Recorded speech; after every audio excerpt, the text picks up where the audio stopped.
You can do a name announcement real quick, and then we'll just jump straight in. We're not streaming just yet, by the way. Yeah. We're still sending data. Maybe put it on the wait again. Yeah, hit the wait. Perfect. Okay, now let's double check that we're streaming first, just to see the delay. Because I don't want us to start and we're not streaming yet. I can check right here. Yep.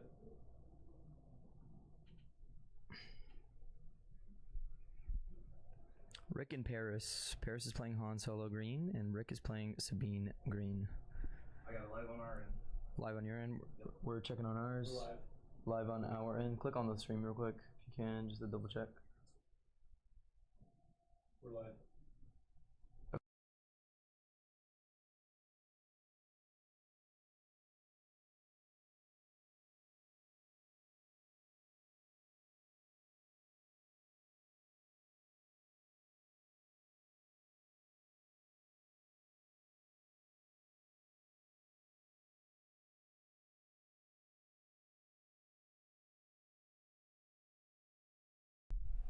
Hello everyone, my name is Justin, and sorry for some technical difficulties. I'm Justin, also known as Big Red, and I'm here with Justin, and I'm Britton, aka Big Blue. We got Big Red and we got Big Blue. We're here live in Dallas, Texas, at the Season 0 Planetary Qualifier.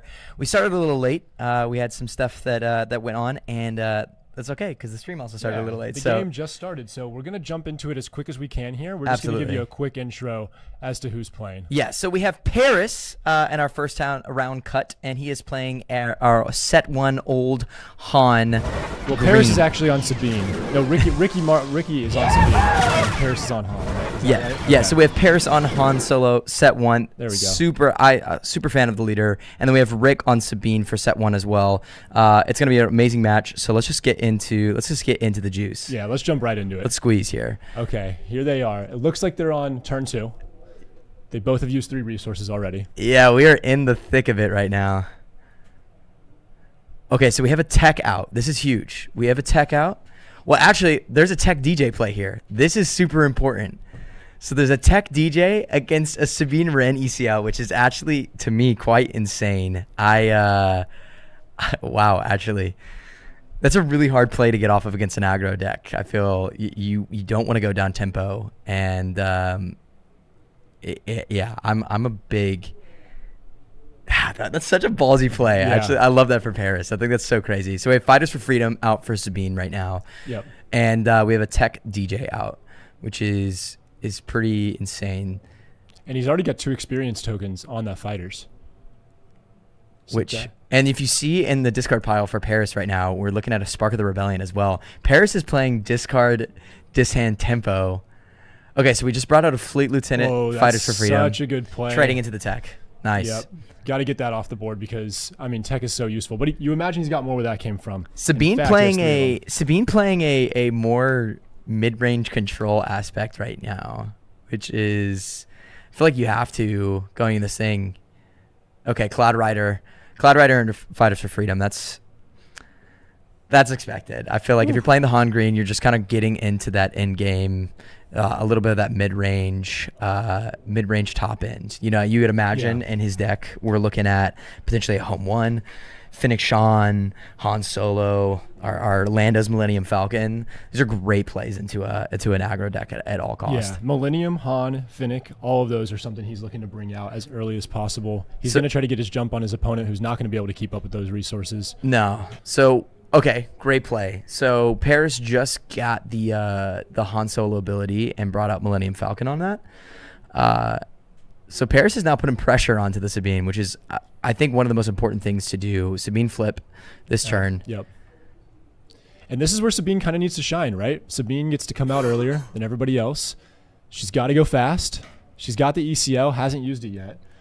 So really, Rick is really looking to put the pressure on Han right around these turns. Yeah, but I mean, I got to say it's going to be extremely difficult to do that with DJ and Millennium Falcon on board. Is DJ? Yep. Oh, immediately taking off the Sabine. Yep. That is so useful for Paris. That's a big play. That's a huge play right there.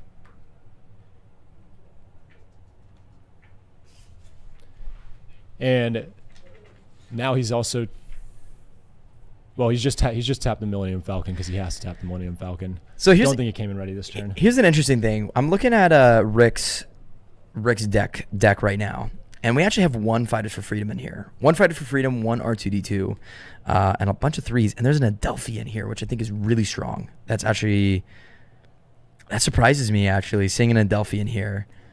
You know, that's right, actually. The Fighters for Freedom was on Rick's side. I think I misspoke earlier and said it was on Paris' side with the experience tokens. What unit was that with the experience tokens? That was Privateer Crew, actually. Ooh. Miscorrection. That was not a DJ. It was a Privateer Crew. A little hard for us to see because it was covered with the experience tokens when we jumped into the stream. So not a DJ. It was a Privateer Crew. Yeah. That makes a lot more sense to why so many experience tokens on that unit. So Millennium Falcon's now putting pressure onto that Sabine. And DJ having the double yellow smuggle, you'd imagine he's not using the smuggle aspect on DJ. He's just going to play him out of his hand. Potentially, but in order to get that ability out of DJ, you want to smuggle it. It's going to be so expensive, though. So expensive. He did have the tech out, so I understand why now Rick did trade into that tech, trying to get the tech off the board. Yeah. That's a pretty big deal. So Rick did Medal Ceremony, the Fleet Lieutenant, which is nice. And now Paris is looking just to kind of continue putting pressure onto that Sabine, but also controlling the board and the board state. You got to think here, we're at 5 resources going into 6 resources now, which means that Han is coming out this turn. And that is potentially so massive because that is Han attack ability into a Han Solo unit. But Yeah. Paris did just pay the 1 for the Falcon, so we are not going to be getting a 7 resource cost unit out on the board. Okay, Yeah. so we are using ECL, and I'm assuming that's got to be a comes. Wrecker. Or, yep, it's going to be Wrecker. Is he going down a resource? Rick's going to go down a resource, do 5 damage, and then ECL in, which is going to do a bunch of overwhelm on top of that Han Solo. Oh, is he not putting any of it on Han? He is. Wrecker's ability to delete a resource is only on An attack on a unit? well, it's only on a ground unit. And then obviously the ECL overwhelm is going to be on a ground It unit. looks like they're working through something so far, but he hasn't put the damage on Han quite yet. Yep. It looks like Paris is stalling and thinking about what's the play here. If he did, well, we do have 4 damage onto the Wrecker. So it looks like he didn't go down the resource, actually. So he's choosing not to go down the resource, which makes sense. I mean, if you look at Rick's deck list in front of us, we do have a more mid-range version of this deck. Yeah, he definitely did not choose to use the wind plate ability of Wrecker, it seems. No, it looks like he ended up deciding to. Oh, So there's okay. 5 resources left on the field. There we He go. ended up deciding to. Yep. A little bit of a delay there. So we have an Echo-based defender now. We have a That's Sentinel really down on field. good. That's so good. He's got all ground units right now for Sabine, and Sabine needs to hit base and go fast, but that Echo base will slow down this turn. Yep. So Echo-base is going to trade into the Fleet Lieutenant. Millennium Falcon's going unanswered in space right now. Yeah, but I genuinely think that Sabine could probably deal with that. Absolutely. With a 7 hitting Wrecker up on the ground side, I think you keep dealing that. Han's got a gas right now. He's got to stop some of that Wrecker pressure going into this next round. Sabine does have some space units in the deck as well. The A-Wing, the Delphi, both really, really good space units that could come out and maybe push that Millennium Falcon back into his hand.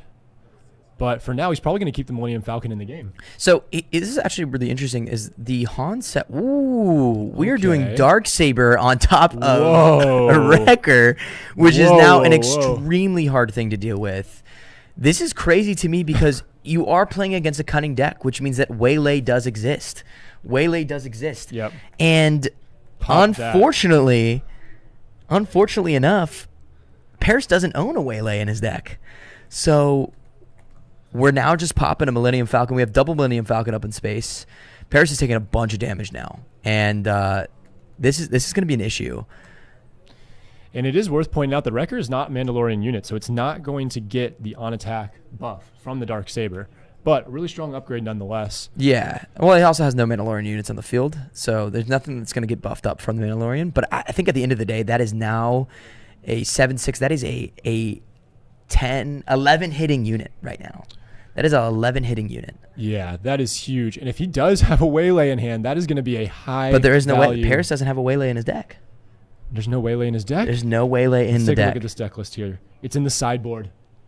Oh, that's got to be something he's considering putting in the deck in the next round. I mean, You have to. holy cow. You have to. I think he's anticipating a play of Darksaber onto Sabine, which I think is a way more anticipated play. You can't waylay the Darksaber off. You can't do anything like that. But the Darksaber onto Wrecker is something that's really... And Fennec Sean comes in. Fennec Sean comes in. He's checking the sideboard or the discard pile right now to see how many he's got off the Fennec Sean. And it looks like it's going to do it. But he's not going to have enough, so he's going to end up doing a clean trade. This is good. Now, that was a big pile of pressure that he got off. Is that a double Falcon up there? That is a double Falcon. Woohoo! And Rick is putting out a smuggled Cassian, which, if you do know, smuggles out for 5. It comes in readied. That is really, really nice. That's the kind of thing Sabine wants to see, is units that can get immediate value. Yep. So now Paris is looking to put 5 onto base with Wrecker, or with Millennium Falcon. And Rick is putting 3 on a base with Cassian.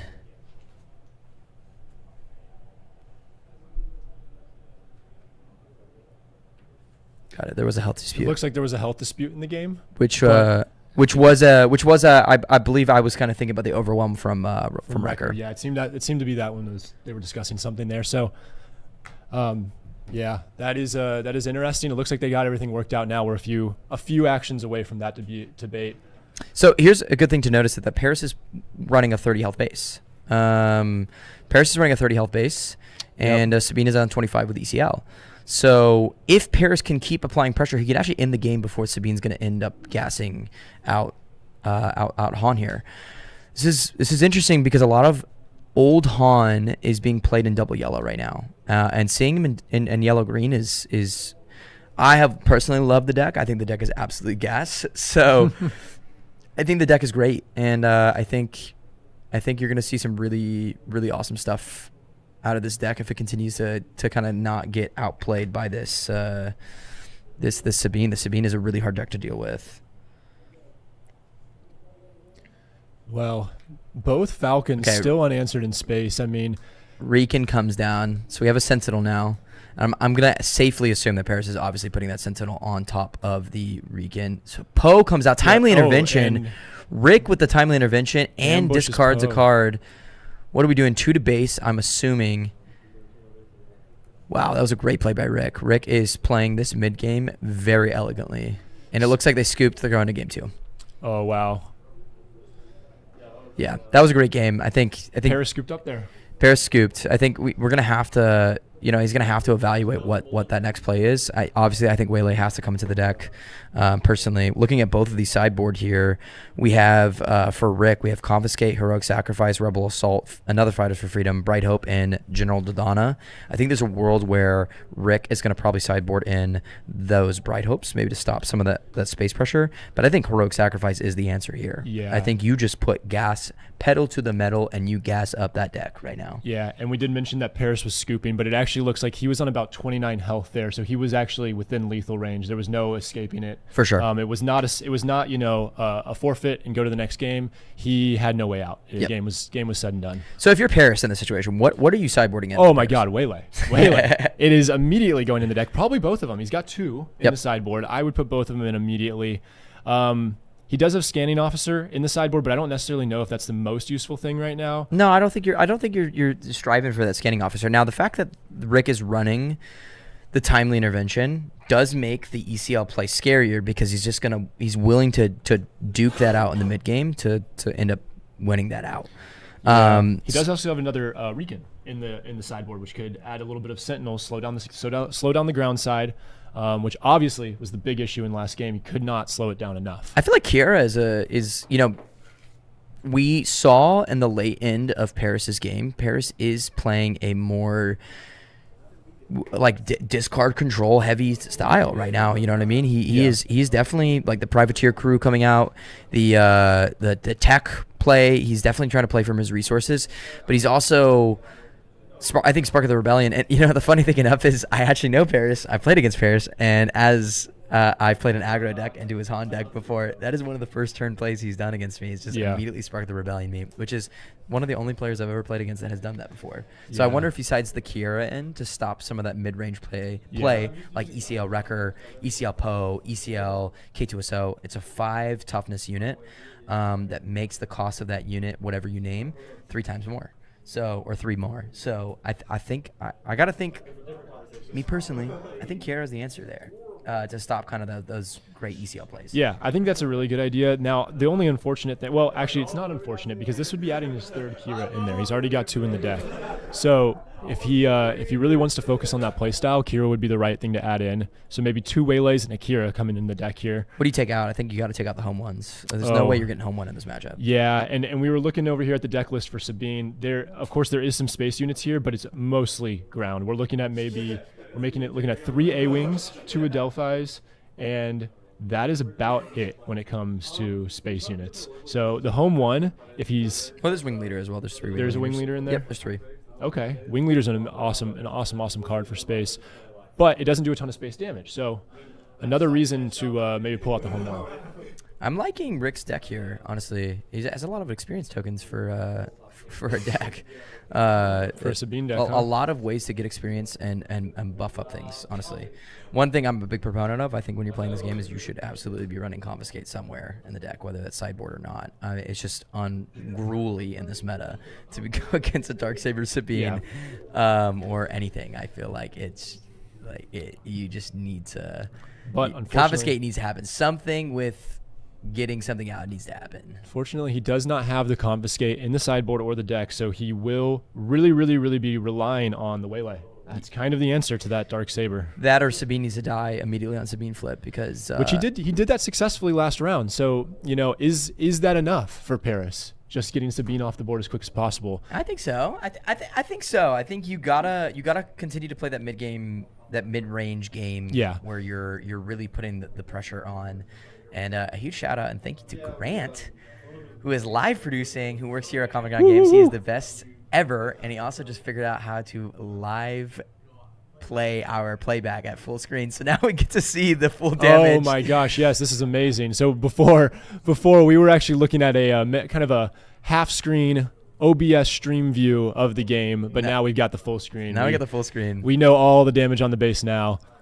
So we got Doritos coming out on turn 1. Wow. I love it. Okay, so we got a Battlefield Marine. I gotta assume that Paris is just very willing to trade this here. So we have Sabine Ping. We go into the next turn. Now, this is surprising to me. You could tell me this, but Paris is keeping a surprise strike in his hand. If I were Paris, would I keep that up? Probably not, because you're looking to just gas. Oh, there's a discard of a DJ. And the discard off the DJ. Woo. I wonder why Paris made the discard there. The discard of the Greedo only affects the ground units. There's nothing to ping there.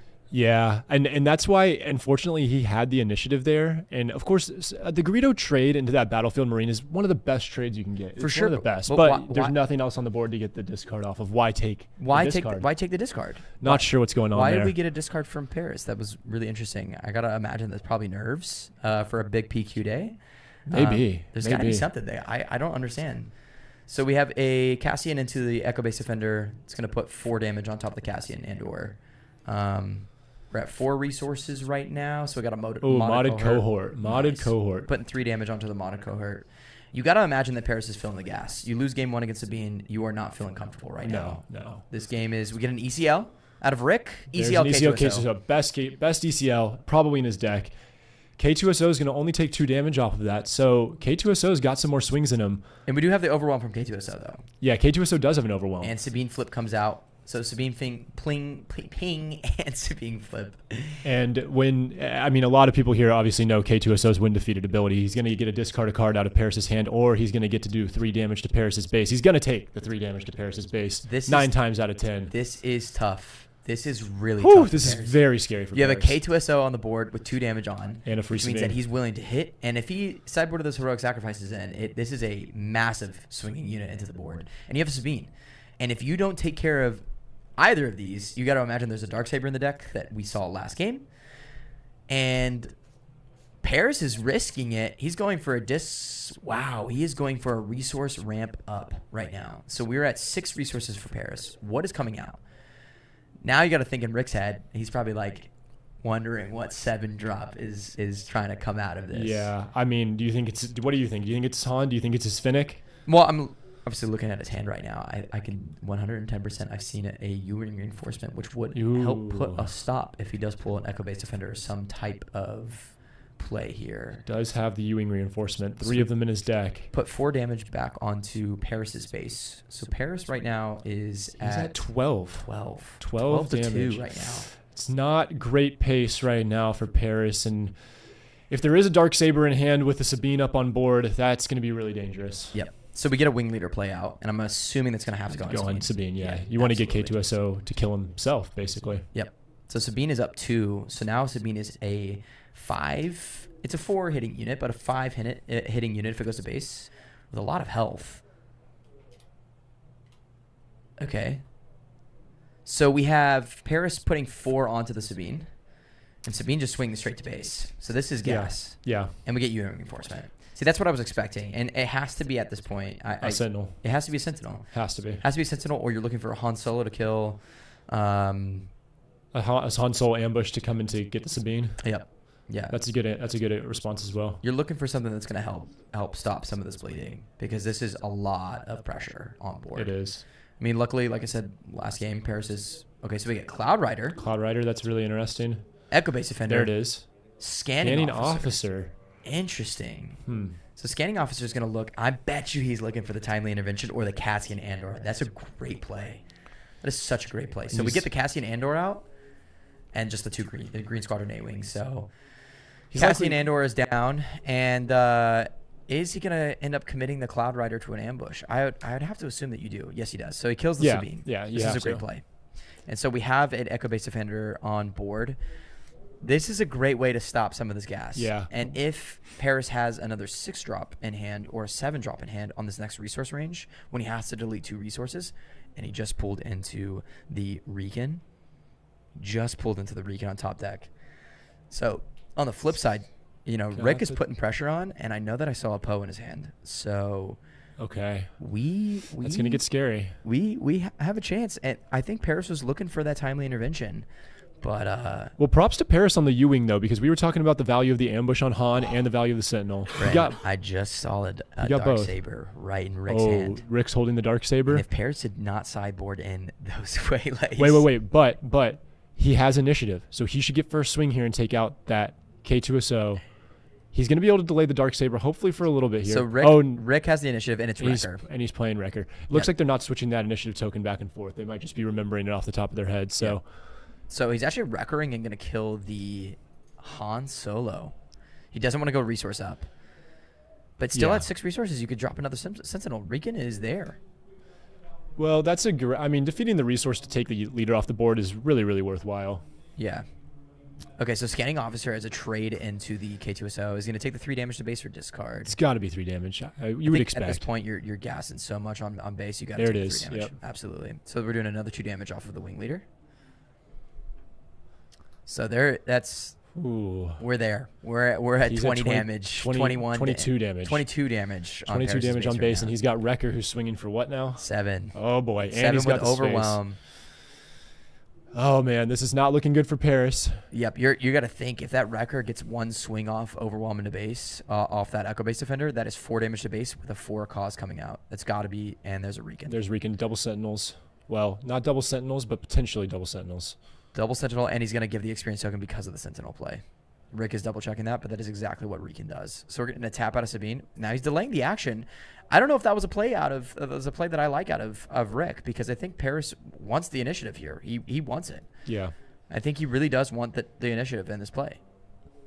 But it's 23-3 right now. I mean, even if you take down the Wrecker, say you stop the Wrecker, is there any way to stop the bleeding here? Because 2 damage to base every turn from the Wing Leader is also going to do it. I mean, he's literally needs 3 or 4 swings out of the Wing Leader. Of course, he's going to have more cards that come out and add more to that. This is true, but I think Paris is making a vital mistake here.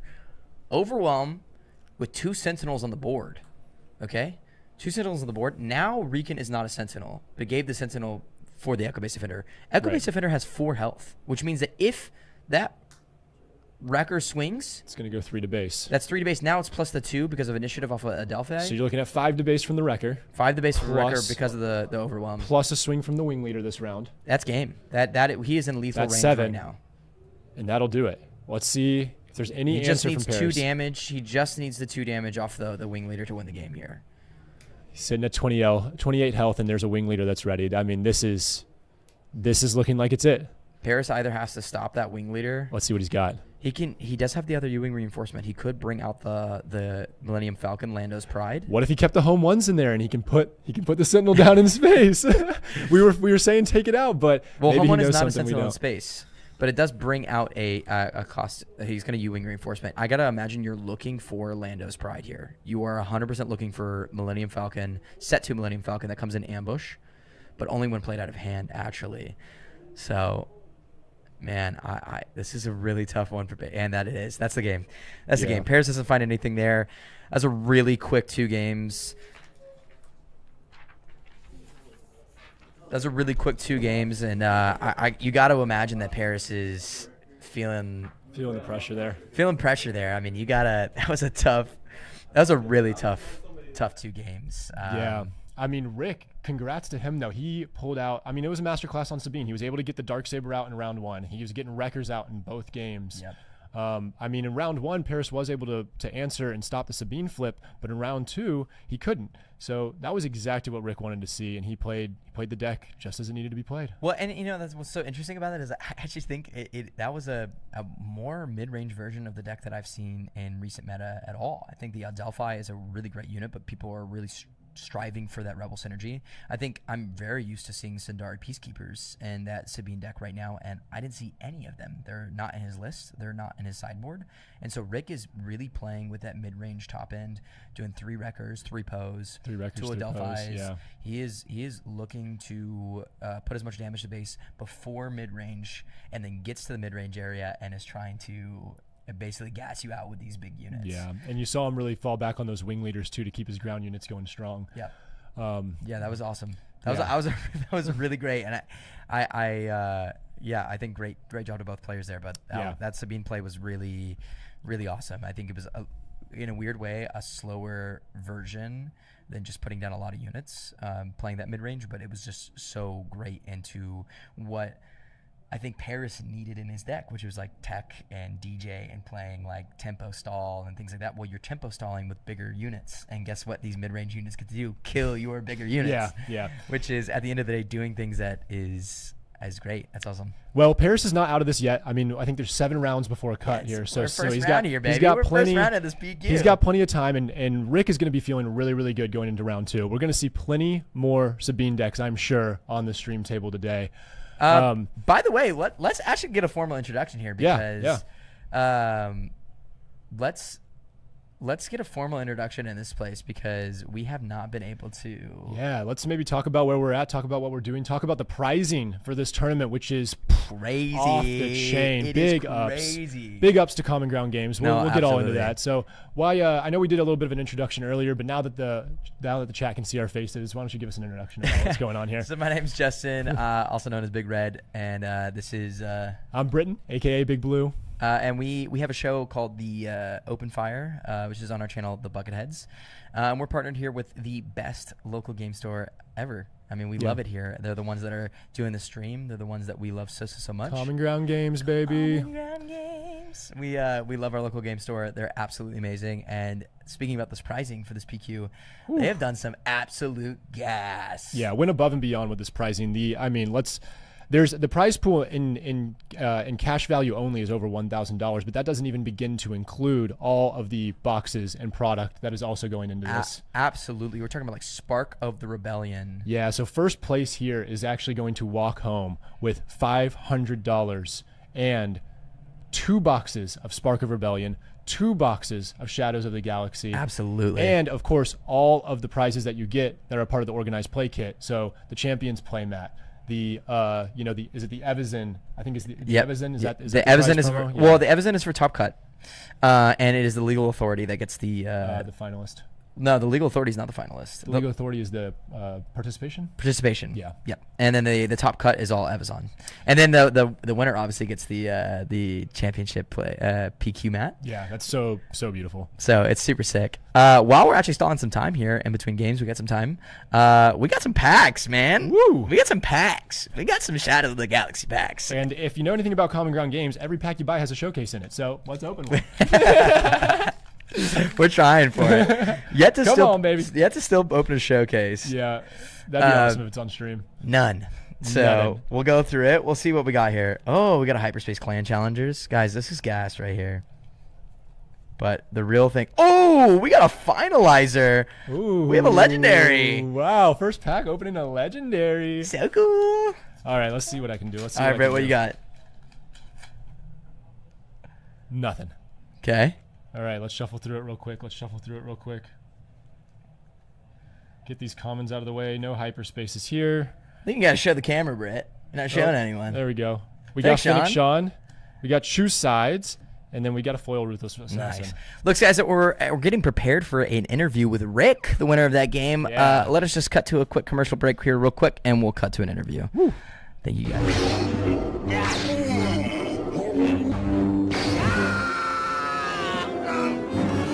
There is no escape.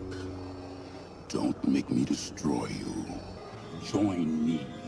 And we can play together in the same deck in Twin Suns. Come to the dark side and change your aspect color to villainy. I'll never join you! If you only knew the power of the dark side.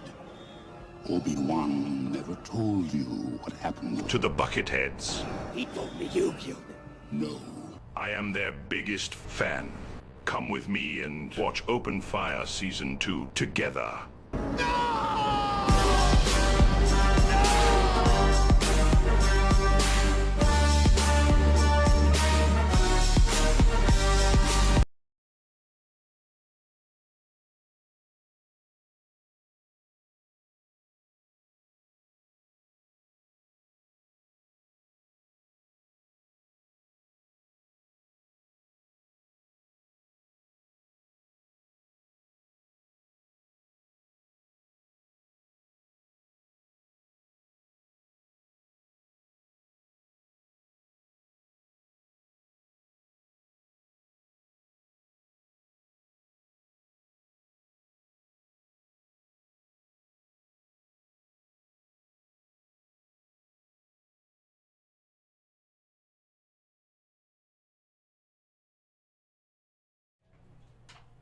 Hello everyone, I am Julian Guerrero. I'm here with Rick Martinez, who just took the win for the round 1 at the Season 0 Planetary Qualifier.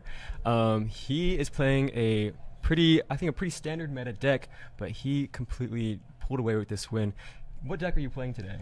I'm playing the KTOD Sabine. Sabine? Yeah, so And your matchup was a Han Green. yeah, it was Han 1 green, and Yeah. which can be a little bit of a crazy match, especially if you can get going and get those things kind of, Right. especially with U-wing and that kind of stuff. Yeah. For sure. And based on your previous experience with playing Sabine, Yeah. do you have a lot of rounds with it? Have you taken a lot of Well, wins or you know, showdowns? I'm more of a control / player probably, right? really? So that's really what I'd say I'd cut my teeth with. Mhm. Played mainly that at Gen Con and stuff. But Sabine, I just feel like sits well with the kind of more of a control, longer game meta that's out right now. So Right. I think a couple of us in the group have decided to bring Sabine this weekend. Right, yeah, that's actually really interesting. You pivot right from control right Yeah. into Yeah. aggro. That's Yeah, for amazing. sure. Let's talk about your game 1 against Yeah. Han Green. Yeah. I saw that you actually didn't have a turn 1 play. Yeah. And that's pretty pivotal for Yeah, a Sabine deck. Yeah, get my first hand, first stream and first planetary qualifier. Right. And don't have to turn 1 Not a play. turn 1 and play. I'm like, holy cow, so I mulligan, no turn 1 play again, and I'm like, okay, I'm in trouble. When I And, saw that, yeah, and so I knew I was in trouble and having to play a little bit of control. And he drops tech. It's a little scary there. it's a right? little scary. And so, but toward the mid range, of course, the ECL wrecker, that's a big swing. And then I got to put Darksaber on it. And Let's talk so, about that. yeah. You put a Darksaber on the Wrecker and swinged. How much damage do you think you Yeah. went to base with Wrecker that play? About, when that last one was 11, but, overall in the game, probably 18 or 19. So And it was pretty pivotal, obviously. Yeah. That was huge. That was such a great game 1. And then game 2, you Yeah. took the win, Yeah. going 2-0. Yeah, 2-0. The game 1, he was really heavy space, so I put in a couple of Sentinels in space, and he didn't play any space. So then I got, I got to have a little bit of space presence and got to get a record and played a couple of timely interventions that really kind of like put the tempo in your way. Yeah, I saw that tempo, or the timely intervention K2 was a huge play. For sure. You know, timely intervention K2, you know, I mean, in set 1, your whole goal was to ECL K2SO. Right. So timely just makes it where you could do that earlier. As much time as you want, as many timelys as you have. Yeah, and so it was pretty good. And so I really do like the tempo of that. Well, you played, coming from a control deck, man, you play control, you played this aggro deck phenomenal. It was a really good, really fun game to watch. Thank you so much for taking the time to go on this interview. Appreciate it. And also, really good luck on the rest of the Planetary Qualifier. I hope to see you back in that streaming table to take more wins. Appreciate it. All right, we'll be right back with you with the commentators here shortly.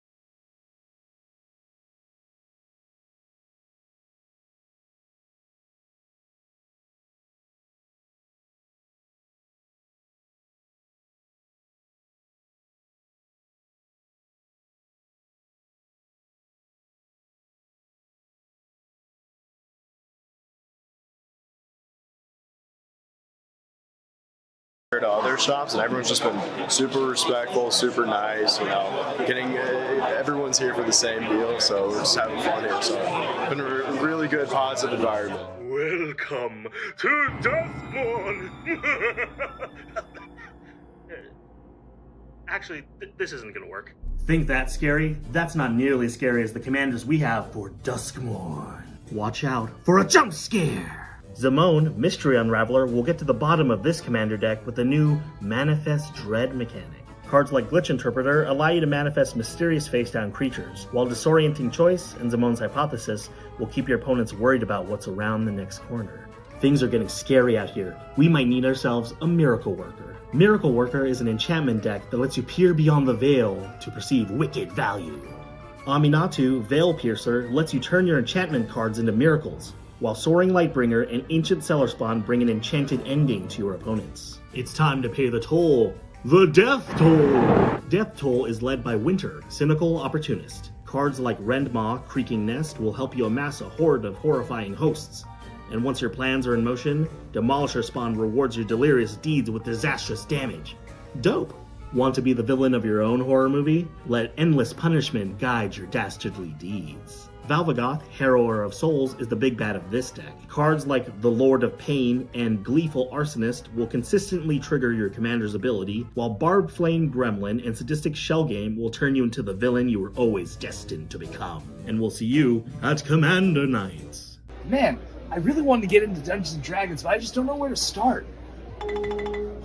Oh my gosh, it's the 2024 Player's Handbook, available now at Common Ground Games.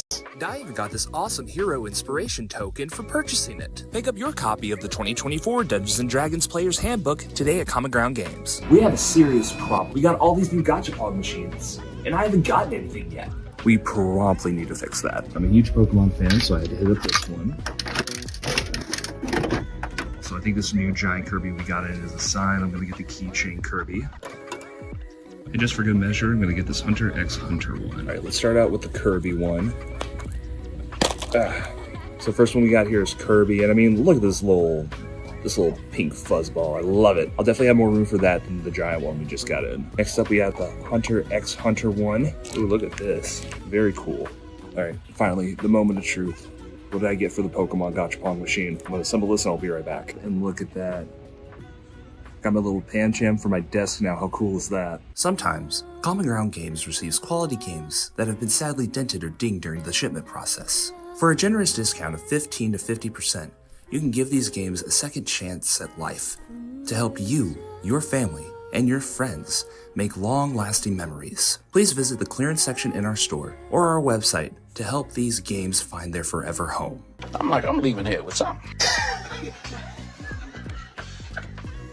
You know what I mean? From around the way, I'm leaving with something.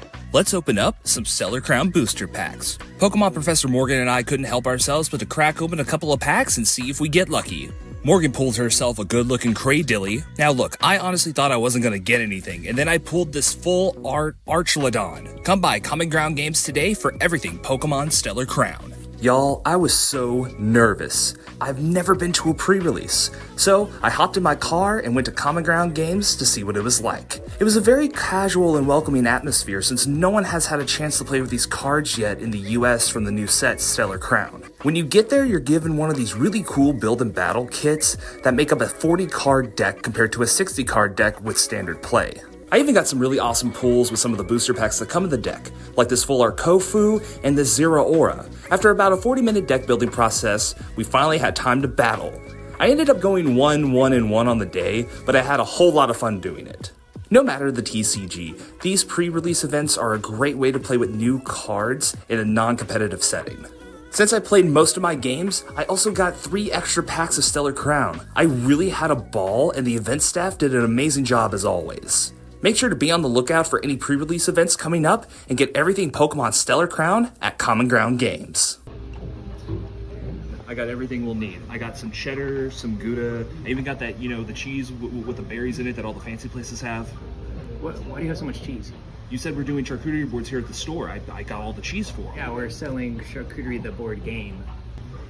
We might have a little problem. What am I supposed to do with all this cheese? Got any crackers? Welcome, young trainer. Please select your starting Pokemon.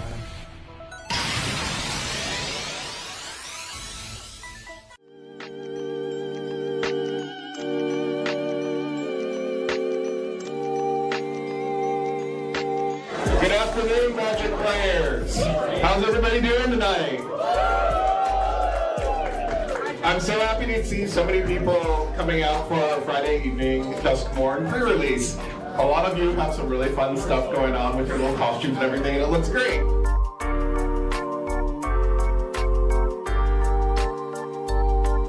Just a heads up, I'm looking out for you. Thank you.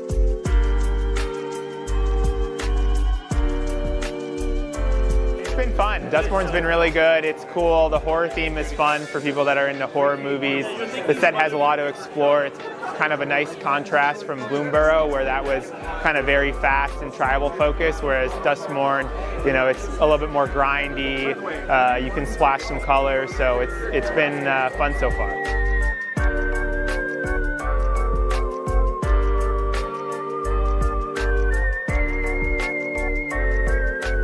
I come to pretty much every pre-release because it's honestly my favorite type of event. I really like doing the sealed kind of games. Because I live right down the street, it's really convenient, and honestly, even if I didn't, I'd probably drive to come here because it's the best game store, in my opinion.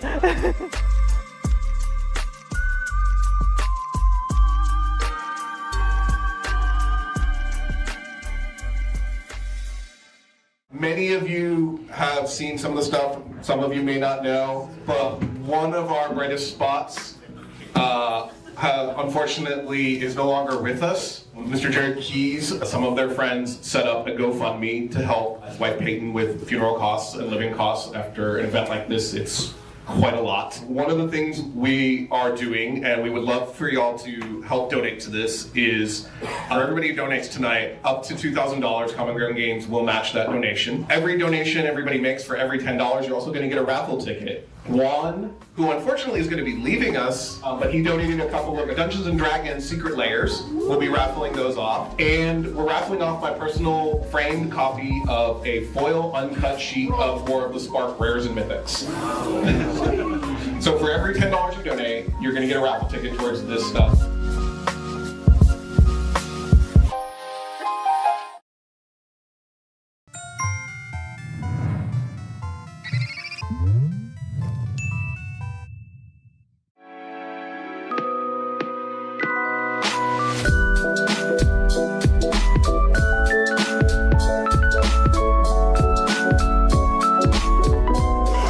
It's been pretty great so far. I'm a little 50-50 on my games, but so far everyone's been really nice. The people here seem pretty great. We drove all the way in from Norman, and we're pretty glad that we did. It was about a 3-hour drive, but if I'm ever in the area, I'll definitely stop by again. This place actually seems pretty cool. I like the randomness of it. The sealed always has that aspect of just making bad cards playable.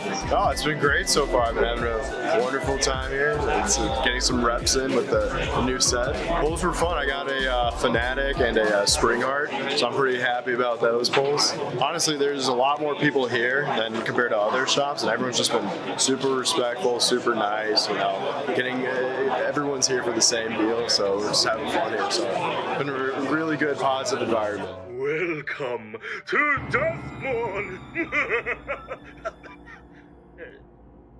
Actually, this isn't gonna work.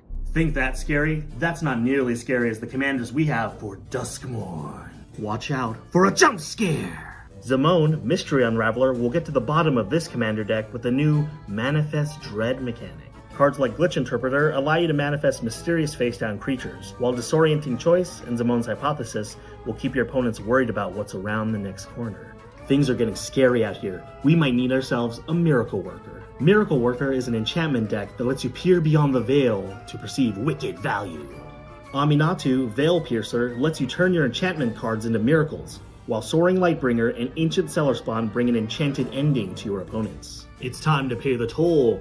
The Death Toll! Death Toll is led by Winter, Cynical Opportunist. Cards like Rendmaw, Creaking Nest will help you amass a horde of horrifying hosts.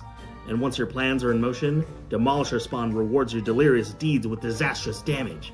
Dope!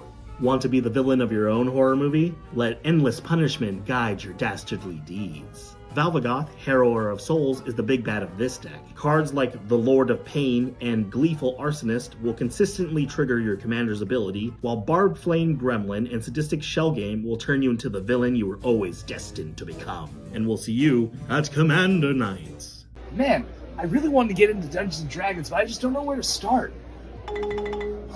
Oh my gosh! It's the 2024 Player's Handbook, available now at Common Ground Games. I even got this awesome hero inspiration token for purchasing it. Pick up your copy of the 2024 Dungeons & Dragons Player's Handbook today at Common Ground Games. We have a serious problem. We got all these new gachapon machines, and I haven't gotten anything yet.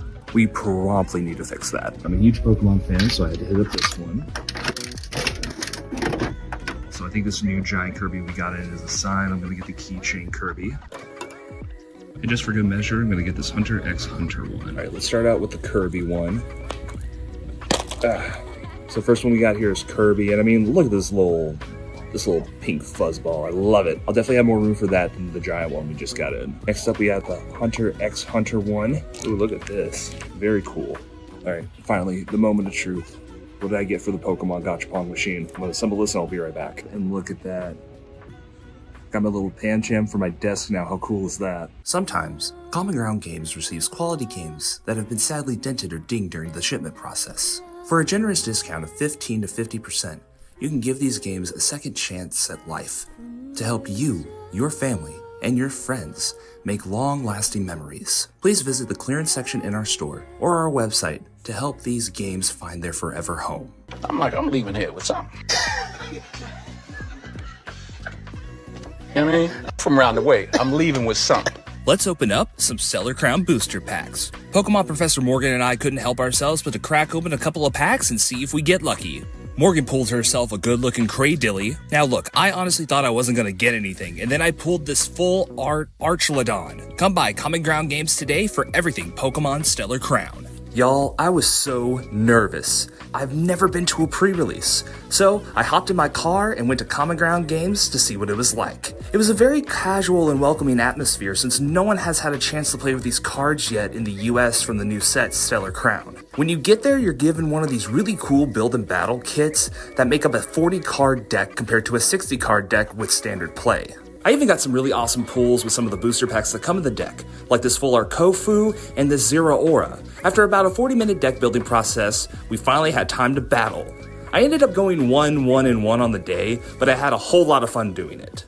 No matter the TCG, these pre-release events are a great way to play with new cards in a non-competitive setting. Since I played most of my games, I also got 3 extra packs of Stellar Crown. I really had a ball, and the event staff did an amazing job as always. Make sure to be on the lookout for any pre-release events coming up, and get everything Pokemon Stellar Crown at Common Ground Games. I got everything we'll need. I got some cheddar, some Gouda. I even got that, the cheese with the berries in it that all the fancy places have. Why do you have so much cheese? You said we're doing charcuterie boards here at the store. I got all the cheese for them. Yeah, we're selling Charcuterie the board game. We might have a little problem. What am I supposed to do with all this cheese? Got any crackers? Welcome, young trainer. Please select your starting Pokemon.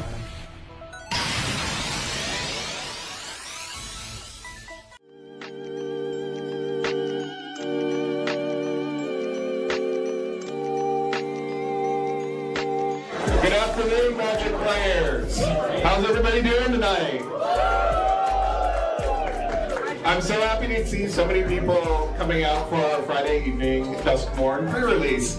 A lot of you have some really fun stuff going on with your little costumes and everything, and it looks great.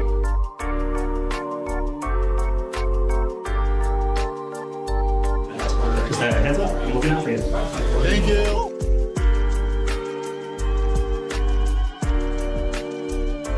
It's been fun. Duskmorn's been really good. It's cool. The horror theme is fun for people that are into horror movies.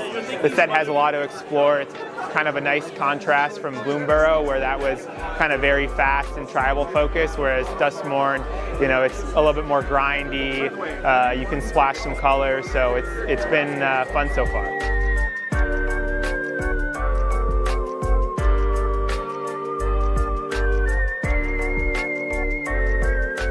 I come to pretty much every pre-release because it's honestly my favorite type of event. I really like doing the sealed kind of games because I live right down the street. It's really convenient, and honestly, even if I didn't, I'd probably drive to come here because it's the best game store, in my opinion.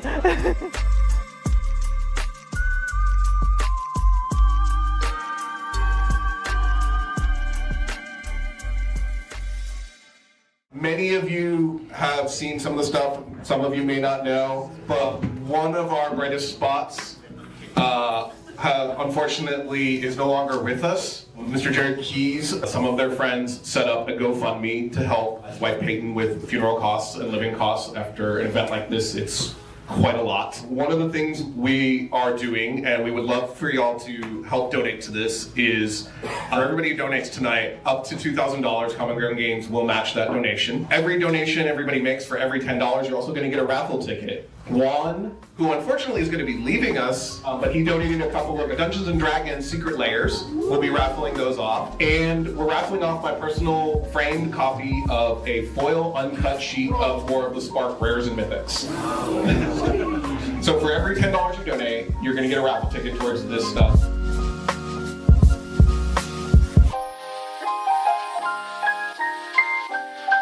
This is Lake Hill Preparatory School's 23rd year to the Magic Club, and here we go at Common Ground Games. Well, this is, I think, my 10th year judging at Common Ground. Started somewhere around the time of Cons of Tarkir, and it's my absolute favorite place to judge. It feels like my judging home. I definitely judge more here than anywhere else. It's a pre-release I would never want to miss out on, for sure.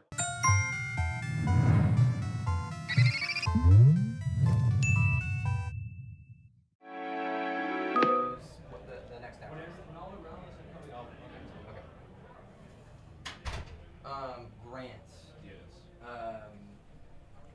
So I guess let's do.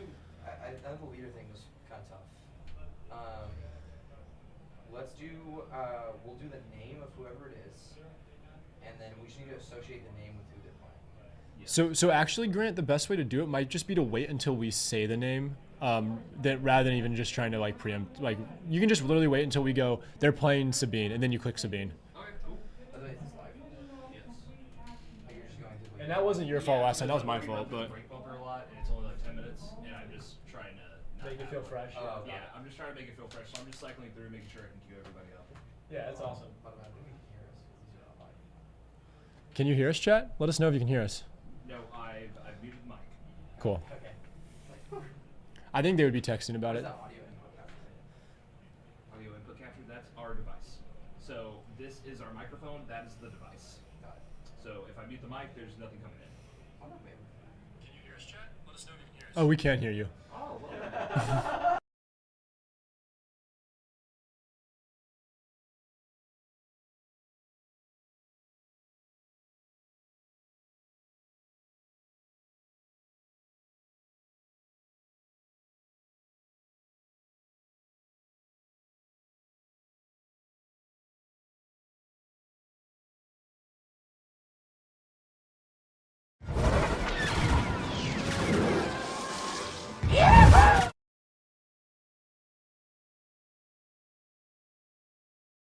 Five 517 scanner control.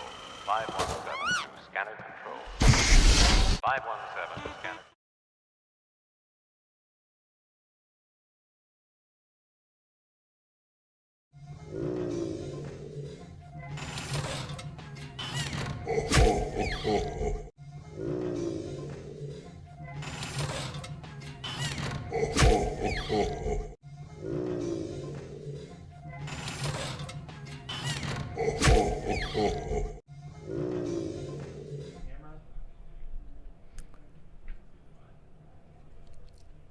And mics are live. We're hot. You're hot. Thank you, man. You are too. It's also hot in this room. We're gonna be sweating by the end of the day. Yeah, it's a steamy one in this room. Luckily, they've got a lot of good AC ventilation in the top table room, so they're gonna be nice and chilled. But yeah, I just talked to Paris actually, and he was like, I got really cold in that room, which is funny because we actually film the room that we're doing commentating in is the room that we film our episodes in, it is always extremely hot in this room. Well, while we wait for the next matchup, the round just ended, so we're waiting for repairings up and final pairings, and then we'll kind of get the information over the deck list and who's in our stream room for this game. We're gonna waste some time, and by wasting time, we're going to open packs. Yeah, it's only a waste of time if we open doo-doo. Yep. If we open some bad cards, then we're blaming whoever bought the cards, which would be... Julian. Yep, it would be Julian. So Jewel better have given us some good packs here, some God packs, hopefully. Did you you opened last, right? I opened last, yeah, go ahead. Okay, so I'll open first. We have a Lando pack, and everyone knows that in this game, Lando Calrissian packs are the gas. This is where all the legendaries come in. Yes. And is it a showcase, guys? Can we pull a showcase live on stream? Come on. The answer is no. Ooh, sad. But we do have Jabba the Hutt. All right, let's see what we get.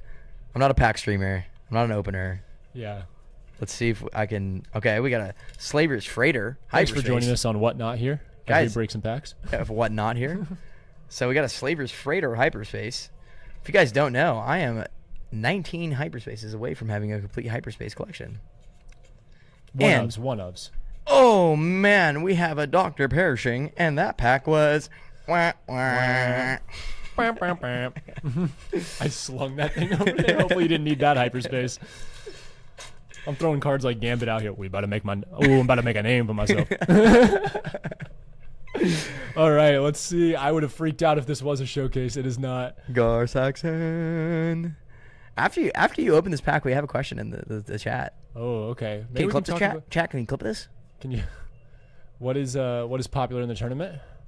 What do you think is most popular today? Becky is commenting on our chat. She's actually playing in the PQ. Oh my God, ma'am. Becky, you need to focus. Focus on the game, ma'am. Anything good? Anything good? Nothing. Oh, clown card. Klaus.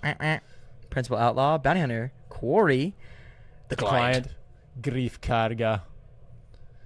Just a little Valiant Assault Ship. Gas card. Absolutely. Vambrance. Flamethrower. Oh, double rare. And we got to choose sides, guys. Choose sides foil. If you want to buy these cards singles, check Common Ground Games. Check out Common Ground Games. They're 25 cents a piece. All right, guys. What is popular in the tournament right now? Well, let me just give you a brief overview. Leia is the most popular deck today. Yeah, Britton was like, there's going to be a lot of Leia players today. I'm begging for some Leias to be shown. I was like, Britton, I would give you a pack if there was a Leia player here. We're going to find one, guys. We're going to find one. Look, what is popular in this tournament and in this meta right now? I'll give you a little rundown. It's Boba, Sabine, Han, Bosk, done. We're over. That's the meta. No. It's a little diverse. I think a lot of people don't like the meta right now. I actually enjoy it. I think there's a lot of tempo decks. And something that I've been telling a lot of people recently, because aggro is so aggro centralized and control is so control centralized, if you sit in the mid-range, which is, I'm a mid-range player, you need to have a mid-range toolbox deck. You cannot have a mid-range deck that just operates as a normal mid-range deck in TCGs. You need to have a toolbox deck. And that is, like, I think one of the most important things is to have answers to both of these very widespread opposite ends of the spectrum. Aggro decks are getting really fast. Boba Yellow tempo is so high in the meta right now. And Sabine is so big with ECL, like we just saw last game with Rick. They're starting to go a little bit more mid-range with it. So you have all this aggressive tempo in the front end with a lot of answers to answer any tempo negative plays in the mid-range. I mean, you would have never seen something as expensive as like a Wrecker in set 1 Sabine, but now you will. Yeah. I mean, ECLing something like a Wrecker is so devastating, and the overwhelm is what makes that deck so grueling to deal with. Someone asked which Han. It's a set 2 Han is big. We did have a set 1 set Han. 1 old was Han, in the first game. Was in the first and game. And we'll see plenty more. Yeah, but there is a lot of set 2 Han. Set 2 Han Blue is what's being played very commonly in meta right now. And even though there was a kind of a short list of leaders that were in the meta, you bring up a good point that there's multiple versions of each of those leaders, and there's multiple versions of each of those decks, right? So Boba has got 2 versions of Boba. I'd argue Boba Yellow 3. and Boba Green. I'd argue 3 because we're seeing Boba Yellow, and we're seeing Boba Green ECL. And we're seeing Boba Green with a 30 health base. So it's something that's more traditionally mid-range tempo, and it's something that is a lot more like aggro-based mid-range with ECL. And then you've got your standard Sabine with the ECL, but you could also potentially see some double red out here. Yeah, I think I don't know how many double red Sabine players or yellow coined to Rebel Resource. Ooh, the blonde Sabine. The blonde Sabine is picking up momentum. It was really popular at the end of set 1, and toward the beginning of set 2, everyone thought it was trash. Yeah. And Ryan has done a lot of work with his community, just trying to really build up the popularity of that deck again. And it is gas-a-roni, I would say. It is doing some really impeccable things now, especially when you get the cards right in that deck. It is very difficult. I would argue it is so much faster than Sabine Green. So we may see something like that here today. I'm just really excited. Like going in today, I was so pumped about seeing competitive play at a meta like this in our first Season 0 PQ, and seeing some really diverse decks. I feel like everyone has these meta decks. You may see some similar leaders, but things are doing different. Like people are doing different stuff. Like even Rick in that first game throwing the Adelphis in the deck instead of like Sundari Peacekeepers and stuff like that is different. I'm not seeing that main board a lot from Sabine Greens right now. Yeah, it's really nice seeing like a little bit of flavor tossed in from each individual player. Of course, they've got these meta decks. That's a Sabine Green or whatever it may be, a Boba Yellow or something like that. But they all will have their own take on it. And we saw Rick's in that last game. We'll probably see a few more flavors of each of those decks as the day goes on. Yeah. And a question that I have for you, Justin, is, I mean, right now, the meta obviously is heavily aggro and mid-range, right? Well, I would say aggro and control, not mid-range. Well, I would argue that Boba decks are mid-range. Sure. Yeah, I could say that. And I would say that's the most meta deck. I would argue that's the most meta deck. I mean, some people might argue Sabine. Yep. But that said, do you think that there is more aggro players that you're going to see today? Like if you had to go aggro, control, mid-range, do you think that you're seeing more percentage of aggro than any other category? I think weirdly enough, I feel like I'm going to see more control players today. I feel like Bosk Blue has gained such momentum and has won so many tournaments recently. And we all know that Sabine Green is a great deck, but I think I feel like I've talked to a lot of people about this. I think Sabine Green is usually not a tournament winner because it has a very clear downside to the deck, even though the deck is very good. And so to me, when I see the Sabine Green, I think it has a lot of ways to be answered. And if you don't know how to answer it, then it just is what it is. So I feel like we're seeing a lot more control players, especially after the big Bosk Blue boom. And I feel like I'm just constantly seeing Bosk Blue. So I think more control, but I think with that comes, if you have a big control meta, you also have a big aggro meta. Right. That's exactly where I was going to go with this. Is if we see an even split of aggro, mid range, and control, then nothing interesting might happen at the end of these PQs. But the truth is, if we see an overwhelming playstyle come out at these PQs, then what's going to happen the next PQ season? What's going to happen the next Store Showdown season? Immediately, there's going to be answers to it on the opposite end, right? If you're playing your rock, paper, scissors of TCGs, you know that aggro is going to be your counter to control. Control is going to be your counter to mid-range, and mid-range is going to be your counter to aggro. So I did want to say, I did see Greg's comment about Boba Red in the tournament. There is a couple Boba Reds here, and that is being based off the meta of space. I mean, Boba Red is a space race base meta. I mean, and that's the beauty of Boba. Boba's doing what Boba does. Boba plays any color. I think Boba Blue, Boba Green, Boba Red, Boba Yellow. They're all nuts. They're all Boba Tea. I mean, they're it's crazy. You can just do anything. Just put Boba on the board, and you have a good chance here at the PQ. That's what it seems like. Boba is stellar right now, and Boba Red has been played. I think someone commented Boba should have its own meta. Yeah. It does have its own meta right now. It's called the Boba Spectrum, and you can choose any of them. Even set 2 Boba is pretty good. I think something I've been seeing in the ether of load up has been a Boba Green from set 2. So we're getting a green heroism. You're talking about the hero Boba, not the Boba Yellow with a green base. Yeah. So set 2 Boba Blue, the Daimyo Boba. Daimyo, yes. Daimyo Boba, and we're seeing like big cards in that deck, like Home One and Luke and all the gas that it should absolutely be. By the way, guys, we do see the chat, so if you have questions, feel free to ping through that questions in the chat, and we'll be happy to answer them on stream if it's not if it's not during the games, obviously. And Grant just closed our chat actually while we just mentioned. Grant's like, let's. He make said, that actually, full we're screen. not gonna do that. But yeah, we would love to answer any X. questions that you guys have about the PQ and streams. We hope you guys are loving the PQ so far.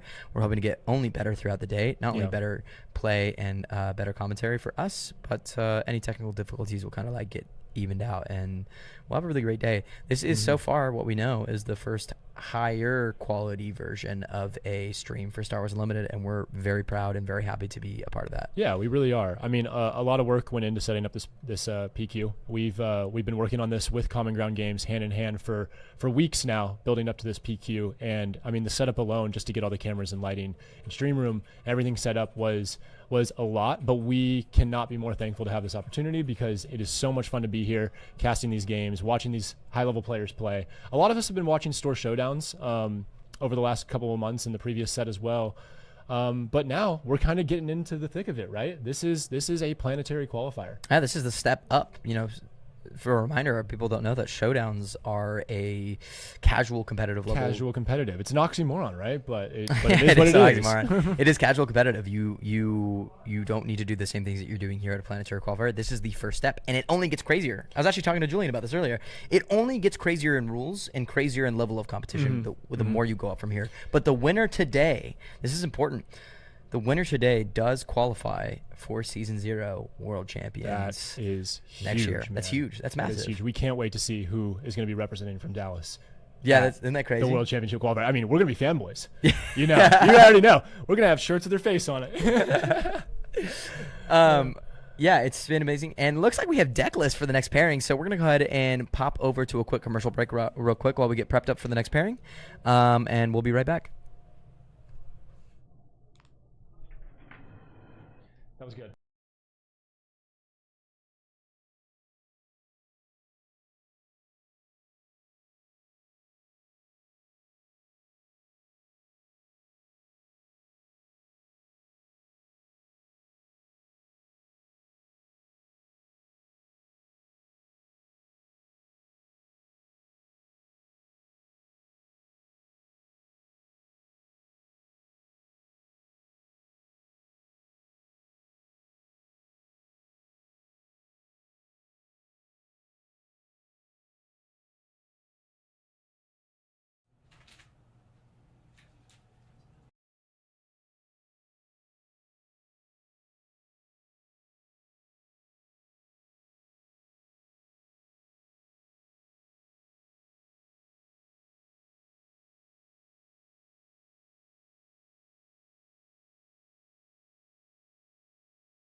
there initiative on there too? Yeah, I got already grabbed it.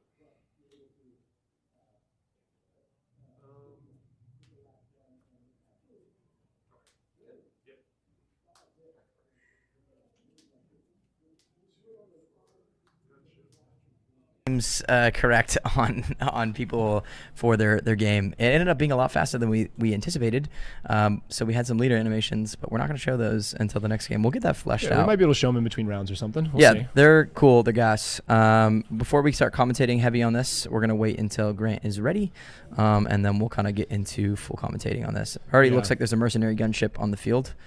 And let's just do a quick introduction of what these guys are playing here. So Michael, he is on the Bosk Blue. Yep, Michael's on Bosk Blue. We just talked about that, and hilariously, we're seeing a Boba Red, which is not the most common, but we just mentioned how we're going to see Bobas of all colors today. Yep, yeah, we got a full aggro space deck that I just talked about, and we have a full control deck on the bottom end. Now, this is really important. So Grant, I'm actually going to have you, by the way, switch the two. So John will be on the bottom, Mike will be on the top. Michael is the one that's playing the Boba, and John is playing the Bosk Blue. Now here's what's really important, guys. Bosk Blue is trying to mitigate as much damage in the early game. It's a skirt. It's a beauty pageant in a way. You're trying to elegantly play the early game as much as possible, while the opponent is trying to put as much damage down on Bosk Blue as possible and in the game before they can do anything about it. Bosk Blue is waiting until they can start collecting bounties, start collecting heals, get vigilances out, even off aspect costs. Like, just do as much as possible. I think in this Bosk Blue, we're looking at a pretty substandard Bosk Blue right now, which is, I think, the nastiest thing in the world is doing things like pillaging. I think any control deck that says, hey, I want to control your hand and your units on board are gross, and that's why this deck is so good. You know what's really standing out that Bosk list here is actually there's a vigilance in there. It's gonna be an off aspect vigilance, but everybody loves to play a vigilance even off aspect. Yeah, I think you gotta play 6 resources, and you're happy to do it, especially here. But as we get into game here, guys, look at this already. We have a Ruthless Raider on board off of a triple dark raid, and we have 12 damage on base already. This is crazy. This is how fast this Boba Red can be. And that Ruthless Raider, I think, is one of the most perfect cards in this game against a control deck like that. You want Ruthless Raider on the board because you're putting 2 damage on base immediately when it comes out, and then when it dies, it's putting 2 more damage on base. Yep. And Lurking TIE Phantom, guys, is something that we cannot stress enough. Lurking TIE Phantom is a monster into control. You cannot kill it with card abilities. You're going to have to take it down with another unit. Mono, or something that gives it a negative stat ability. And that's exactly what he did. We just see him take it out right there. Yep. I mean, he's got to answer it now. He's got a space unit out there. He's got to use it. The Punishing One coming down. Now, a surprise strike with Mercenary Gunship. Guys, we're at 5 resources, and John's already at 22 health. 22 damage on base. 22 damage on base. There is no restore option. Now, he did just put the top target down, which means that if he does claim that, he's going to get the 5 restore, or 4 restore because it's a non-unique unit. And if he does flip Bosk this turn, which he can, he's going to double collect, and that's going to go up to 8. So he's waylaying, getting rid of... Wow, Michael skirted that so well. John is gassed right now. That was his answer. It deletes those upgrades because of the waylay. He has no way to restore. None. So he's flipping Boba now. Might be enough to get John Power back of the in the dark game. side. Okay. What a good answer. What a great answer. Amazing. That was a crazy great play by Michael. I think that, like, John was preying on getting that bounty collection. Yeah, so this round alone, he was able to swing, take out 2 space units, collect a bounty on one of those space units, and then Michael flips his leader. He answers it with Power of the Dark Side, making him choose a unit to defeat, and he only has the leader out there. So of course it's getting defeated. So backtracking real quick, Michael did use the Tarkentown, a special ability here. The Tarkentown getting rid of the Pershing is just to give Michael John no more options to draw cards. John flipping the boss coming out, he's going to do 4 damage on base. This is the one thing that I think having a leader that comes out of 5 resources is going to be able to skirt some of that damage going into those crazy crazy aggro plays. And I think Michael is playing this aggressively so well. You're really putting the pressure on top of this control deck. You have to. Yeah, and I love that Bosk is sitting out there unanswered right now, because now as soon as Michael plays cards down, if there are units in the ground, hopefully John can put a bounty on him and maybe even collect it with Bosk himself. So we have a 7th Fleet Defender coming down with a shield, which is a lot harder for the Bosk Blue to kill. Now he's going to Vigilance, which is going to end up killing the 7th Fleet, and he's going to heal 5. So that's going to be a great play. That's all his resources for this round, though, so he's just going to have Bosk left. But this is where this deck can go really great. It's going to go wide, and he's going to do things like putting out small units. Now, there's something that's really important to keep in this deck. There is 3 Fet's Fire Sprays, 3 Ruthless Raiders, and 3 Triple Dark Raids, which means that there is a lot of unanswerable problems that John's going to deal with. These are readied units. Fet's Fire Spray comes in readied because of the Boba Fett leader. Triple Dark Raid is going to ready up any one of those. It is going to be very hard to answer any of those. Yeah, this is the Boba Red space deck, and we're looking at a total of 3 ground units on the side of Michael. So the total cost, there's 3 different ground units. 3 different ground units. There is 9 total, and that's a good point to mention, actually. Michael over here has a really optimized deck. Almost everything is a 3-drop. There is only 1 card that is that has 2 copies of it. Everything else is 3 copies of it. So he knows what he's looking for, and he's gunning for it. Nice. Yep. So we have a Bosk into the Greedo. And Michael went ahead and took the risk there of doing the when defeated ability of Greedo. And doesn't pull it. He pulls out a Disabling Fang Fighter. We have 18 events in Michael, which could have been the answer to his issues here. Now we have another bounty. Yep. There's a bounty on the mercenary gunship. With Bosk out, that double collect is going to be a big deal. And John does have 5 resources ready, so that is any of the removal abilities in the game here. That could be Takedown, that could be, not Fell the Dragon, don't need that, but another Power of the Dark Side. Michael putting down a Death Star Stormtrooper is going to kind of give the issue with Power of the Dark Side away. Ruthless Raider comes down, that's 2 damage to base and 2 damage onto the Bosk. Gosh, I can't tell you much. I love that card, man. Yeah. I love it is that really card. Good value. Especially into this control meta, that card is unreal. I feel like people have undervalued that card for a while. That card is insane. Yeah. I just don't know how he's going to get over to space there on John's side. I don't know how he's going to get to space. Super Laser Blast. Super Laser Blast. That's the way he's going to collect the bounty. And he's going to do 2 damage on base, which is putting John on a 24 damage on base. That is 6 more damage.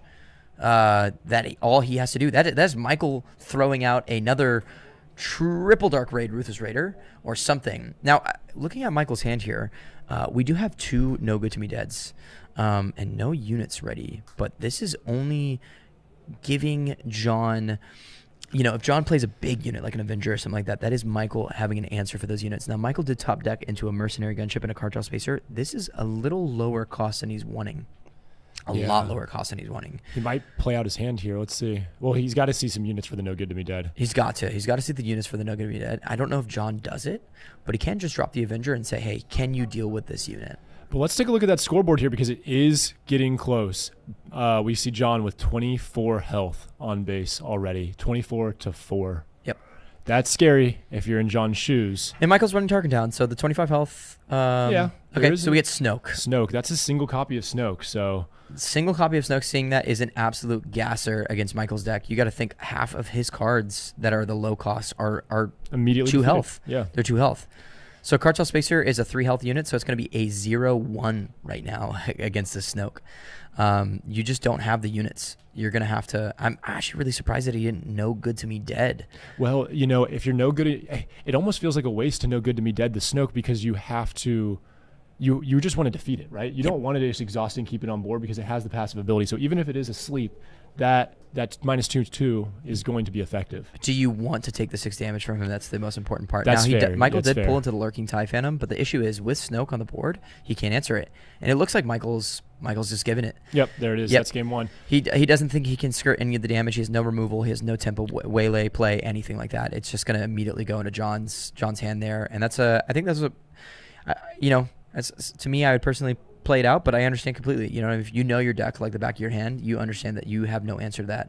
And I do wonder what they're going to sideboard in. For me personally, I think John's going to probably take down, make an opening, put another one, maybe an open fire in the deck, just to kind of have more removal options. Yeah, I mean, I think punishing one is kind of it's in the sideboard for Michael. I don't know if he necessarily needs to bring it in or if he just needs to keep running with what he's got. I feel like Wolf in the sideboard for Michael is a huge one. It's going to stop the healing, and then I also Change of Heart. Michael having Change of Heart, 2 Change of Hearts on the top end is gonna help him with that Avenger play. I mean, he drops Avenger and he just Change of Hearts it, takes it, swings 8 to base. You know what I mean? That's a winner. He would have won that game if he had Change of Heart there, ready for the Avenger on the next turn of initiative play. So I think that's going to definitely be what's going to be the sideboard here. Yeah, I'm very interested in seeing how this one's going to go. Well, Michael did take that game 1, didn't he? No. So Michael lost that game. Michael ended up scooping for that. Michael scooped. Yeah, he had no answers in hand. He had nothing to answer the Snoke or the Avenger. There's nothing to do there. Okay, he was so close, man. He was so close. Yep, 6 damage off. By the way, if we have time now, let's show off some cutesy little leader animations here. So we'll go to the Boba Fett here first. This is Michael's Boba Fett. This is Michael's Boba Fett. Now this is a Boba Fett red, and as we do know about Boba Fett, guys, when this unit completes an attack, if the enemy unit left played this phase, ready up 2 resources. Of course, you get the same thing on the other side, but it's 1 resource when you're just in your leader form. Yep, and you got to exhaust the Boba Fett. Now going over to Bosk. Bosk is being played Bosk blue, guys, and Bosk, this control deck has been stomping the meta as of recently. It is a absolute monster control deck, and the big thing about this is putting down bounties and double collecting them on Bosk flip is huge. So you know, things that are going to give you healing like top target, death mark, you know, things that are going to give you that card draw. You can't even discard against a control deck, which usually is what the answer to control decks are, is discard. Can't do that against a boss because he's drawing so many cards off of Perishing, off of Death Mark, off of all of it. Yeah, we saw the Death Mark that's draw 2 cards every time he collects a Death Mark. He had 2 Death Marks just in that very game. Yep. If Bosk is out, he's going to be drawing 4 cards instead. I mean, that is nasty. Ridiculous. Let's get back into the game. I think they might be ready here. Looks like they're cutting decks. Yeah, I think it's gonna be very difficult to deal with those top end, and I think Michael is trying to put so much damage on base as immediately as possible, which is crazy to me. He put so much damage on base and played that waylay to stop the double collection of bounties, as I think was beautifully played. I think it's just a huge thing. So we have a comment saying that Boba Red has to get to Crate Dragon just for here. Yeah.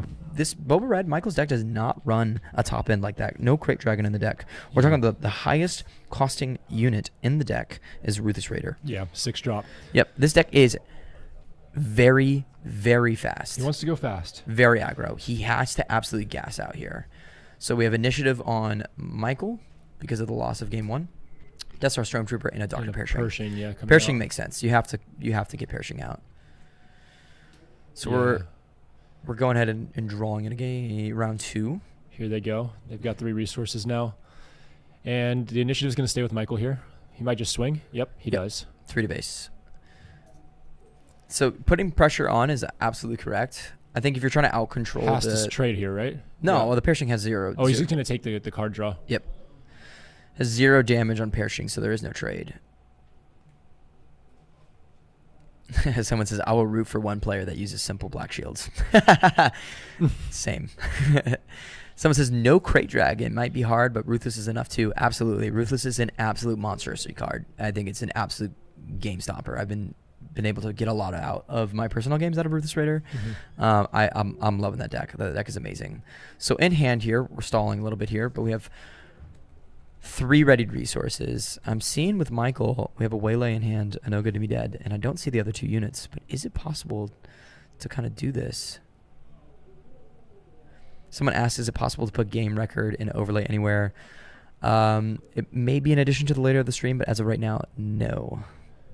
Yeah, that is a good point to bring up. We might talk about that when we go for a break.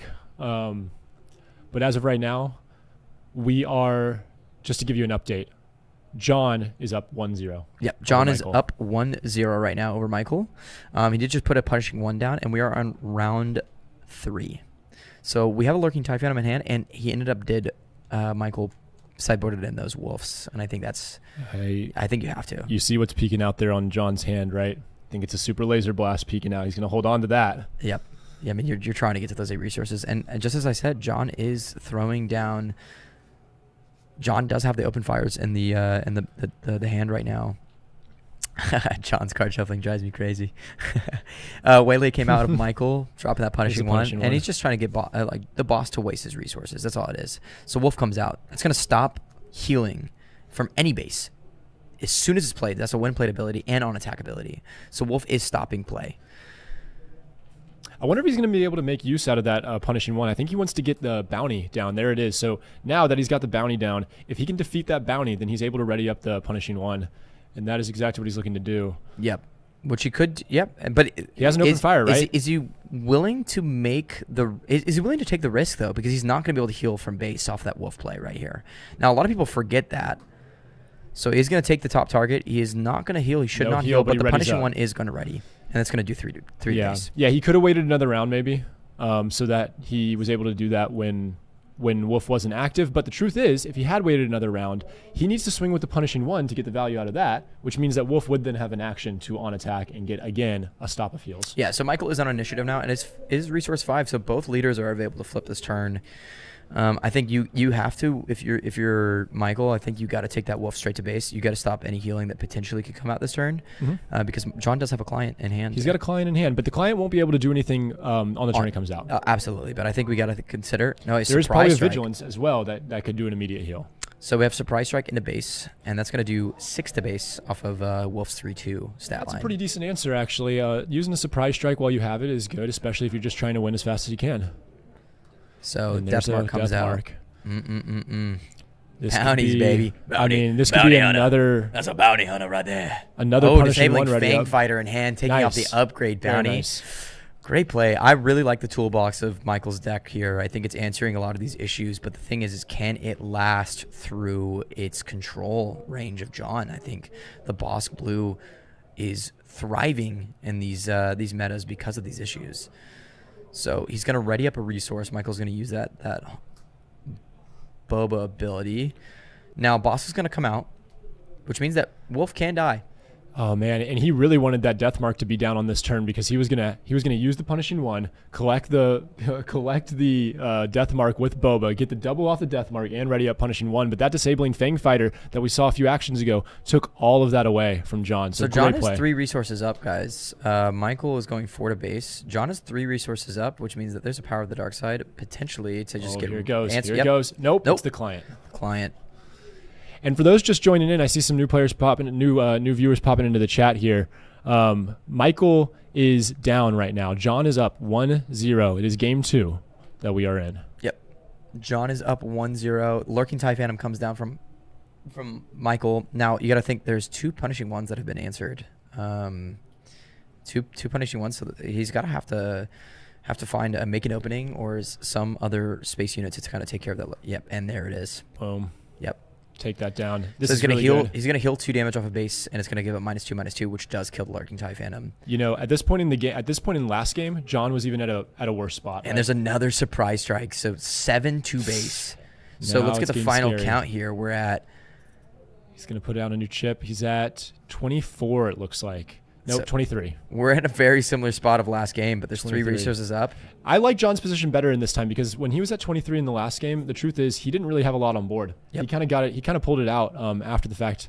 But in this time, he's prepared. He's got 3 units in ground. He's kind of overwhelming that arena. Now, if you do look at John's hand, I mean, Boss Blue does not have a lot of units in the deck, but you're 100% correct. We have someone that's just going to heal 10. Dude, he's got the client boss combo. The client is going to heal 10 off that client, and all he has to do is actually swing once into that Boba. And he's got it. Swing once to that Boba, and then he can play takedown. You know what I Yep. mean?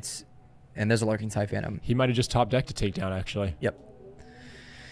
Yeah, this is a very hard matchup, and I like Michael's stance here because he's putting so much damage to base. Just trading, so he's going to go for the Boba play into the takedown. He's got. I think that was a misplay for me. I think why the client didn't come down. Well, he wasn't. Either way, he was going to lose the Bosk, right? So he has to do the client first. Then he's got to do the Bosk attack. and then he's going to do the takedown. In this choice, he just chose to do the Bosk attack, then the Klein, and then the takedown most likely. So he doesn't have the resources. I gotta say that's scary because I think only 2 surprise strikes came out of Michael. I don't even think it was a takedown, actually. I think he drew the entrenched. That's the entrenched up there right now on the space unit. I believe he does have a takedown in hand, but the thing is I think you know, you're afraid of a potential surprise strike. Again, I think there's only 2 surprise strikes that Michael's played.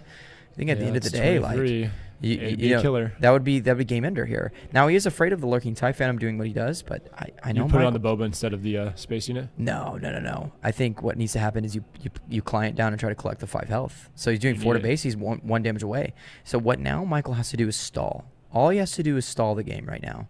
If he could stall the game this round and put John in pressure, he has a triple dark raid in hand, and that could pull out the 5 damage that's needed. See John thinking he's going to do the bounty. Yep.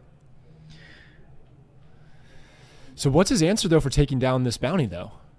Pershing's not going to do it. And I think it's got to be a takedown. It's got to be the takedown. He can vigilance now. Someone just said he can vigilance now. He has the appropriate resources, which could kill and heal. So you are actually just going to heal 10 off of that as well. You don't even need the Bosk. You can entrench the Lurking TIE Phantom. The Lurking TIE Phantom is not affected. It cannot be killed by damaging cards, but you can put an upgrade on the card. Yes. So he's going to triple dark raid, which is draw 7. This is I love these cards. Casino. Here he goes. Okay, He's so searching for some I see a Fet's vehicles. Fire Spray. I see a Fet's Fire Spray and a Ruthless Raider. Which one do you think is more value? Probably Ruthless the Ruthless. Raider. And he chooses it. That's 2 damage on a base. Oh, And man. I think he's 1 damage. Yeah, off I mean, of, all he off of needs winning to, the game right now. All he needs to do now is lose the Ruthless Raider, right? If there's no heals, he wins the game just off the Ruthless Raider being So defeated. he does get 10 off of he does get 10 off. So the vigilance is going to end up, he's going to choose deal 3 and heal 5, I'm assuming. But he also got the collect on the client bounty. Yep, so he's going to heal 10. Yep. Now he is going to take a swing here from the Ruthless. So he's going to take 4 back onto John's base. 10. Let's get a final count He's here. not out of the woods yet. John is still probably sweating about this one. So we're at 23 damage onto John's base. Yeah, guys, I think this Ruthless Raider. So the great thing about Triple Dark Raid here, guys, is that Ruthless Raider comes back to hand after it's been played. Now, what's so important about this is that John is at 1, 2, 3, 4, 5, 6, 7 resources, going to 8 resources next turn, which means that what's in that amazing 8 resource range that John has? The Super Laser Blast. Super Laser Blast. So what Michael needs to Laser do, Blast. what Michael needs to do is he has to play that Ruthless Raider. It just is immediate. You need to play the Ruthless Raider. It needs to happen. Now the unfortunate thing is John has initiative, which means that the Ruthless Raider is not going to come down in time. Now John could be smart and put the client bounty on a card, and then Super Laser Blast and just get the 5 restore heal. But we are not 100% sure if he just doesn't want to take the risk and just immediately Super Laser Blast. How much damage is swinging at base right now from that ship? So it's going to be 3 for Mercenary Gunship. Now Lurking TIE Phantom can't die to Super Laser Blast, guys. I just want to. This is the only way to survive because if that unit swings, he loses the game. Yeah, but Lurking TIE Phantom can't because of the entrenched. No. But he had the other ship that was readied. Got it. Mercenary Gunship. So Ruthless Raider comes down. It's going to ping the shield off a client. 2 damage to base. And by the way, guys, we are watching this on a monitor from the stream room, so we can't actually read any of the text on the cards, but we can see pictures, so that's what we're working off of here. So when I say ship, because I don't know the name, that's why. So client is going to do 2 to base. We're kind of just watching this kind of play out here. I think Michael has a surprise strike in hand. This is the thing that I was talking about, guys. And honestly, I think if you're Michael, you claim here. You claim and you surprise strike straight to base. And that will give you to that point where you're not lethal, but you're very, very close. 2 vigilances and 2 clients so far. We've seen him heal like 20 damage within the last 2 rounds. Yep. And here's a crazy one. Michael just pulled into another Ruthless Raider. So I think there's a world with their resource count at 8 right now. He can surprise strike the Ruthless Raider in for 6 and then immediately drop another Ruthless Raider if he drops anything. The thing is, if he kills the Ruthless Raider, he's not going to go for it. If he kills the Ruthless Raider, it's going to be 2 damage to base. Yes. Now, it'd be crazy if Ruthless Raider is not a unique unit. So you can double stack up. So you can't play the card and then defeat the other Ruthless Raider and get its ability immediately. So Snoke comes out. Snoke comes out. This is risk. This is risk. Snoke is a good answer here. It's not going to make the Lurking TIE Phantom die because of the entrenched on the Lurking TIE Phantom. Right. But he's not worried about the Lurking TIE Phantom because he's not playing space units. Nope. So it's just sitting there doing nothing. Yeah, absolutely. I still think, I'm being honest with you, I still think the Surprise Strike would have been a great play with another Ruthless Raider. But 2 damage to base and 2 damage onto a unit. Guys, this is a great... See a comment in the chat that says 2 big misplays this game. I wonder what misplays you're thinking about. Let us know which misplays you noticed there. Yeah, I think, for me personally, I think utilizing the Surprise Strike onto that... Or am I misreading that? Is not a surprise strike. Actually, I'm misquoting, guys. That is a waylay. So I think I understand why Michael went for just a swing there. That is commentator bad. you get clip in the chat. Clip in the chat. You can call me bad. Yeah. Oh my gosh. Big red bad dude. there. Big red bad. Bad big red. This is 27 damage on base. I mean, John's been in this position before, but at this point, he's wasted 2 vigilances. We've already seen 2 come out. Yep. He's only got 1 more. I don't know if he has it in his hand or not. Now, here's the thing: is there's another Ruthless Raider. If he Super Laser Blast, the game is over. He is gonna have to take. If there's not an answer here, it is. If he Super Laser Blast, the game is over off the 2 death when defeated abilities of a Ruthless Raider. But if you can't Ruthless Raider, how do you defeat one of those Ruthless Raiders that's about to swing at your base? Got it. Either way, he might be washed. This is true. This is gonna be tough. Let's see what he can do. So it's John's initiative right now, guys. If you are tuning in, John is up 1-0 in the series. Yes. John took first game 1. Michael had some really great plays in the second game, and a sideboard has been prevailing for him pretty great. I think Wolf in this stage of the game would be even crazier. But, yep. Looks like John doesn't have an answer. He's going to put a bounty on top of the Ruthless Raider. I don't know if that's enough. That's a game, right? No, so the Ruthless Raider is down 2-2 because of the Snoke. So it's not going to be in lethal range. It's going to put him 1 damage away. But he's sitting at 27. Okay, so you're saying he's swinging for 2. He's swinging just for 2. But he's got 2 Ruthless Raiders. He's got 2 Ruthless Raiders, but he can heal right now. So there's 1. Let's see if he can heal. So if he kills it, he's gonna heal, but he has to out heal. There's the takedown coming in. No, so someone just commented Lurking. He has Entrenched on, which means that the stat ability of Lurking TIE Phantom goes from 2-2 all the way to 6-6. And there's the takedown. Yep. So takedown is going to kill the Ruthless Raider, which means he's going to heal off the ability first of the bounty. He's going to claim 5, and then he's going to do 2 damage back onto base. So, he's skirted out just slightly, but it isn't enough, guys. Oh, man. So Michael has, he could just swing again. He's going to waylay the Snoke. Waylaying the Snoke. That's interesting. I mean, it is an expensive card, so he doesn't necessarily want to spend all that money again, but he might. Yeah, I mean, he needs the 4 damage to base is what it needs to happen. So he's basically challenging John to kill the Ruthless Raider, take care of the Ruthless Raider now, or do not. And John is still sitting at 26 health. He was up to 29 a second ago when he claimed the bounty, but he took 2 damage from the Ruthless Raider by claiming that bounty, so he's still in danger zone. So he's going to make an opening, the Ruthless Raider. Now, this is... It's going to get 2 more I damage. kind of figured when I saw it in the deck he has to. So he's going to knock the damage of the Ruthless Raider down 2 again. Right, so now the Ruthless Raider is doing 2 damage again. And he's healing to his base. And he healed 2. That was a great play by John. Yes, very good play. So it looks like Michael does not have any answers in hand. Yep. So triple Dark Raid. Ooh, here comes another. I did not see that card. Michael could take the game right here. Is this going to be the Fed's Fire Spray? Does he have more Ruthless Raiders in the deck? It would be 1 more. It would be only 1 more. I think we've seen 3, haven't we? No, we've only seen 2 because it was Ruthless Raidered.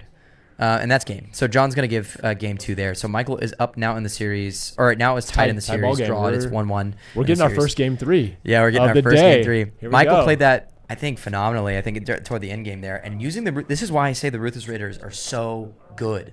So good. Ruthless Raiders are so good into this control meta because it is arguing. You're having an argument with your girlfriend, the control player, and you're trying to tell them, hey, you buddy, kill me, I kill you. You kill me, I kill you. We're doing damage right back, baby. Yeah. So I think using the Ruthless Raider is such a great play. And I think just even having an answer of like Fire Spray right there. We have yet to see a Fire Spray in the series yet. He's pulled it.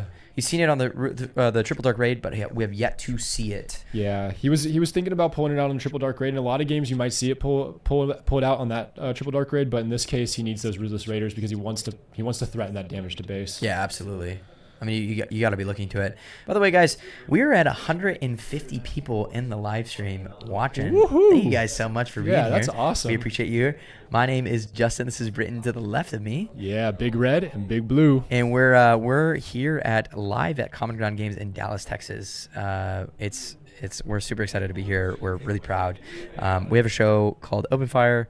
We're the Bucketheads, so we're hosting the stream alongside our partnered favorite local game store in the entire world. Yeah. Common Ground Games. Yeah, we've talked a little bit about what Common Ground Games has done. This PQ, they have donated a massive prize pool. Yep. Thousands of dollars in both cash and product, value and product. Absolutely. I mean, you're talking about like winner of this PQ not only gets all the PQ FFG stuff that is needed, but you're talking about 2 boxes of Spark of the Rebellion, 2 boxes of Shadow of the Galaxy, $500. Yeah. And it just goes down. I mean, you're talking second place gets boxes. Second place gets boxes and $250. Yep. I mean, you're looking at even at the top 8 are still going home with cash value. Yep. So it is a lot, and I think there's packs all the way down too. Yep. For those participants. So absolutely, there is a lot of prizes on the line here. Yeah, and there's big thanks to Common Ground Games. All came from Common Ground. Yeah, this is FFG gave what they needed, but they didn't ask Common Ground to do it. Common Ground did it, and we're into the game. So let me just get to it. Deathmark right onto the Kylo's TIE Silencer. We've seen it before. We've seen a lot of Deathmarks come out, and it's going to be there again. So Boss is going to ping 1 damage on the Kylo's, and that means he's at 1 damage left. Which next turn he can claim that bounty. So I think what's got to happen here is Michael's got to immediately swing with that. Rick in match 1 was goated. It looks like we got some Rick fanboys in the chat. Rick was playing Sabine last round and had a great game. Someone says, yes, get that out there. Drop that gauntlet on all future PQ hosts. Common Ground Games is goated, guys. Yeah, I mean, you can't hold everybody to the standards that Common Ground holds themselves to, but you can only hope. Yeah, they're goated. So we got a Punishing 1 coming down. And this is great. You know, John's going to say, hey, like I'll take the 3 damage, but I'm going to put Punishing 1. I'm going to ping the Kylo's TIE Silencer off, and I'm going to end up getting the ready up on the Punishing 1. Yep. I think that's a misplay.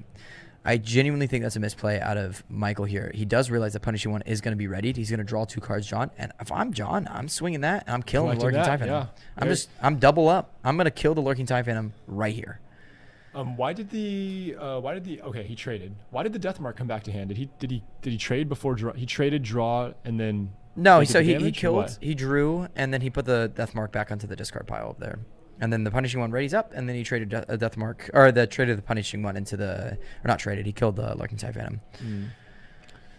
Yeah, I'm not a fan of the play from Michael for putting the Lurking TIE Phantom there. I think you got to understand that Punishing 1 is going to ready up again, and so. You know, maybe we can kind of skirt here. So the client is going to come down from John. It was super useful in last game. I mean, it was really the only reason he lasted as long as he did. Yep, truthfully. And so Punishing 1. Now let me ask you this. I'm a little confused. Where did where did Punishing 1 die from? Punishing 1, he traded Punishing 1 into... Lurking TIE Phantom only does 2 damage as it has raid. And how much health was on Punishing 1? Oh, he's Boba. Tarkin Town. That is why. My apologies. Yeah, he did use Tarkin Town. We can see the epic action counter there. Yep. We really appreciate our players using those tokens to not only help the viewers, but help us as well. Yep. This game is looking very good for John at the moment. I think the early pressure that Michael had early in the series is not coming down right now. So we have Surprise Strike. Now, this is what we were waiting for. Surprise Strike is what's been getting him to that play. So Surprise Strike is going to swing 6th to base. So that is no healing this turn, guys, with Wolf. With Wolf on attackability, there's no healing this turn. So that client feels super low value right now. Yep, boss can flip, top target can go off, client can put down, but there is no healing this turn. John's thinking about this. How does he deal with the Wolf? He's got to get it off board within this round or next round if he wants to get some value. And honestly, if I'm Michael, if John doesn't claim initiative here and just take whatever he's going to take right now, I think you have to claim initiative with Michael.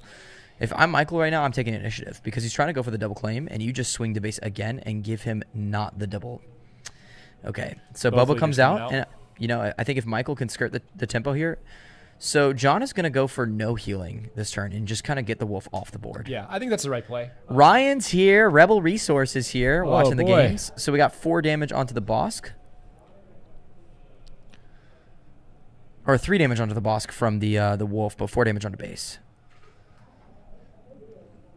And So now we got he's establishing Chilton, ground priority. Chilton, and we reveal 3. 3 cards, 2 Vigilances and a Snoke, guys, and that's going to put 3 experience tokens on top of the Chilton. That Chilton is sitting nice and pretty at 6/6 right now. Yeah, and the reason he's doing that there is Chilton allows him to put +1/+1 counters, experience tokens down for every blue card that he's able to reveal from his hand. So he pulled out 3 from his hand. Yep. We saw the Snoke. What else did we see? Do you remember? 2 Vigilances. 2 Vigilances and a Snoke. I mean, that's a lot of information actually for Michael to work with. Yep. So we know a lot of healing is going to come out.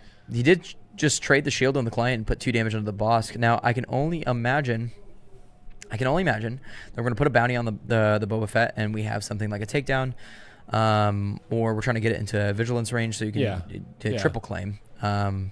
And I think, or even just swinging Chilton into the Boba Fett. You know he does not have many ground units, so I don't think you need to sit him up high and pretty. I think you just need to start doing a lot of stuff. So we're doing 2 damage onto the Chilton off the Ruthless Raider and 2 damage to base. Yep, that makes a lot of sense. He's got to work through the Chilton before he can do anything else. Man, Michael is in a dangerous territory, honest. Michael is in a very dangerous territory. I think there's a lot of presence out of John's board right now that is making Michael's life really hard. And he's not getting the same surprise strike play out of last game where he was just constantly doing damage. And there's the client bounty going down. He's looking to get the double heal. He's looking to heal 5 and then heal 5 again because of the double bounty from Bosk. Let me ask you this: do you think he's going to end up trading the Bosk? The Bosk for the Boba. Yeah. Do you think he's going to end up trading that? Does Bosk do enough damage to kill Boba in this situation? Yes. So Boba's sitting at 6 health or 7 health, and the Bosk is at 4. He has 2 damage on, which means that he. Oh no, he's at 1 off. Actually, you're correct. He does not have enough. Chilton I don't know if would he have does. to trade into it. Chilton might be the trade here, especially because you really want to keep Bosk and Client in the game together. He's got Vigilances in hand that'll really work well with Client and Bosk as well. Yep. So Boba's going to end up doing the trade into Chilton, and he's going to collect that double bounty there. So he's going to heal off 10 off of base, which is huge. Someone asked in chat if Michael is running Boba Fett's armor, and he is not running. No, he is not. It is not in the deck, not in the sideboard. Yeah, we were talking a little bit about it earlier. This deck from Michael on the Boba Fett, it is almost entirely space units. Of course, he does have a few events in there, like your Triple Dark Rage, your Waylay, your No Good to Me Deads. But other than that, other than space units, he's got 3 unique ground units, 3 copies of each of those. So Vigilance is coming down again. He's going to actually make him mill 6 and heal 5. I'm going to assume. Someone seems to be a Bosk Blue player in this chat because someone loves healing damage right now. Yeah, I'm not gonna lie. This is John's best position he's been in all series. Day. Yeah. All series. Yeah, this is unreal. If you guys are just tuning in, this is a 1-1 series right now. John is tied with Michael 1-1. Game 3. Cue the Silver Scrapes.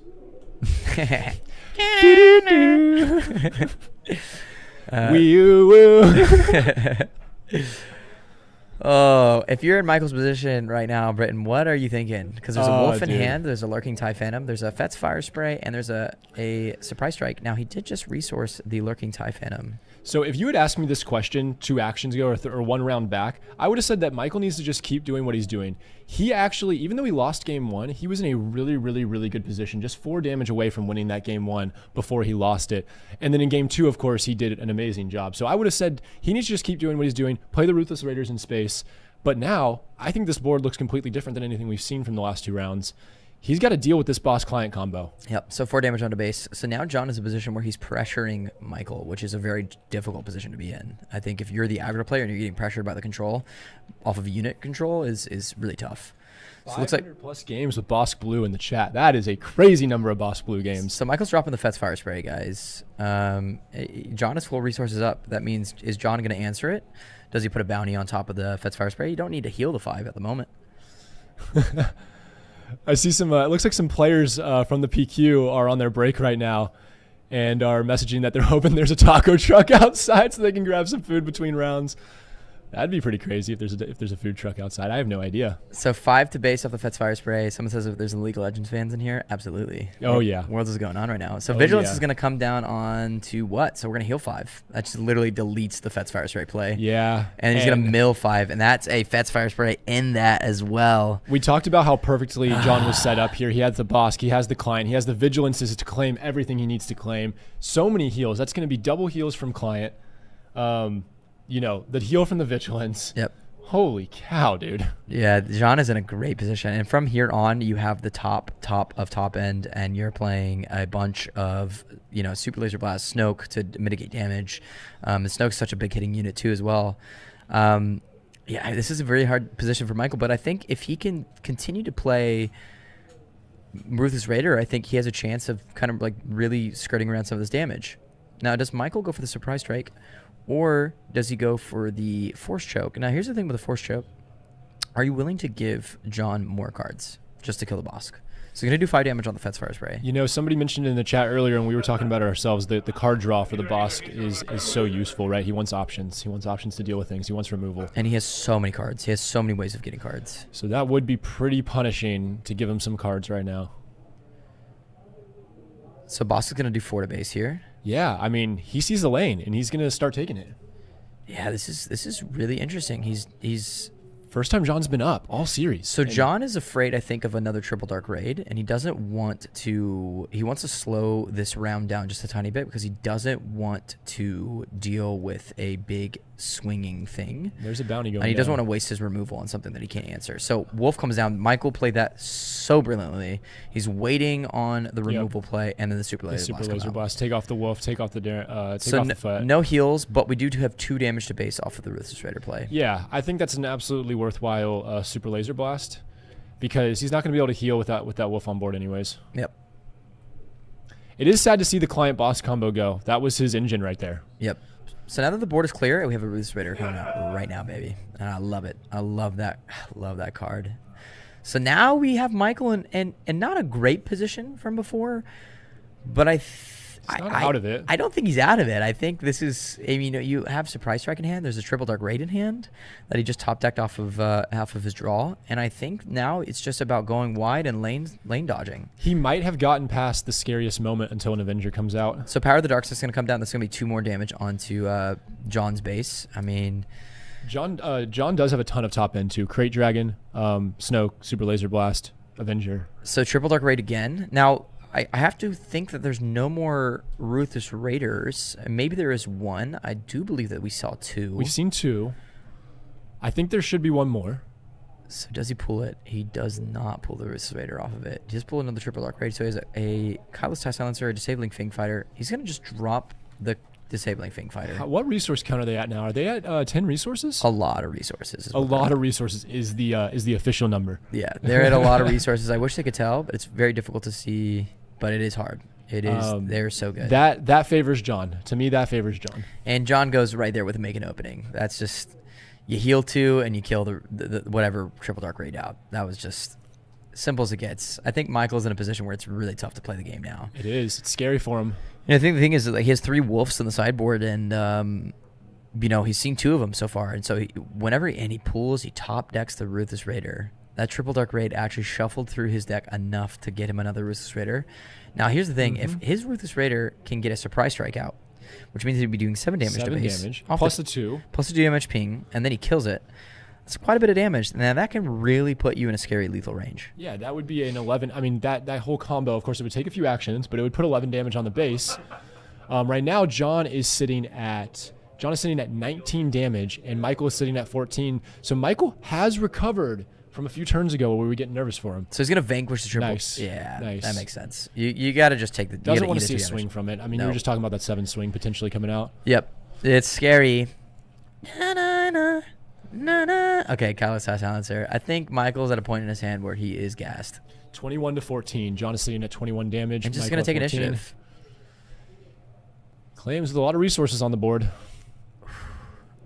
But I think he has some removal for that Kylo TIE Silencer. Yeah, I gotta only imagine that he has an Avenger hand or something.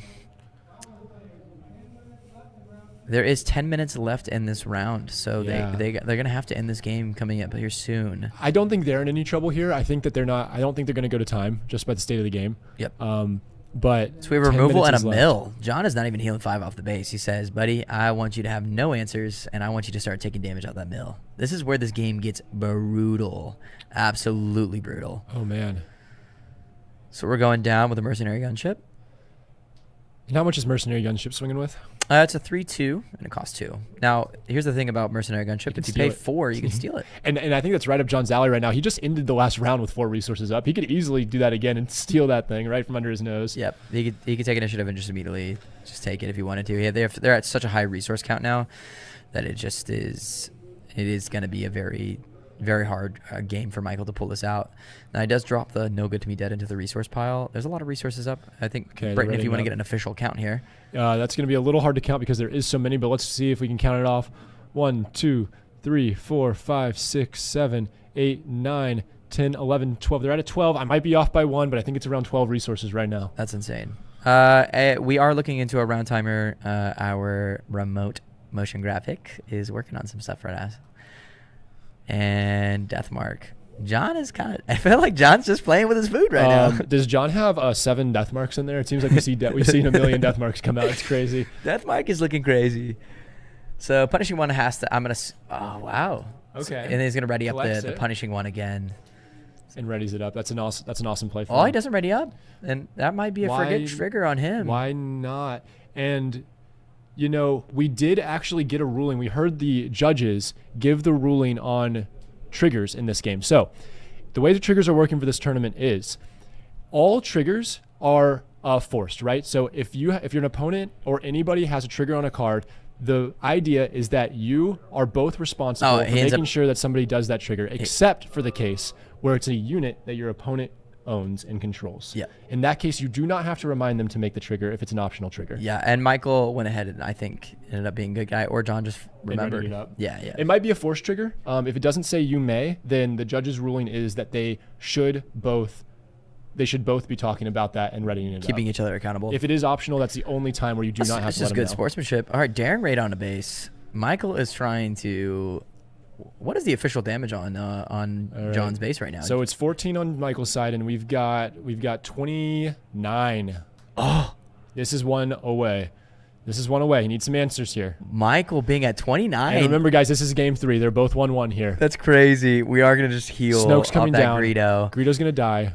And so Greedo, it's a unique unit, so he's actually gonna heal 6. Amazing answer. Yep. Amazing answer. If Michael only had another Does he daring flip here? raid, that would have been absolutely crazy. I don't know if he discards because he's so low on cards, and he doesn't choose to discard. Because he's worried about running out of cards here. Yeah, absolutely. You can't see the amount of the deck stack, but you got to imagine it's very low right now. I mean, you can see it kind of. It's like they're all flat against the table right now. It is dwindling down. There's barely a shadow on that table from the deck. There's not a shadow of a galaxy in that deck right now. And I think the only answer here is for a cause I believe in. So for a cause, imagine. And pulling absolutely nothing because there's no heroism cards in your deck. Well, you could have heroism cards off aspect. You'd just be paying an aspect penalty for them. So Michael's gonna go ahead and waylay the Snoke. Could have the tech in there, right? Yeah, and John's gonna do 3 damage onto Michael's base, which is getting Michael mighty close here. Yeah, there is a triple dark raid in hand. I don't think so. Okay. I don't think there's triple dark raid. It is no good to me dead, Kylo's Tie Silencer, and Force Choke. 20 to 23. Does John pull this back from being 1 health away from losing game 3? He's now in a really good position. It's 23 to 20. I will be so proud of him if he can pull this back. I just don't think so. There's no answer here. I think you have Kylo's Tie Silencer. There's a no good to me dead and a Force Choke. No, that's not Ruthless. It's Kylo, yeah. Yep. There's Snoke again. That's going to remove it. So that's immediately going to kill the Kylo's Tie Silencer. Another great play. And Michael's going to have to take initiative here. There's just really no answer to that. Dude, I'm liking John's position now. This game has swung back and forth so many times now. There's a no good to me dead. That makes sense. I do understand the no good to me dead. Snoke is going to be sleepy for the next round. Yep. So the thing about the Snoke is that static effect is gonna make it a lot harder for Michael because he can't Fet's Fire Spray out and go for lethal again because Fet's Fire Spray is only doing 3 damage now. Is that one and card in the Crate deck? Dragon comes out. Now, this is pretty much... This might be game. Whatever Michael plays, he's just going to do it to his base, and then Punishing One is going to end the game. Oh, this is so scary. This might be the end here, I think guys. this has got to be game. Now, there is a Daring Raid in Michael's hand, and I think that's what he was praying and hoping on. That's going to do 1 damage to base, and then Punishing One is going to do 1 damage to base. He has a Waylay. Yeah, but the Waylay would do 3 damage to base, and then the Punishing One would kill it. Does Punishing One do 7 damage? It does 3. Michael has 20 damage on base. Michael has 20 damage on base. He would take 3 20 damage from a Waylay, and then he would only take 3 more from a... Yeah, Michael has a 25 health base with Tarkentown. Oh, good call. Good point out. Yep, that's right. So he can Daring Raid, but that's going to be game. So There John's it going is. to take it. The Boss Blue going up 2-0 on the day.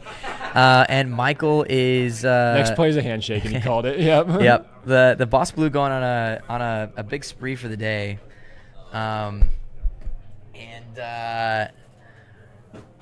Yeah, what a crazy game. That was absolutely crazy. I mean, holy cow! It's our first game 3 of the day, and a spicy one at that. We saw John sitting at 29 Multiple times. Multiple times. Yeah, a little silver scrapes there. Game 3, I think, and I was pleasantly surprised by Michael's deck.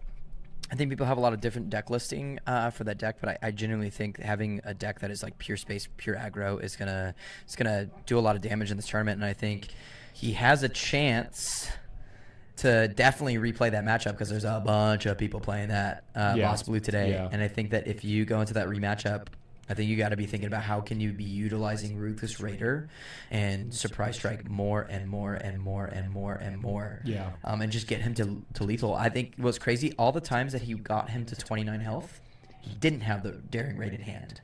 Or he just used the Daring Raid. And can you imagine being at 28 health, 29 health, and John thinks he has it because he's about to just heal, and he goes, 1 resource, Daring Raid.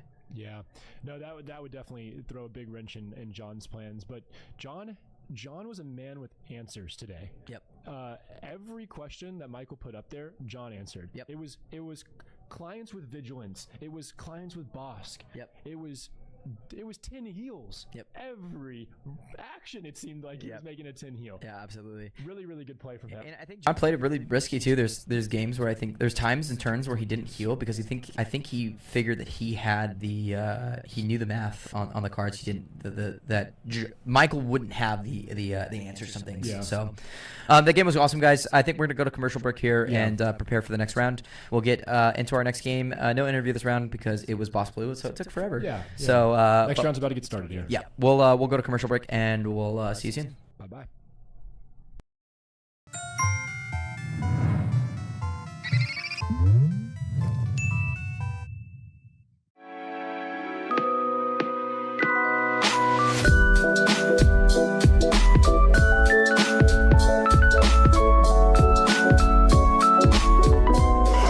It's been pretty great so far. I'm a little 50-50 on my games, but so far everyone's been really nice. The people here seem pretty great. We drove all the way in from Norman, and we're pretty glad that we did. It was about a 3-hour drive, but if I'm ever in the area, I'll definitely stop by again. This place actually seems pretty cool. I like the randomness of it. Sealed always has that aspect of just making bad cards playable. Oh, it's been great so far. I've been having a wonderful time here. It's getting some reps in with the new set. Pulls were fun. I got a Fanatic and a Spring Heart, so I'm pretty happy about those pulls. Honestly, there's a lot more people here than compared to other shops, and everyone's just been super respectful, super nice. Everyone's here for the same deal, so we're just having fun here. So it's been a really good, positive environment. Welcome to Duskmourn! Actually, this isn't gonna work. Think that's scary? That's not nearly as scary as the commanders we have for Duskmourn. Watch out for a jump scare! Zamone, Mystery Unraveler, will get to the bottom of this commander deck with the new Manifest Dread mechanic. Cards like Glitch Interpreter allow you to manifest mysterious face-down creatures, while Disorienting Choice and Zamone's Hypothesis will keep your opponents worried about what's around the next corner. Things are getting scary out here. We might need ourselves a Miracle Worker. Miracle Worker is an enchantment deck that lets you peer beyond the veil to perceive wicked value. Aminatu, Veil Piercer, lets you turn your enchantment cards into miracles, while Soaring Lightbringer and Ancient Cellar Spawn bring an enchanted ending to your opponents. It's time to pay the toll. The Death Toll! Death Toll is led by Winter, cynical opportunist. Cards like Rendmaw, Creaking Nest will help you amass a horde of horrifying hosts. And once your plans are in motion, Demolisher Spawn rewards your delirious deeds with disastrous damage. Dope! Want to be the villain of your own horror movie? Let endless punishment guide your dastardly deeds. Valvagoth, Harrower of Souls, is the big bad of this deck. Cards like the Lord of Pain and Gleeful Arsonist will consistently trigger your commander's ability, while Barbed Flame Gremlin and Sadistic Shell Game will turn you into the villain you were always destined to become. And we'll see you at Commander Nights. Man, I really wanted to get into Dungeons & Dragons, but I just don't know where to start. Oh my gosh! It's the 2024 Player's Handbook, available now at Common Ground Games. And I even got this awesome hero inspiration token for purchasing it. Pick up your copy of the 2024 Dungeons & Dragons Player's Handbook today at Common Ground Games. We have a serious problem. We got all these new gachapon machines, and I haven't gotten anything yet. We promptly need to fix that. I'm a huge Pokemon fan, so I had to hit up this one. So I think this new giant Kirby we got in is a sign. I'm gonna get the keychain Kirby. And just for good measure, I'm gonna get this Hunter X Hunter one. All right, let's start out with the Kirby one. So first one we got here is Kirby, and I mean, look at this little pink fuzzball. I love it. I'll definitely have more room for that than the giant one we just got in. Next up, we have the Hunter X Hunter one. Ooh, look at this. Very cool. All right, finally, the moment of truth. What did I get for the Pokemon Gachapon machine? I'm gonna assemble this and I'll be right back. And look at that. Got my little Pancham for my desk now. How cool is that? Sometimes, Common Ground Games receives quality games that have been sadly dented or dinged during the shipment process. For a generous discount of 15 to 50%, you can give these games a second chance at life to help you, your family, and your friends make long-lasting memories. Please visit the clearance section in our store or our website to help these games find their forever home. I'm leaving here with something.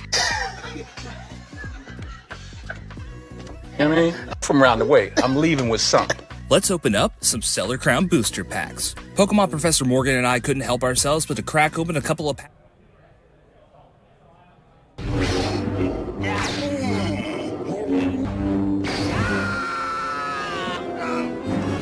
There is no escape.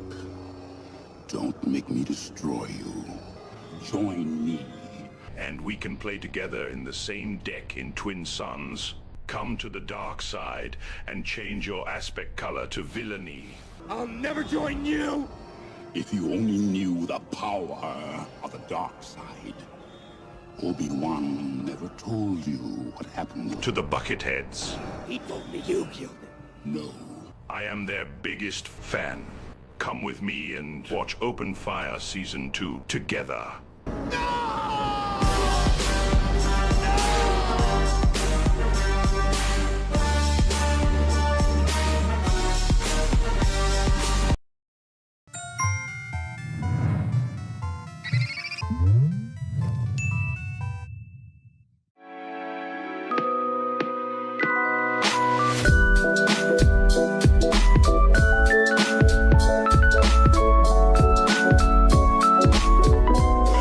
It's been pretty great so far. I'm a little 50-50 on my games, but so far everyone's been really nice. The people here seem pretty great. We drove all the way in from Norman and we're pretty glad that we did. It was about a 3-hour drive, but if I'm ever in the area, I'll definitely stop by again. This place actually seems pretty cool. I like the randomness of it. Sealed always has that aspect of just making bad cards playable. Oh, it's been great so far. I've been having a wonderful time here. It's getting some reps in with the new set. Pulls were fun. I got a Fanatic and a Springheart, so I'm pretty happy about those pulls. Honestly, there's a lot more people here than compared to other shops, and everyone's just been super respectful, super nice. You know, everyone's here for the same deal, so we're just having fun here. So it's been a really good, positive environment. Welcome to Duskmourn! Actually, this isn't gonna work. Think that's scary? That's not nearly as scary as the commanders we have for Duskmourn. Watch out for a jump scare! Zamone, Mystery Unraveler, will get to the bottom of this commander deck with a new Manifest Dread mechanic. Cards like Glitch Interpreter allow you to manifest mysterious face-down creatures, while Disorienting Choice and Zamone's Hypothesis will keep your opponents worried about what's around the next corner. Things are getting scary out here. We might need ourselves a Miracle Worker. Miracle Worker is an enchantment deck that lets you peer beyond the veil to perceive wicked value. Aminatu, Veil Piercer, lets you turn your enchantment cards into miracles, while Soaring Lightbringer and Ancient Cellar Spawn bring an enchanted ending to your opponents. It's time to pay the toll. The Death Toll! Death Toll is led by Winter, Cynical Opportunist. Cards like Rendmaw, Creaking Nest will help you amass a horde of horrifying hosts. And once your plans are in motion, Demolisher Spawn rewards your delirious deeds with disastrous damage. Dope! Want to be the villain of your own horror movie? Let endless punishment guide your dastardly deeds. Valvagoth, Harrower of Souls, is the big bad of this deck. Cards like the Lord of Pain and Gleeful Arsonist will consistently trigger your commander's ability, while Barbed Flame Gremlin and Sadistic Shell Game will turn you into the villain you were always destined to become. And we'll see you at Commander Nights. Man, I really wanted to get into Dungeons and Dragons, but I just don't know where to start.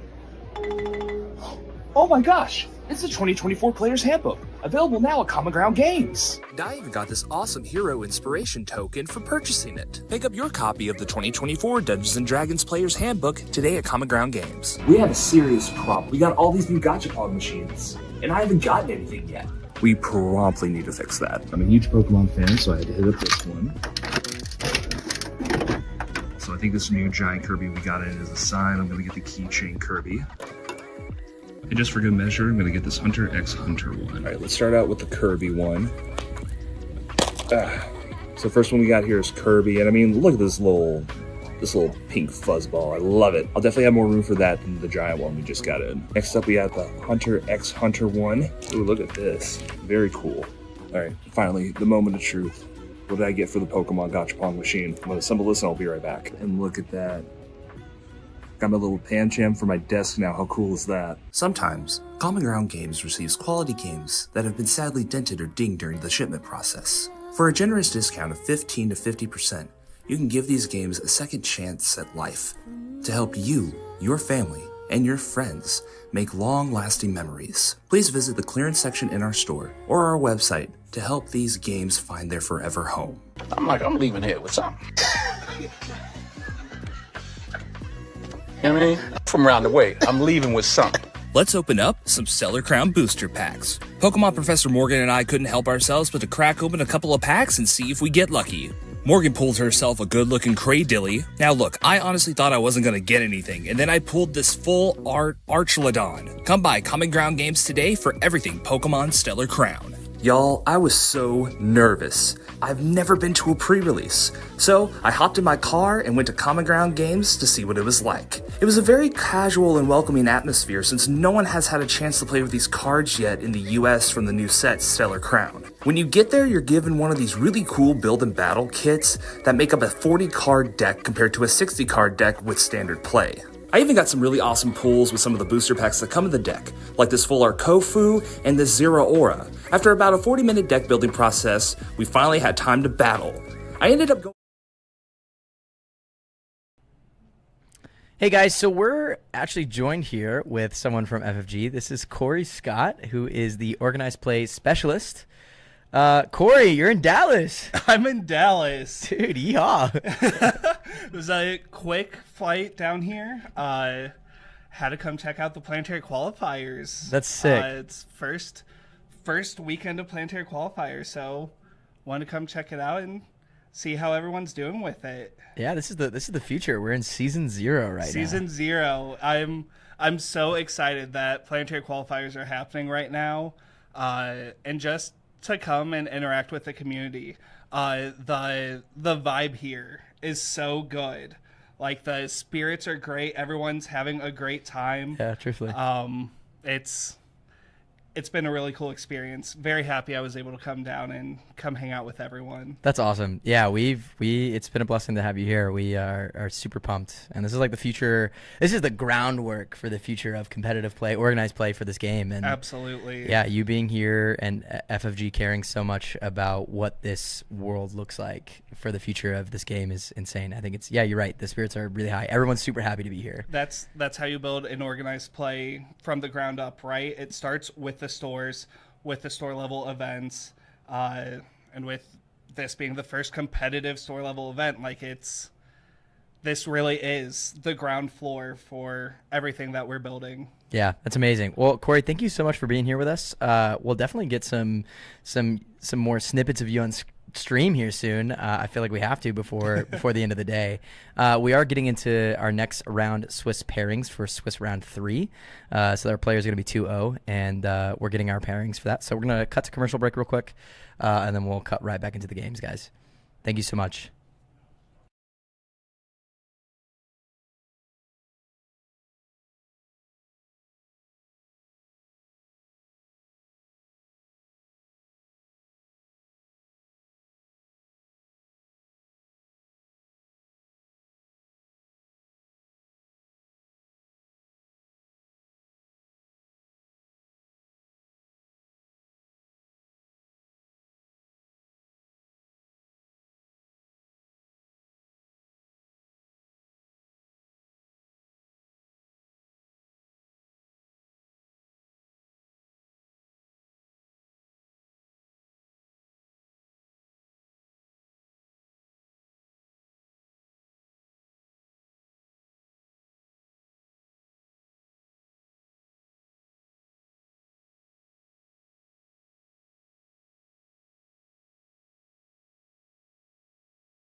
Hey everybody, welcome back to the stream. We are in round 3. Swiss round 3, baby. Yes, and so if you just are joining us, we are the Bucketheads. I'm Britton, aka Big Blue from the Bucketheads, and I've got with me Justin, aka Big Red. Yeah, and we are here at Common Ground Games in Dallas, Texas, with the most awesome PQ event you could ever imagine. Season Big 0. Thanks to Common Ground Games. So let's see who's playing in this next round. Yeah, so we have a double Han matchup, but it's not a mirror. We have a young Han and a old Han. So young Han is going to cheat out units and do the good stuff.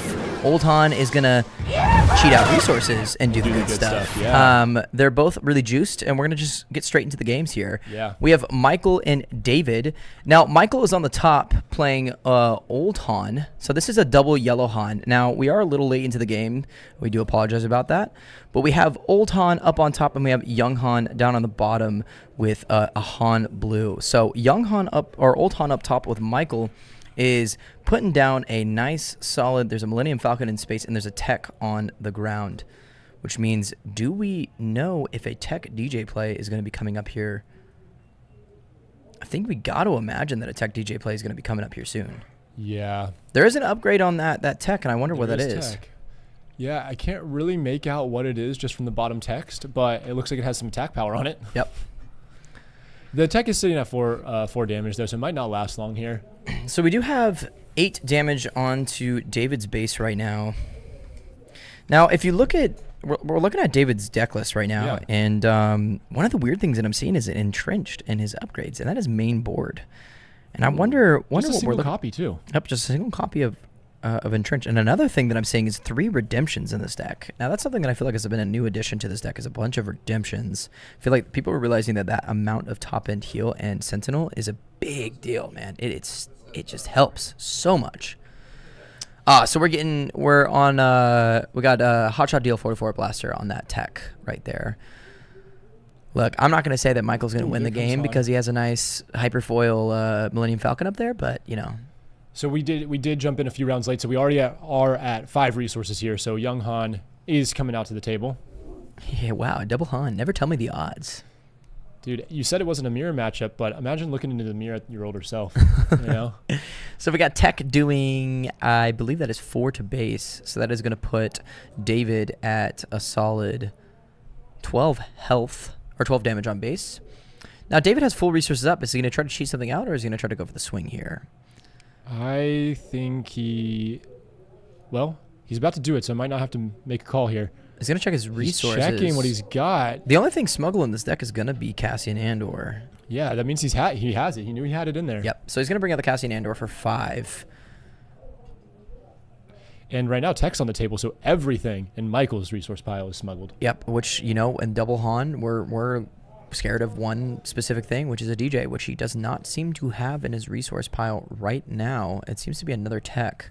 We don't need to resource that out.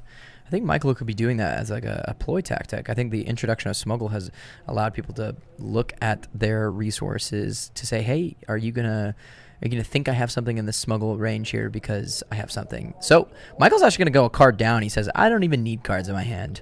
We're gonna put a card down, and which is gonna give. Okay, so the Cassian's gonna trade into the Tech. Yeah. So that's 4 damage on Cassian now.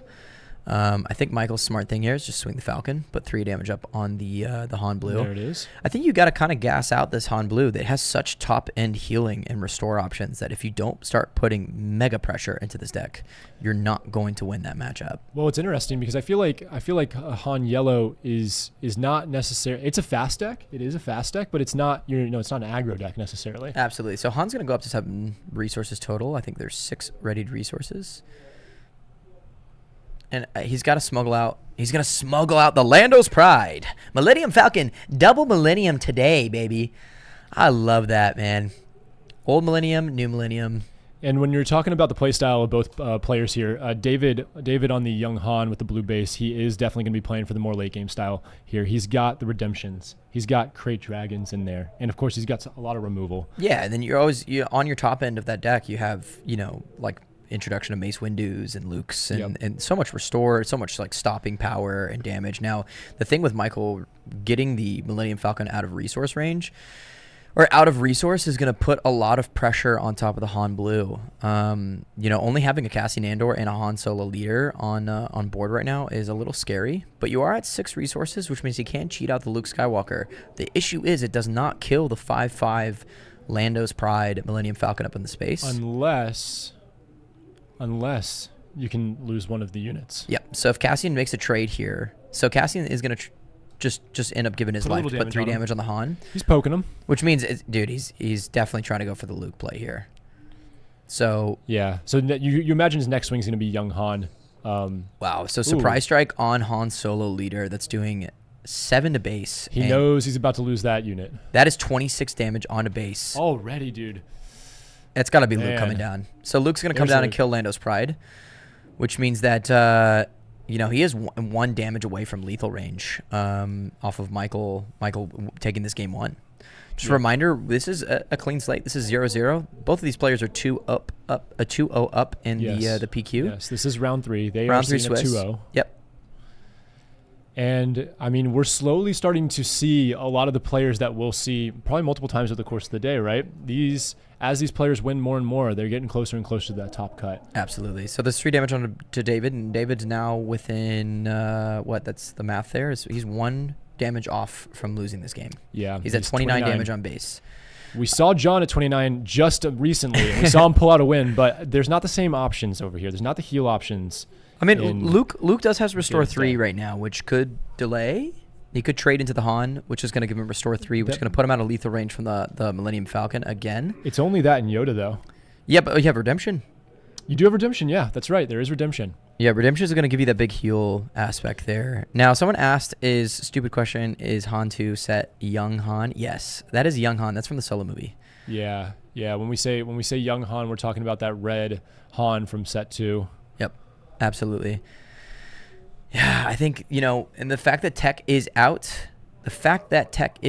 guys, means that Tech is, can pull anything from that resource range, and that could be anything. That could be a surprise strike, that could be a cunning, that could be anything. Redemption does come out, and that's exactly what he's looking for. I think he's going to absolutely do all damage onto the Redemption, which is going to be 8 damage onto it. It's going to heal 8 damage from his base. So that's going to bring him back down to Oh, there's a Han Solo coming out with a wahoo ambush into Luke Skywalker. Wahoo! So Han is gonna shoot first ability and kill the Luke Skywalker. So This one's over. That's what the chat says. So if you guys don't know, Han unit can swing he's a 6/6/7 drop, and he has ambush, and if he does damage before the attacker, which he does, and he does lethal, he doesn't take any combat damage back. Yeah. So He shoots first. he shoots first. And that redemption play is pretty standard from a redemption. You're often looking to heal all of that value off the redemption. There's some cases where you might not, but he was against the wall, so he had to. Yep, absolutely. Now we have how many players in this PQ? We have 128 players playing in this PQ. Yeah. Which is it's just a crazy day. We have a lot of games ahead of us. I'm so excited. There's so many awesome plays. I think is really important. Someone's asking if he's paying for Falcon. Absolutely, he is. If you see that one resource tapped down by his right hand, you will see that he Falcon is. in game. Yep.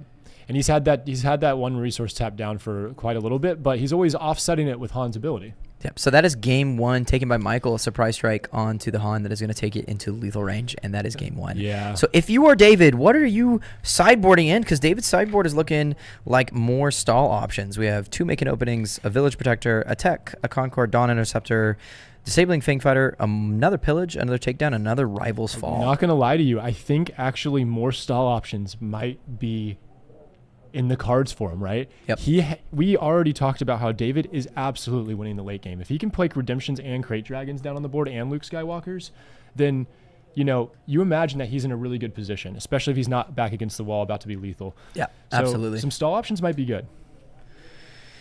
Yeah, I think Michael played this great, and I think Michael played this great, and I think that's the beauty of this Han double yellow deck. This Han double yellow deck is a deck full of a lot of options. It's a toolbox fast aggro deck with tempo, and it's gonna just tempo base any deck out. And I think that's the crazy thing. And if you're getting the tech play out, now everyone freaks out about the tech DJ play. That is a crazy play. Don't get me wrong. That is a nuts play. Yeah. But Tech himself is the secret sauce.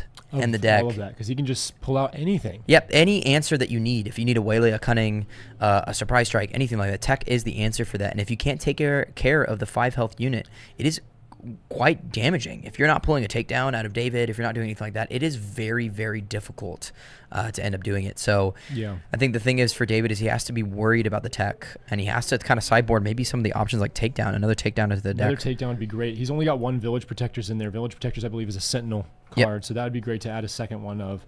Yep, and he has 1 takedown in the deck, so adding a second takedown I think is the option that he's probably looking for. But yeah, man. and that let's talk about numbers here. When we're looking at these 2 deck lists, Michael actually has the much more consistent deck. David is running a lot of 1 and 2s ofs, where Michael is running a lot of 3s of and some 2s. And what I love about Michael's deck, and I've actually talked to him about this deck, is there is a card in here that I think is absolutely gas. What's your favorite card? It is Final Showdown. Ooh. There's a Final Showdown on the sideboard. I don't know if he sideboards it in, but the beauty of Final Showdown being a double yellow card, a double cunning card, is that in a deck like Han, when you're cheating resources up, playing Final Showdown on a turn that you have Han unit out or something massive makes the game so difficult, because you can do things like 10 damage with a Han leader and a Han unit, and then Final Showdown and do another 10 damage. Again. And doing 20 damage to base is almost guaranteed lethal unless someone's playing a hyper control healing. Especially at that point in the game, when you're at the point where you're bringing out Han. Yep. You imagine they're already close to 10 damage on base. Absolutely. So I've actually talked to Michael about this deck. Specifically, I think Final Showdown is a card that is being underrated. Someone actually just put in chat, Final Showdown is unbelievably cracked. I absolutely agree. It's crazy to me that we don't see this card more often in double yellow decks, even the double yellow boba. Yeah. It is a answer card to you confirming your tempo within that mid-range resource range. Like, it is unreal, and if you can't answer the units that they have, if you're playing a deck that doesn't answer units, I mean, you just win games. Yeah, you're definitely bringing up the 2 big options that would make use out of a Final Showdown, especially at a Planetary Qualifier. It's going to be the double yellow Han and the double yellow boba. Yep. Michael does have a lot of tempo options in his deck, something that we're not surprised about. He's got the Leia, he's got the Waylays, he's got the Cantina Bouncer. He's got a lot of options to really get an edge on David here. Yeah, just like a bunch of tempo plays. So I'm loving Michael's deck. I'm loving David's deck. The Han Blue was something that I got introduced to, especially at the beginning of the set. A shout out to the Outmaneuver guys. J-Rod beat my butt on this Han Blue, and it made me think about life, and I ended up playing like 200 games on this Han Blue to realize how much I wanted to know how this deck is. So it's a really great deck, and I think if you could skirt tempo correctly and you can play this into the late game, install it correctly, you have a lot of options, and the game can be very good. So with initiative, David has initiative here. Sorry for the game map being a little crooked, guys. We will fix it in between the next round. It is on a table. They have freedom to move that map. Yeah. I mean, this is the third round, and people have been pushing it around, so we're looking at a little an angle here, but yep. And Sabine comes down for David. Out there. Yep. Someone commented about the Final Showdown being a win more card. It is absolutely a win more card, and that's why I believe having just one in the sideboard or something like that is completely viable, especially when you're pulling from resources. It's a win more card, but it's also, most importantly, a win now card. Yep, absolutely. And I think against David that's really important because we talked about how big he is. Yep, absolutely. So Ezra's going to come down. Ezra is going to come down. Now, Ezra in this deck, I think a lot of people have weirdly cut it. And at a 3-cost range, I think that makes sense because there's so many good 3-cost range in Yellow Cunning with Heroism. And so I think 3 is a really tough resource range. You could be playing like Bodhi Rook. And playing Ezra here on the on-attack ability of playing a card off the top of your deck just skirts tempo more. You're doing more tempo plays. So with 4 resources up, Michael's going to swing. Yeah, he's going to do the on-attack ability of... And what are we looking at here? He's actually going to just end up leaving the card on top. Yep. I wish I could have seen the card, but... But alas. It's his prerogative to keep it there. Can we get a timer overlay? We are getting a timer overlay fixed. We have a lot more rounds of the day. We will get that onto the stream sometime in the near future. We've got an awesome VFX worker working on a timer kind of as we speak. It's going to bother me that they're putting ground units in the lead. Yeah, so this actually is not the first time that we've seen this today. Actually, in round 1, they were also playing ground units in space. Really, I don't even think they're sitting in there with a lot of nerves, guys. This stream room, I'll paint a picture of what the stream room looks like for somebody that's walking into it. It's a completely isolated room. Lights are off except for the big studio lights that are brightening up the table. They've also got these red almost ambient lights that are hitting the sides of them. There's a lot of pressure as soon as you walk in there. So they're not really reading the mat. And I think the person that's just playing first is just going to the right with the ground. Yep, absolutely. There's also a Darth Vader cutout in there that's staring you down by the side of these red lights. So he's saying, you better get it done. Yeah. Just to say that this Gamorrean guard that came down from Michael's side. Now, I love that, and a lot of Gamorrean guards are not happening. They don't do it anymore. And Gamorrean guard is nasty. And so we have a pillage coming down from Michael. Okay, so Michael's going to do 4 damage to base with the Gamorrean guards. And Sabine's swinging to, it looks like, 1 to the base into the unit. Yep. 1 to base, 2 into the Gamorrean guard. Yep, it's what you'd expect. David needs to trade, keep units off the board. Michael wants to go to base. And he's up to 10. Yep. So he's going to play the top card off his deck. He does have the resources. He's at 4, and he did have a Cantina Bouncer, but he couldn't play it because he's at 4 resources. He has no cards in hand because of the pillage. This is really important. He did have to get rid of a Han Solo unit. So Cassian Andor is going to... he's going to swat out the Gamorrean guard. Take him down. So it is as Lord Vader dictates. Yes.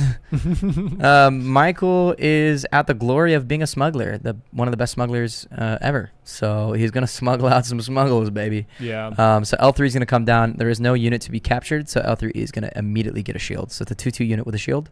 It's basically a smuggled version of Crafty Smuggler, and it's a white. So we have 2 units on board for Michael, 1 with David. David's got the Cassian Andor with 4 damage on. We got 10 damage on David. The series is up 1. Michael 1 up against David. This is Swiss round 3. Michael waiting to make a play. He looks like he tapped 3 or 4 resources. Looking at his resource range here. Did Michael resource? It looks like he didn't resource this round, actually. So he's just going to sit at the 4 resource range here. That's an interesting decision, honestly. I'm very surprised to see that. Yep. Yeah, it's an interesting decision for sure, and I think it's specifically because you can cheat the resource out of the Han ability. He just doesn't want to get pillaged again. That's the biggest thing here. He doesn't want to take the pillage once more. I see what you're saying. So he's going to try to match him on resources rather than stay ahead of him. Yep. But that will delay his Han by a turn. It will. It will. Now, he does have his resources tapped, which does mean in the resource phase that he could still be resourcing, which it looks like he is. He is going to end up resourcing. And I think that's the right decision. I would have been shocked if he did. Yeah, I'd be shocked that he stays at 4 resources. Absolutely. But that would have been quite a big brain move if David was holding a pillage. David's initiative is going to take the 2 damage onto the Obi-Wan, cheat out the Obi-Wan. There he goes. That is a massive Sentinel, also my favorite character in the all of Star Wars universe. Hello there. And is that Sabine still out on the board, or is that Cassian? That is Cassian Andor. Okay. So there's not a Force unit right now to get bonuses from Obi-Wan. Does he need a Force unit, or can he go to anybody? For what? For his when defeated. No, that is when defeated, it can do 2 experience tokens to anyone on the board.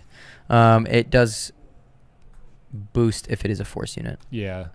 So he's going to waylay the Obi-Wan, which is a huge tempo misplay out of Michael. Or not misplay, a huge tempo play out of Michael to misplay David's full resource range out of the Obi-Wan. Yeah, and so the boost for Obi-Wan is if he does have that Force unit, he gets an extra card. Yeah, so David's just trying to stop all the damage that is coming to base, obviously, off of that Obi-Wan play. But at this point, man, I mean, that waylay was perfectly timed. He's going to check the top resource range.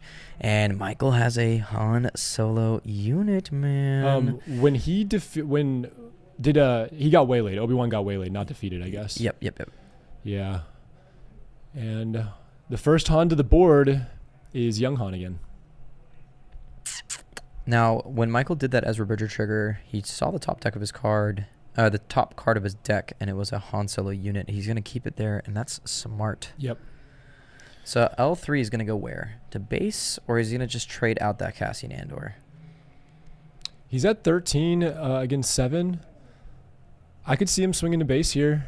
Let's find out. He's thinking about it. Do you think you put more pressure on, or do you just trade into the Cassian Andor, get 3 damage off, ping the shield off? My impression... Oh, he's going to go into the Han. Oh, no. Okay. He's just pushing forward. Okay. Got it. Into the Cassian Andor. Yeah, we're no audio on them. We're just playing off their hand movements here. So Han Solo's going to take the 2 damage on there. Yeah, the reason I don't necessarily... these guys know what they're doing, right? So you can't fault them, especially if Michael's able to pull out another dub here. But the reason I don't necessarily like that is because I feel like David wants to trade into his units. I feel like David wants to hit those units. Yeah, I think so too. So could he have just swung base and then still had that Han, that young Han hitting a unit? Could he still have Cassian hitting a unit? I don't think so. I think he's trying to use that Cassian as not a trade objective, and he's just trying to keep hitting base with it. So Michael's sitting on the 3 resource range here. What is he wanting to do? I think David's taking... Well, he's got full resources. He's got 6. I think he's taking initiative.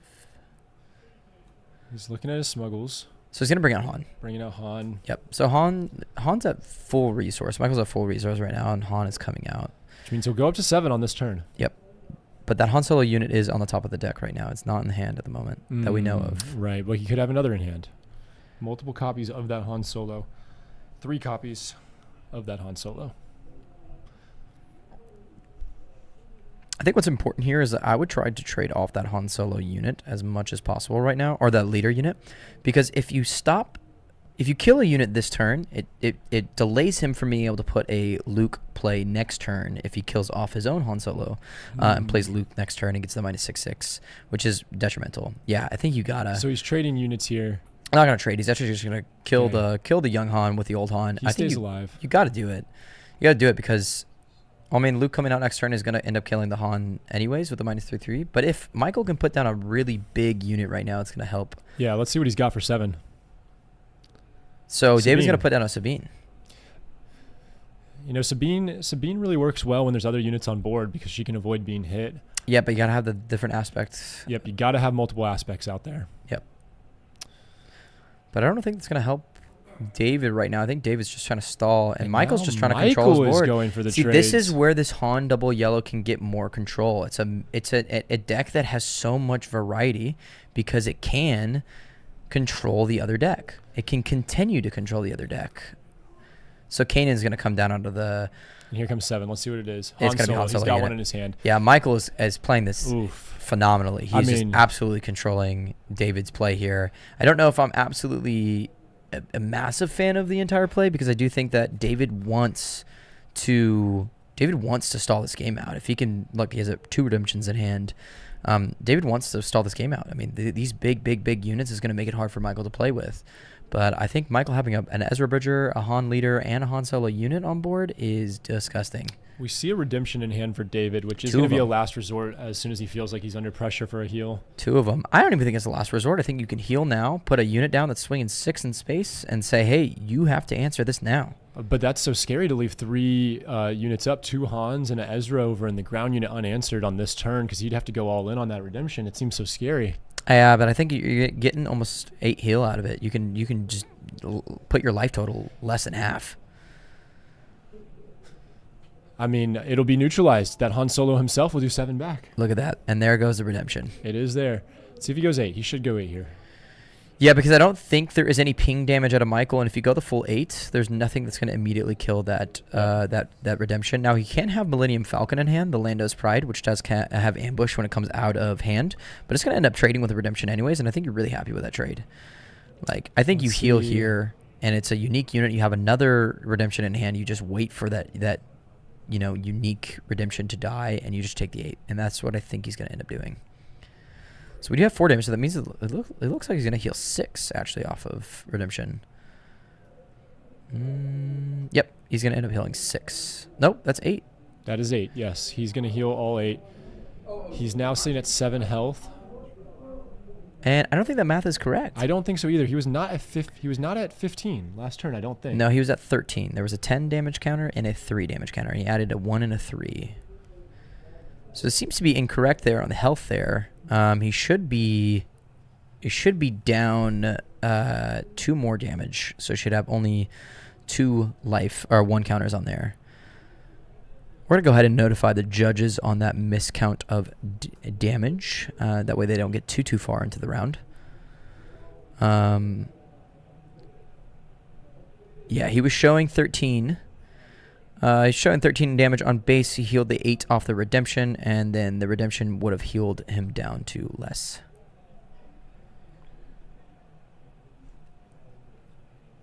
So he has to heal 2 more. Oh, you guys are correct. Absolutely correct. We didn't see the Han tap there when he played it. He did actually cheat the Han tap out, and so that's what put the 8 redemption. Yep, that's what put the 2 damage onto the redemption. So he healed 6, put 2 damage on the redemption. Great job, chat. Oh, wow. Thank you for keeping us honest, chat. Yep, thanks guys. You know what? You guys have the stream from here on. We're going to peace out. We're gonna self-commentate. Yeah, thanks guys. Thank you guys so much for that. We did not see that Han tap ability come out. Yeah. Long story short here, guys, David is getting mauled. And I ain't talking about the unit.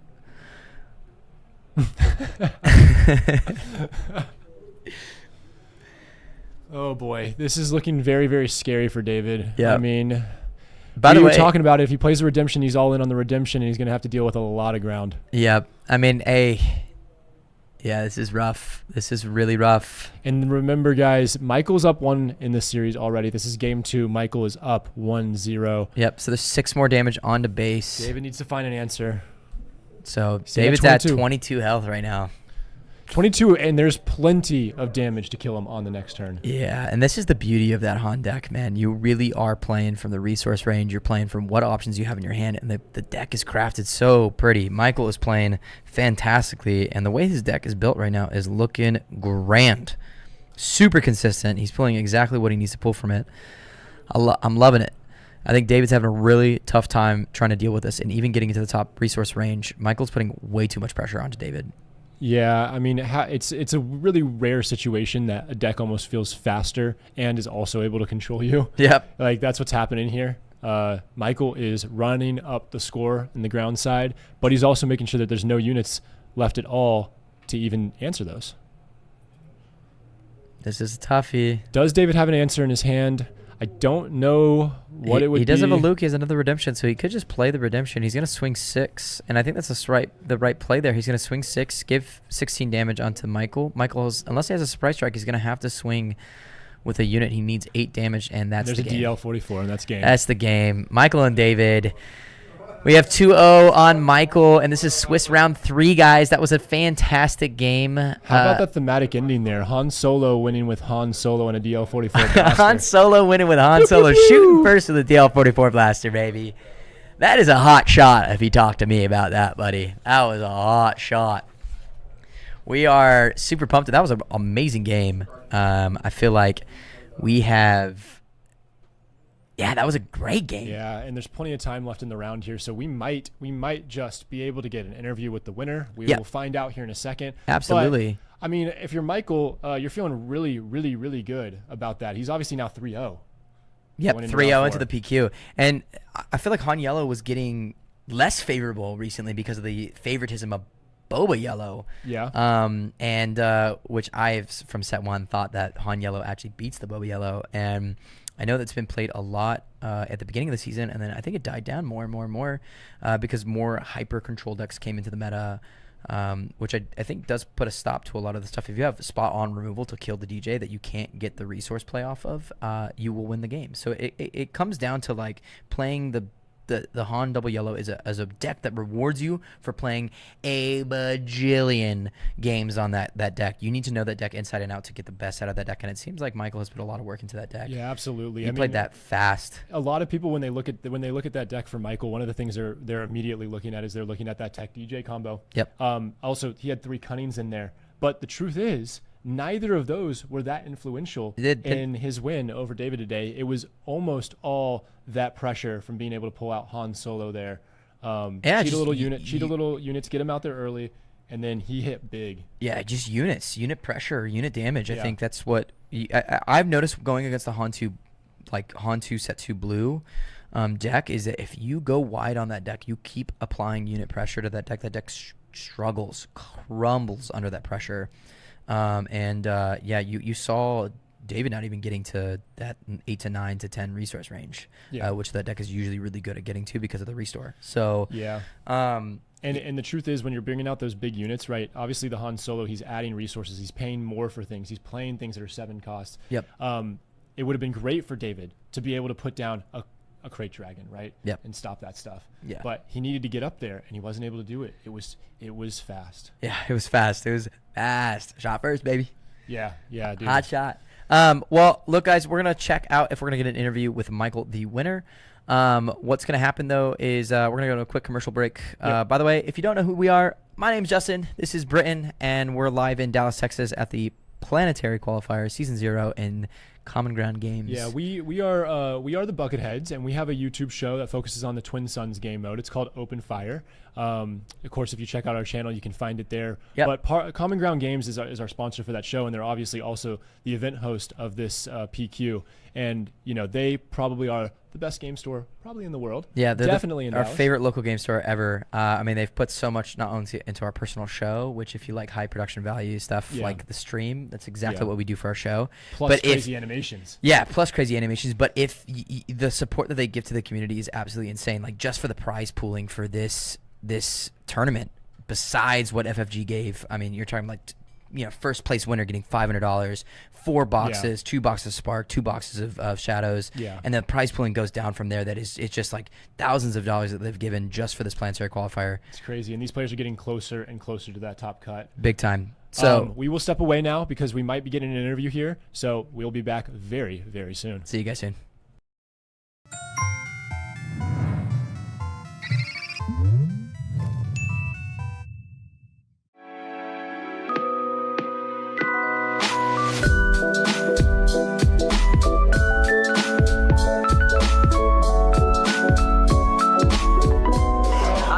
seem pretty great so far. I'm a little 50-50 on my games, but so far everyone's been really nice. The people here seem pretty great. We drove all the way in from Norman, and we're pretty glad that we did. It was about a 3-hour drive, but if I'm ever in the area, I'll definitely stop by again. This place actually seems pretty cool. I like the randomness of it. Sealed always has that aspect of just making bad cards playable. Oh, it's been great so far. I've been having a wonderful time here. It's getting some reps in with the new set. Pulls were fun. I got a Fanatic and a Spring Heart, so I'm pretty happy about those pulls. Honestly, there's a lot more people here than compared to other shops, and everyone's just been super respectful, super nice. Everyone's here for the same deal, so we're just having fun here. So it's been a really good, positive environment. Welcome to Duskmorn! Actually, this isn't gonna work. Think that's scary? That's not nearly as scary as the commanders we have for Dusk. Welcome back, everyone. I am Julian, and this is Michael. Hey guys, how's it going? He is the victor of the round 3 top table stream table of the Planetary Qualifier. He was piloting a double yellow Han against a Han blue. Now, double yellow Han has been a notorious menace, especially since Gen Con, of this being like a crazy deck to go against. My question for you is, how long have you been playing that deck? Oh man, I've been playing it for a good while now. I've been piloting it for several tournaments for just locals and things. I played in the Showdown last weekend with it as well too, so I'm very familiar with it. Well, I believe you because you piloted that deck amazingly. And you did Thanks. exactly what double yellow Han wanted to do, was just take control of the tempo plays and squeeze in a whole bunch of damage when you can. Going against that Han blue, it just feels like it was so one-sided at times. Like he couldn't do really anything. Yeah, I mean, when he played those pillages, they kind of annoyed me a little bit, but then I knew that, he's skipping his turn basically for me, and I have so much smuggle in my deck, and I was just like, well, I'll just play my smuggle cards. Exactly. So that's the what hand doesn't affect you at all. Yeah, most of the time it doesn't, yeah. Was there any other, like, with your experience with double yellow Han, I'm pretty sure you played countless games against Han blue. Is there any cards in that deck going into that matchup you're thinking, I have to look out for this? Or maybe those are a screw in your plans, or a wrench in your plans? Just Luke is just the biggest bomb. Obi-Wan can be a deterrent, but since I have so many bounce cards in my deck, they play Obi, and then I just bounce him back into his hand. And that's pretty rough for him too. You just gotta love double yellow. I think it's one of my favorite color combinations, especially for any kind of like deck. There's just so much utility. Even double yellow heroism is such a fun concept to play. Yeah. Is there anything you wanted to add about that game? Is there any kind of moments? I actually saw you were your Ezra hits. You weren't finding much on those Ezras. Ezra wasn't doing anything, and so I kind of changed up the deck list a little bit. I had 3 Ezras in the deck, but I've gone to Rogue Operatives because it just pushes more damage. Okay. And then the average Ezras I've gone down 2 on because it's 2 on Ezra. Yeah, so it's but that's what I had in my hand at that game too. Right. So how many Rogue Operatives did you play that game? Well, none. None, right? Yeah, I'm about to say you hit every Ezra and hit nothing off the Ezra. yeah, exactly. Yeah, Ezra's. But Ezra helps me look for the next card too. Right. So if I need to discard it, I'm just like, oh, there's the Han unit right there, or something like that. It sets me up kind of like what R2 does. Exactly. And I was wondering, do you happen to have? Actually, I won't even try to get into your deck because we have a whole PQ to get to. I want you to spill your beans. But was there any kind of cards you were kind of like hoping for, looking for Ezra? Like, I see you said Han. Was there any other cards that were like during those moments you were thinking, pulling this top deck? Yeah, just like anything that I could possibly play. Anything playable. Yeah, better than my 2/2 guy L3 or whatever. So is that what you were finding, like L3s and useless units and stuff like that? Well, L3s are really good for because they're really sticky, so they have that shield. Right. So they're really, really necessary, I think, to be able to put the blaster on them to get those extra actions out of it. Even harder to get off the board. Exactly. Once it has Just like with Boba Fett with Crafty Smuggler, he does the exact same thing. Right. Yeah. But L3 also has that additional ability. Yeah. So, well, thank you so much for coming on to interview you. It was a great having you here. Best of luck on the rounds going forward. 4 more games to go. 4 more games, dude. You got it. Double yellow Han. Thank you so much. We'll be right back with the commentators here shortly.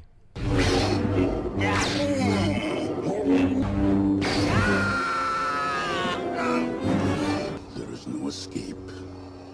Don't make me destroy you. Join me. And we can play together in the same deck in Twin Suns. Come to the dark side and change your aspect color to villainy. I'll never join you! If you only knew the power of the dark side. Obi-Wan never told you what happened To the Bucketheads. He told me you killed him. No. I am their biggest fan. Come with me and watch Open Fire Season 2 together.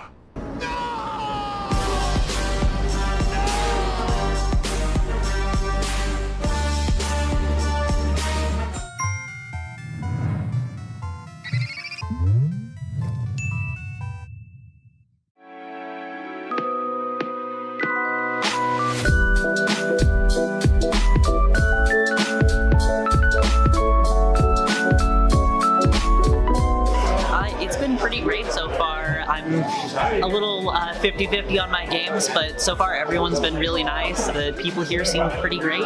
We drove all the way in from Norman and we're pretty glad that we did. It was about a 3-hour drive, but if I'm ever in the area, I'll definitely stop by again. This place actually seems pretty cool. I like the randomness of it. Sealed always has that aspect of just making bad cards playable.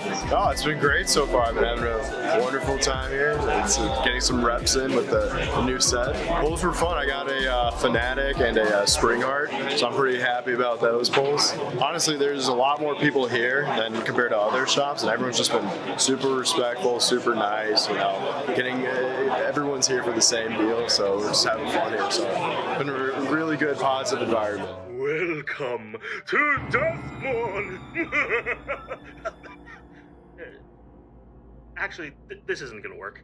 Think that's scary? That's not nearly as scary as the commanders we have for Duskmorn. Watch out for a jump scare! Zamone, Mystery Unraveler, will get to the bottom of this commander deck with a new Manifest Dread mechanic. Cards like Glitch Interpreter allow you to manifest mysterious face-down creatures, while Disorienting Choice and Zamone's Hypothesis will keep your opponents worried about what's around the next corner.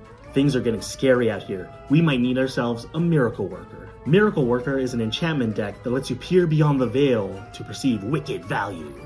Aminatu, Veil Piercer, lets you turn your enchantment cards into miracles, while Soaring Lightbringer and Ancient Cellar bring an enchanted ending to your opponents. It's time to pay the toll. The Death Toll! Death Toll is led by Winter, Cynical Opportunist. Cards like Rendmaw, Creaking Nest will help you amass a horde of horrifying hosts. And once your plans are in motion, Demolisher Spawn rewards your delirious deeds with disastrous damage. Dope! Want to be the villain of your own horror movie? Let endless punishment guide your dastardly deeds. Valvagoth, Harrower of Souls, is the big bad of this deck. Cards like the Lord of Pain and Gleeful Arsonist will consistently trigger your commander's ability, while Barbed Flame Gremlin and Sadistic Shell Game will turn you into the villain you were always destined to become. And we'll see you at Commander Nights. Man, I really wanted to get into Dungeons & Dragons, but I just don't know where to start. Oh my gosh! It's the 2024 Player's Handbook, available now at Common Ground Games. I even got this awesome hero inspiration token for purchasing it. Pick up your copy of the 2024 Dungeons & Dragons Player's Handbook today at Common Ground Games. We have a serious problem. We got all these new gachapon machines, and I haven't gotten anything yet. We promptly need to fix that. I'm a huge Pokemon fan, so I had to hit up this one. So I think this new giant Kirby we got in is a sign. I'm gonna get the keychain Kirby. And just for good measure, I'm gonna get this Hunter X Hunter one. All right, let's start out with the Kirby one. So first one we got here is Kirby, and I mean, look at this little pink fuzzball. I love it. I'll definitely have more room for that than the giant one we just got in. Next up, we got the Hunter X Hunter one. Ooh, look at this. Very cool. All right, finally, the moment of truth. What did I get for the Pokemon Gachapon machine? I'm gonna assemble this and I'll be right back. And look at that. Got my little Pancham for my desk now. How cool is that? Sometimes, Common Ground Games receives quality games that have been sadly dented or dinged during the shipment process. For a generous discount of 15 to 50%, you can give these games a second chance at life to help you, your family, and your friends make long-lasting memories. Please visit the clearance section in our store or our website to help these games find their forever home. I'm leaving here with something. You know what I mean? From around the way, I'm leaving with something. Let's open up some Stellar Crown booster packs. Pokemon Professor Morgan and I couldn't help ourselves but to crack open a couple of packs and see if we get lucky.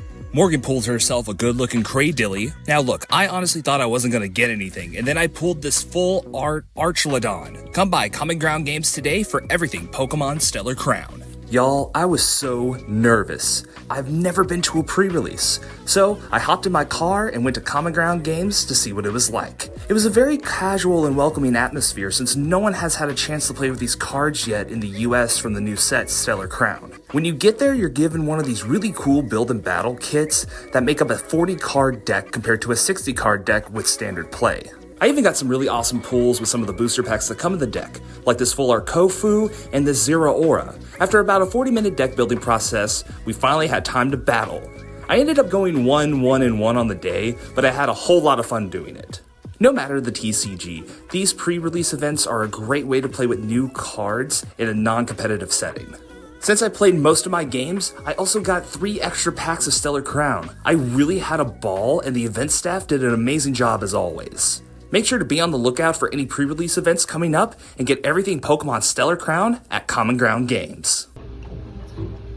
I got everything we'll need. I got some cheddar, some Gouda. I even got that, the cheese with the berries in it that all the fancy places have. Why do you have so much cheese? You said we're doing charcuterie boards here at the store. I got all the cheese for 'em. Yeah, we're selling charcuterie the board game. We might have a little problem. What am I supposed to do with all this cheese? Got any crackers? Welcome, young trainer. Please select your starting Pokemon.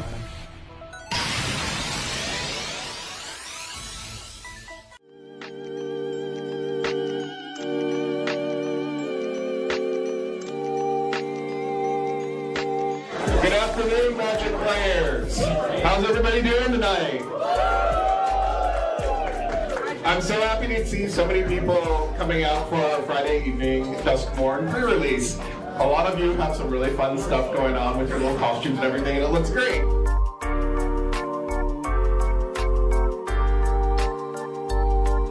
Just a heads up, we'll do it for you. Thank you.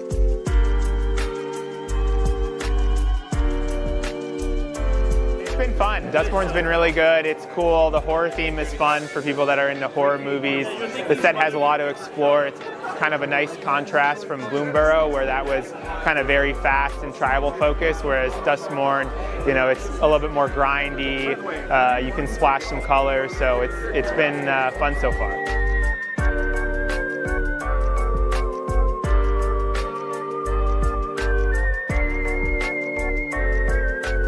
I come to pretty much every pre-release because it's honestly my favorite type of event. I really like doing the sealed kind of games because I live right down the street. It's really convenient, and honestly, even if I didn't, I'd probably drive to come here because it's the best game store, in my opinion.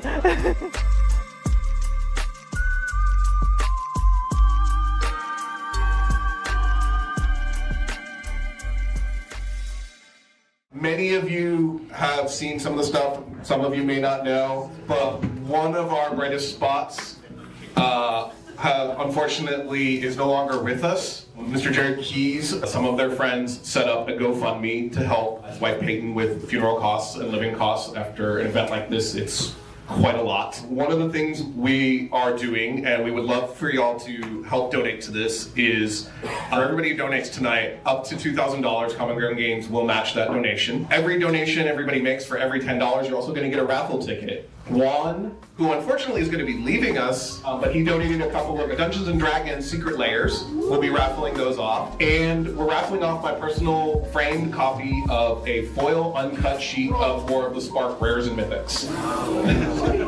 So for every $10 you donate, you're going to get a raffle ticket towards this stuff.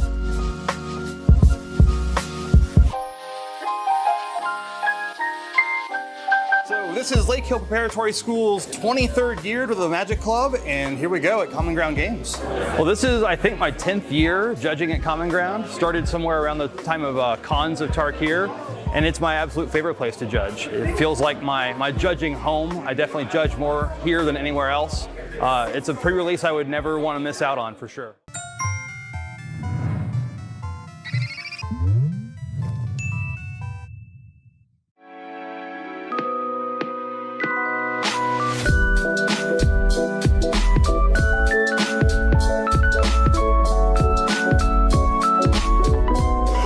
It's been pretty great so far. I'm a little 50-50 on my games, but so far everyone's been really nice. The people here seem pretty great.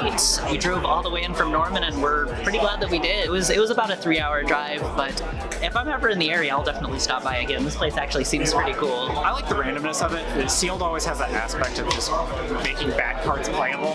Oh, it's been great so far. I've been having a wonderful time here. It's getting some reps in with the new set. Pulls were fun. I got a Fanatic and a Spring Heart, so I'm pretty happy about those pulls. Honestly, there's a lot more people here than compared to other shops, and everyone's just been super respectful, super nice. Everyone's here for the same deal, so we're just having fun here. So it's been a really good, positive environment. Welcome to Duskmorn! Actually, this isn't gonna work. Think that's scary? That's not nearly as scary as the commanders we have for Duskmorn. Watch out for a jump scare! Zamone, Mystery Unraveler, will get to the bottom of this commander deck with a new Manifest Dread mechanic. Cards like Glitch Interpreter allow you to manifest mysterious face-down creatures, while Disorienting Choice and Zamone's Hypothesis will keep your opponents worried about what's around the next corner. Things are getting scary out here. We might need ourselves a Miracle Worker. Miracle Worker is an enchantment deck that lets you peer beyond the veil to perceive wicked value. Aminatu, Veil Piercer, lets you turn your enchantment cards into miracles, while Soaring Lightbringer and Ancient Cellar bring an enchanted ending to your opponents. It's time to pay the toll. The Death Toll! Death Toll is led by Winter, Cynical Opportunist. Cards like Rendmaw, Creaking Nest will help you amass a horde of horrifying hosts. And once your plans are in motion, Demolisher Spawn rewards your delirious deeds with disastrous damage. Dope!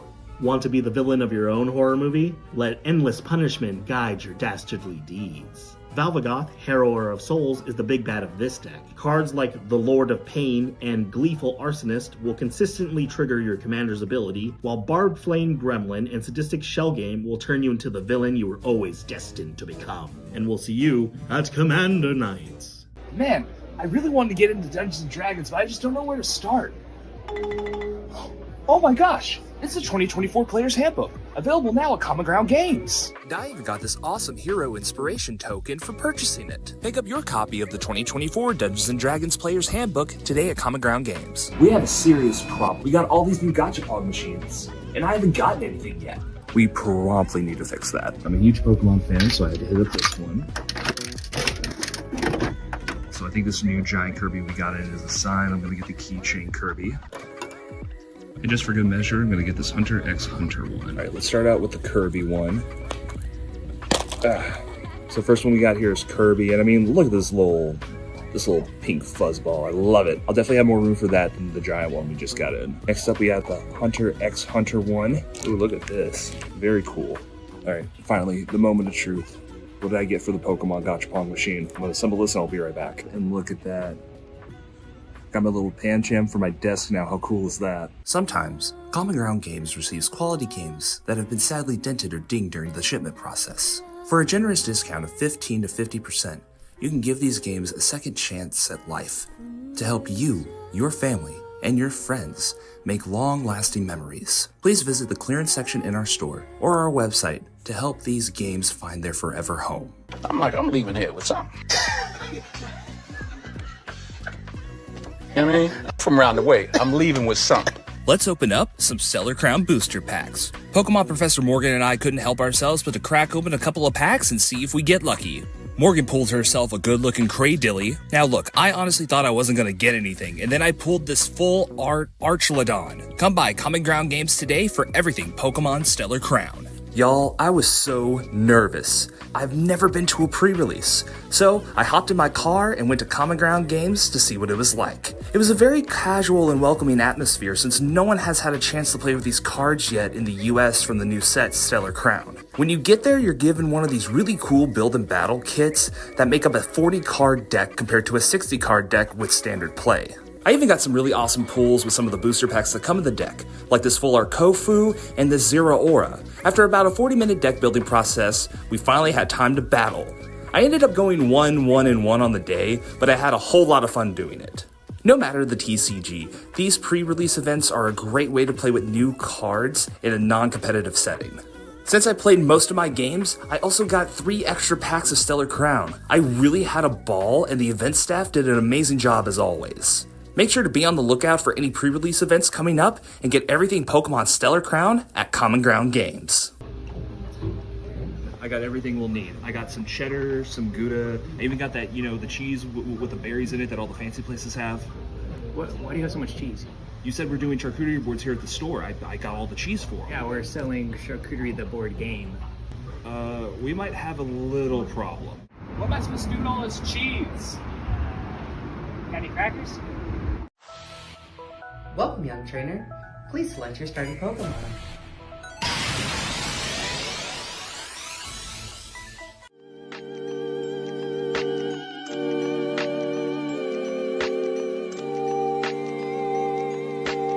Good afternoon, Magic players. How's everybody doing tonight? I'm so happy to see so many people.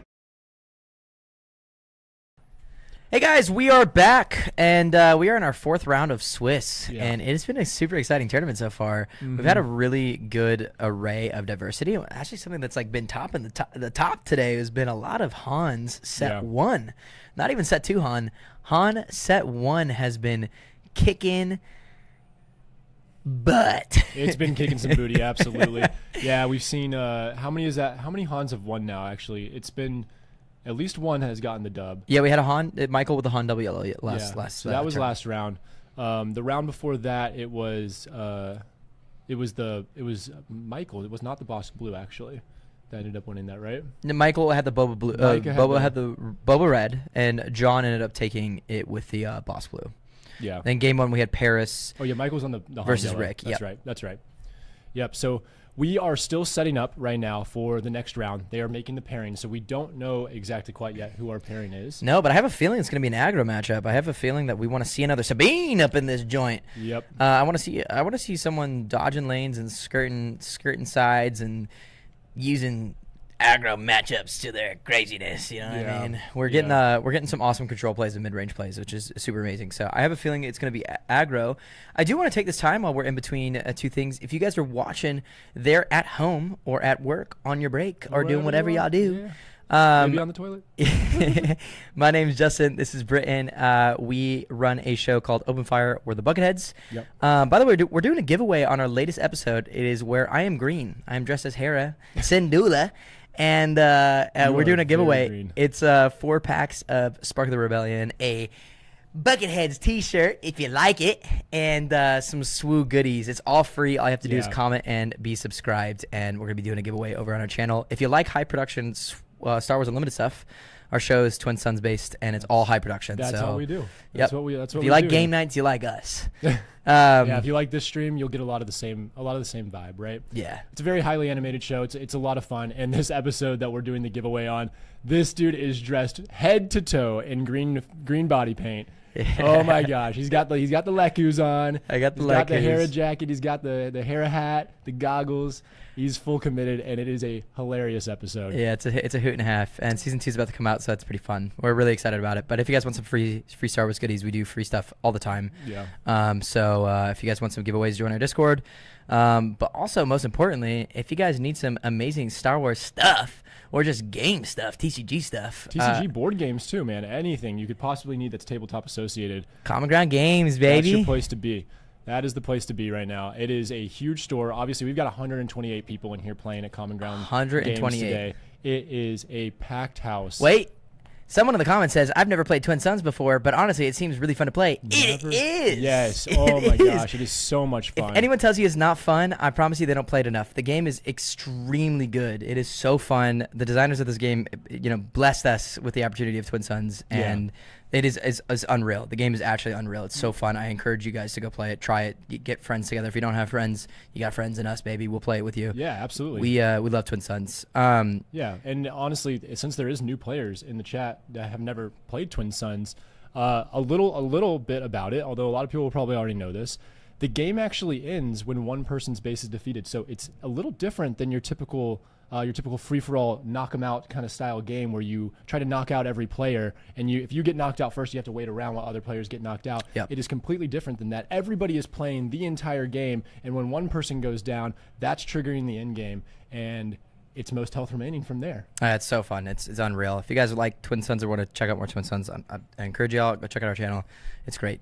I will say this, though, back on the Common Ground subject, there are such an amazing local game store when it comes to anything with TCG and the board game community and just community in general. We host a Tuesday Night Twin Suns event here, which we get like a 20 strong people every Tuesday. Yeah, man, it's and crazy. They've done that just because they want us to build a bigger and bigger and bigger community, and they're amazing. They've donated so much to just this PQ alone. Oh my gosh. And they do so much for the community here. If you're in DFW, if you fly through DFW airport and you have a layover, come check out this game store. I promise you, you will feel loved, cared for, and appreciated. The Star Wars community is really strong here.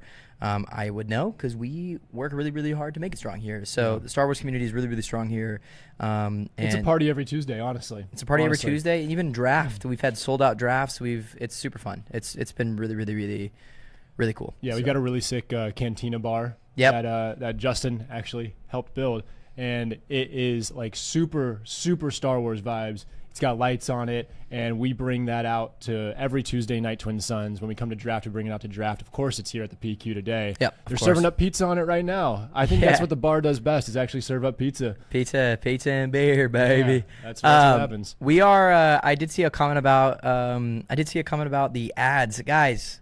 Look, baby. Yo, that's the cost of being on the stream, baby. You gotta listen to the ads. Now we'll fix in some of those leader animations that we have for the show and for the stream. We'll kind of fix those in between things. We don't have an official in between graphic stuff.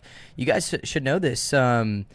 This is the first PQ of PQ season 0. This is actually the first time as a production person who does high production stuff I've ever done a live stream, and this is one of the first times that Common Ground is also doing a live stream at this capacity, and we're looking to continue to do this. If there is more Star Wars events in the near future, we're looking to amp this up and make this crazy. We'll be there. We'll be there no matter what. All the difficulties or tests that we're doing this time, and all the notes that you guys have for us, we're going to take into consideration and make it a million times better for the next time. I'd like to say this is the highest quality Star Wars Unlimited thing yet.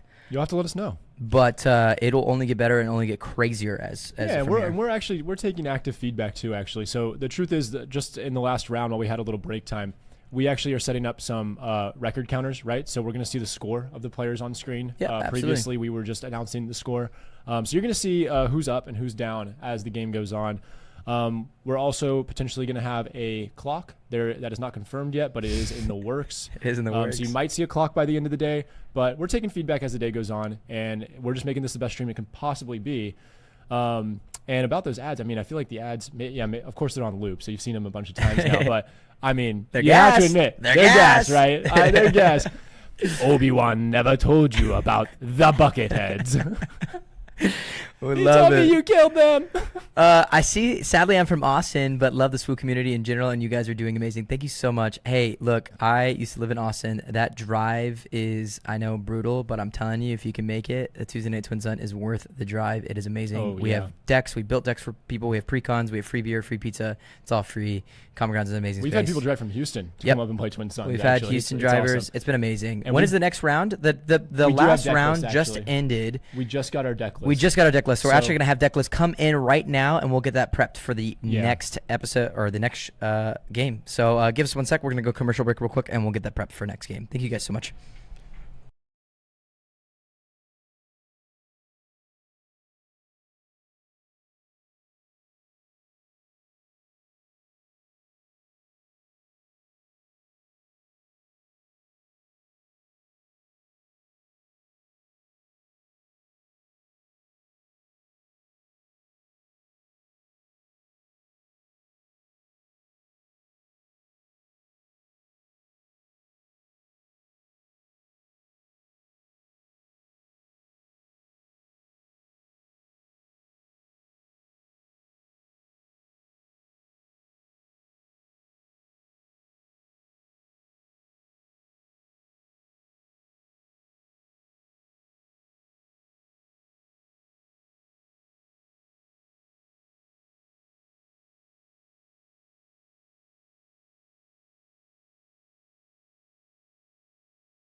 All right, guys, we're back, and so we have two players here who are both running Sabine Green and Sabine ECL.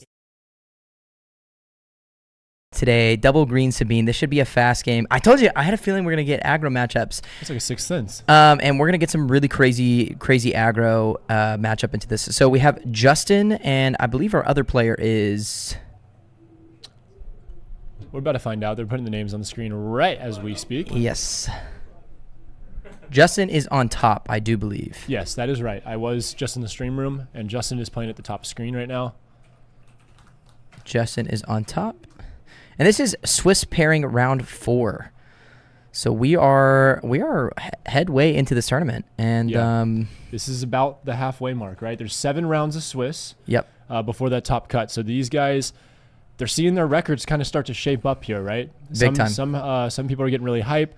Some spirits, of course, for the players that are not having so much luck, you know, they're starting to realize they're 0-3, and it's going to be a hard fight to get back into the top cut. So we got Lawton and Justin. And by the way, Grant, we're going to have you move that Lawton graphic over just a tiny bit because it is a little too long bleeding onto that table. All right. All right, guys, so we're gearing up into game 1. We are looking like we're drawing and resourcing right now. Yep. Now, Justin is a garbage roller who is a local Fort Worth competitive team.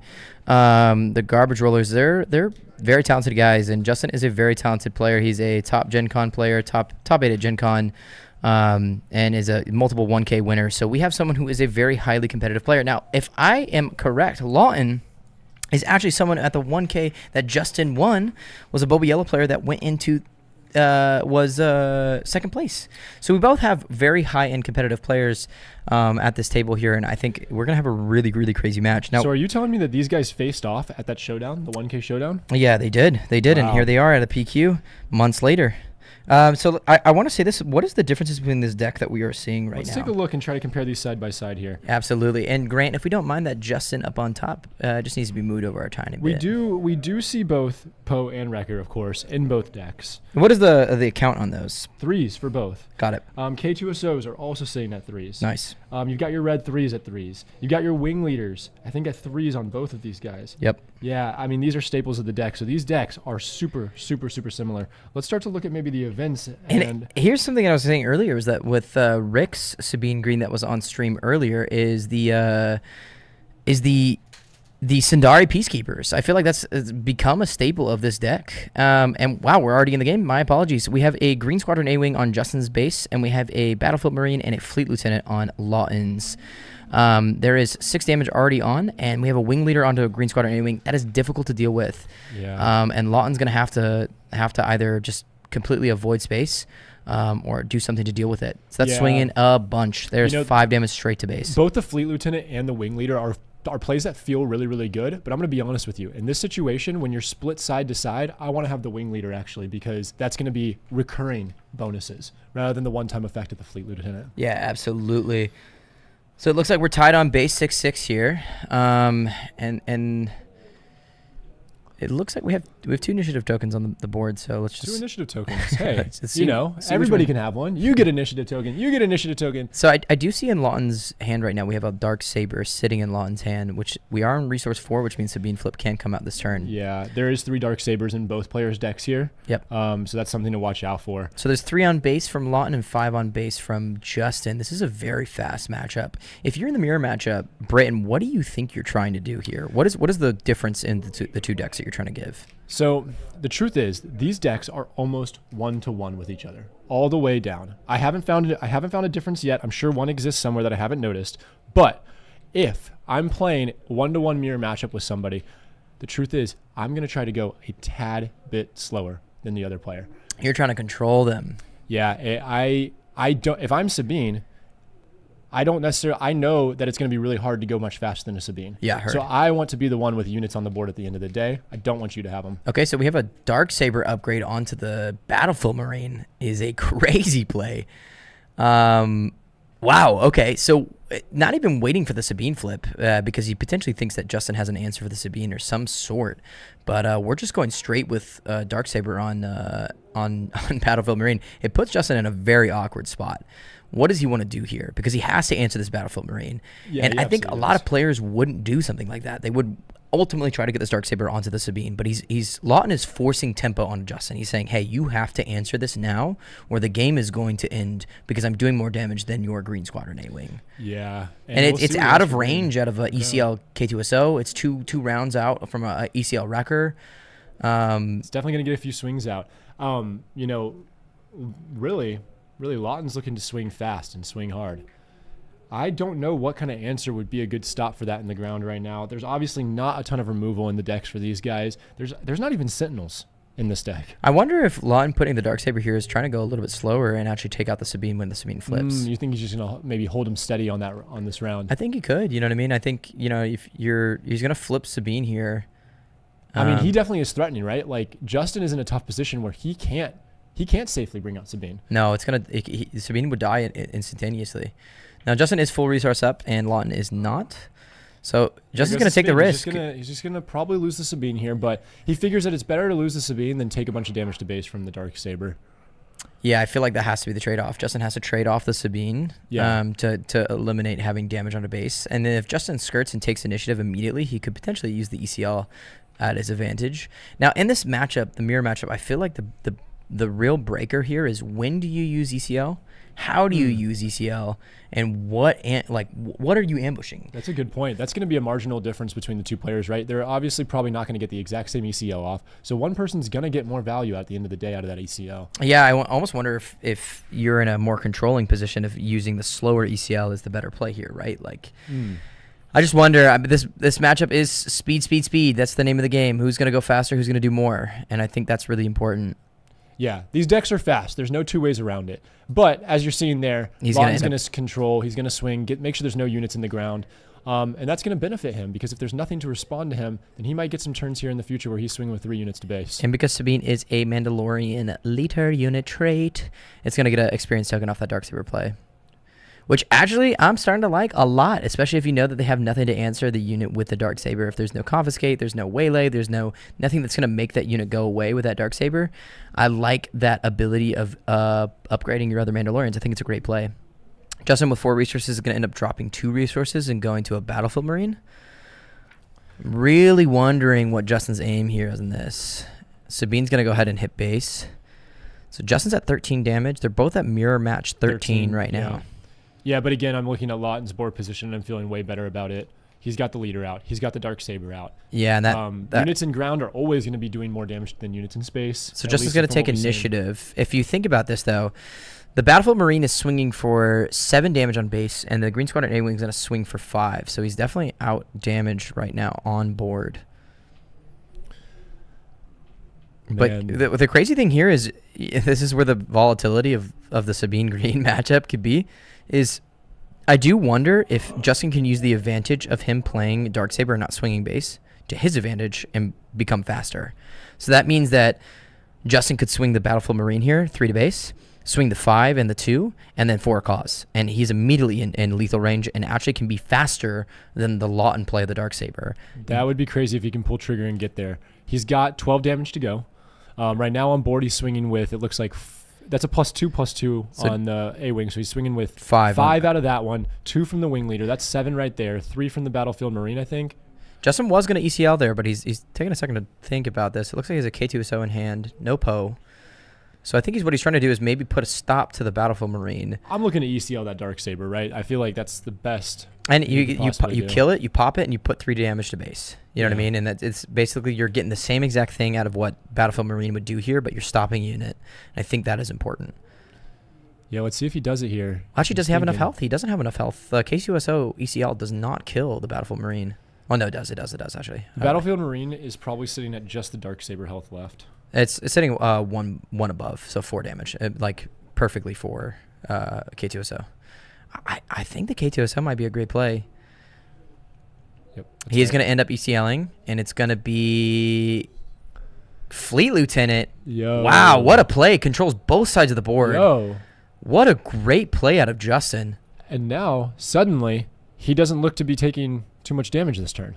I mean, he's going to do the 4 off the Sabine this turn if he hits base. Sabine will do 4, but he's answering with more than that. He's answering with 7. on the space side. This is true, but Lawton is at full ECL still and has 5 resources, but there's nothing to ECL on the ground space, so he's gonna end up going Here to goes ECL. ECL. It's something in space. Let's see what he's got. He's gonna ECL the wing for leader the and wing then leader. buff up the Sabine, guys. Great play. these Great double play. ECL like turns on these small ones is great. So now Sabine is hitting a whole bunch of damage on your base, buddy. That's a 6 hitting Sabine. Yeah, I love that ECL because not only does it stop 2 damage from coming to your base, but it's going to add 2 damage to your swing as well. Yeah, So nice. Justin Whew, put there's a Lawton big up hit. 5, and now Justin's up 6. So we're sitting at 18. it's on pretty much Lawton's base. whoever's doing next move here. That's what this game is. Oh, there it is. Oh, and Justin actually took the game 1 off of a Fleet Lieutenant in the hand saying, hey, I have initiative. I'm going to take initiative and play Fleet Lieutenant, and that's going to end the game there. Yep. So Justin wins. And what did I tell you? When you can skirt the damage, the Darksaber actually is a negative tempo play. You are being slower in the game off of playing Darksaber instead of playing a unit or going straight to base. And I almost think that because of the K2SO play and you're 2 rounds down from a wrecker, I think what you do there is you swing that Marine straight into base. It makes Justin have to go, I have to focus your units, not like the other way around. Not the other way around. Yeah. Well, the truth is he was going to get the value out of that Darksaber because the Darksaber lived through the first round, but it set him up for the ECL kill. Yeah, I just really think that he should have hit the base. I think With the if you're going to play a negative tempo play like that against someone who's a lot faster, you have now the only thing that is up tempo for you is either control the board, which you couldn't control the space side of the board, but what you could do is swing massively 7 damage into base. That is massive. Yeah. Like 7 damage into an ECL base when you're already that like high up on damage on base is going to be a very, very damaging thing. Yeah, that was crazy. That was fast. It's that butterfly effect, right? Had he swung into base there, what could have possibly happened, right? Would Justin have been able to clear out 2 units in that play that he got 2 units off the board in? No, absolutely not. He wouldn't have been able. I mean, he had the K2SO, but still wouldn't have done damage to the Battlefield Marine. He would have had to play on a defensive foot, and that's where I think Justin takes the advantage. There is like strictly off the fact that he used someone playing Darksaber as a negative play. And a lot of people don't, I think, understand that. That's why that deck can be very slow when you use Darksaber, is because it's claiming up your entire turn. And if you have an answer for it, or if you just go past it, you're a faster aggro deck, you're going to win that match. Yeah. Well, Justin didn't necessarily go past it, right? He had to get it off the board, and he did get it off the board. He also took off the Fleet Lieutenant in the same play, which took down a ton of base damage that was potentially coming his way. So, I mean, we were literally looking almost at a mirror matchup to the board. Now, the only difference between Lawton and Justin's sideboard is Lawton has an extra Metal Ceremony in the sideboard, and Justin does not have that extra. He has 3 heroic sacrifices instead. And I think Confiscate probably goes into the main deck here now. Yeah, both of them had Darksabers. They know that. They know that. They expect. Obviously, Justin didn't show a Darksaber, but Lawton knows. He knows him as a player. He knows the deck very well. He's expecting there to be a Darksaber in there. Both of them could pull in the Confiscates. Justin over there waving to a friend. Hey, someone's saying, oh, Sabines. I'm telling you, this game matchup is fast, and these guys are great players. These are very high-end competitive players, have won multiple tournaments before, top-end Gen Con players. They're great players, so this is not a chump Sabine matchup that's fast and over. It is actually duking it out. They are doing a lot of stuff. Yeah, this is one of those games where, it seems like a mirror matchup. It might seem like there's not a lot of variety because they are 1-to-1, but the truth is, from a gameplay perspective, this is one of the, especially in the Swiss rounds, this is one of the games to watch. Both of these guys are extremely, extremely good at playing this deck, and it's going to be tiny, tiny decisions and minor margins that make the difference here. Yeah, absolutely. Absolutely. Someone's saying hi, Justin. We'll tell him you said hi. Maybe they're saying hi to you. No. If only they spelled it with an O. Dude, look at this shuffling method from Lawton. Let's break this down real quick. Looking shuffling method? This is getting interesting, folks. He's getting crazy on that shuffling method, guys. Is that 9 piles there? Listen and learn, guys. Listen and learn. Do not take notes, please. That shuffling method is what wins. Brother Lawton just put down 10 piles. Brother Lawton. Instead of a typical 3-pile. Brother shuffle. Lawton. I'd like to give a shout out to Diet Coke. Don't sponsor us. It's just good. It's just good. All right, let's see what happens here. So who got initiative in that first round? That was Justin with initiative. Justin started that one. Lawton's going to get it here. What do you, again, I mean, what do you think you sideboard into this deck? Sideboarding, I love the confiscate idea. Neither of them got use out of a K2SO, but I'm a huge Heroic Sacrifice with K2SO fan. It's just a Heroic Sacrifice. Honestly, in a fast deck, it's one of those things that you don't even have to use it on the K2SO because you can pull trigger with it on another unit, right? Yep. That's a +2 swing with anybody. And when you're near the end of the game, that unit doesn't need to be there. Yeah, Heroic Sacrifice I think is Timely Intervention is also another one that is Lawton's deck. We talked about that being a difference here. Two are already in the board for both of them. There's an extra one in the sideboard for Lawton. Yep. Timely Intervention's another little version of an ECL. Could do a little something. Yeah, I think there's something about this game that is it's a Duke match. I mean, I think like generally what it is a dogfight. This mirror matchup is not easy, and I think you kind of have to. It's all about tempo, and I think that's what makes this mirror matchup specifically actually pretty fun, because it is a very tempo-based mirror matchup. You have to figure out the tempo. Now Lawton did just pull into a Timely Intervention that is immediately going to the resource pile, so it seems like he's going to keep that hand. Yep. I think that is great. Yep. And what's he looking at for a turn 1 play? He's got Fighters for Freedom in hand. It looks like. So he's going to go ahead and play it, and there's Sabine coming down. That's that nice, beautiful promo. Shout out to Kyle Petchuk, the artist, for that. We love him. We know him. He's the best. And that Fighters for Freedom did come actually out of his sideboard. I think that's a Fighters in his hand. So that is something that he actually chose to sideboard in. So Justin going in again with a Green Squadron A-Wing turn 1. We're looking to ping 1 damage on each base. It worked for him last time. And we're going initiative. Now, is Justin going to pull into a Wing Leader again? He does have the Wing Leader in deck. Man, you could just rinse and repeat. Run it back. I kind of love that the only difference between these two guys' decks is the sideboard here, because now we're going to start to see some differences. Suddenly we're in a game where the decks are not 1-to-1. So can Lawton pull it out and maybe... Wing Leader comes down on Sabine. Now, this is just a 1-to-1 mirror here. If Justin goes ahead and plays the Wing Leader onto the Green Squadron A-Wing, he's going to actually just hit with the Green Squadron A-Wing. Interesting. So he's going to do 3 to base. What does he have? Because he's probably not playing the Wing Leader on this turn then. No. Sabine is sitting nice and pretty. She's at 5 health right now. So he's going to play Cassian Andor, no smuggle, 5 health unit. That makes a lot of sense. And I think with that Rebel trait, what you can do is just make it even harder to kill. You just put a Wing Leader on top of it. It's hard. Justin does have Poe. I'm seeing a Poe in the hand. I'm seeing a Poe in the hand. Well, this is the chat. Well, being a Sabine mirror, I guess they have the time for the relentless shuffling. Yeah, Lawton really went off on that shuffle there. That was crazy, man. Someone clip that. 4 resources, turn 3. Guys, Justin is up 1-0, if you can tell. We are in Swiss round 4. Both of these guys are 4-0. And do you know those 3-0, 3-0. They are 3-0. Yeah, they are both 3-0. They're both fighting for the for their 4th win here. This is round 4. They're undefeated. And also, those tokens that are on the board, originally we thought, oh, they have 2 initiative tokens out there. Interestingly enough, both these guys are using a token on the board to store their hand when they look at their smuggles. Yeah, this is just common courtesy. You just don't want anyone to think that you're doing anything shady with your... Yeah.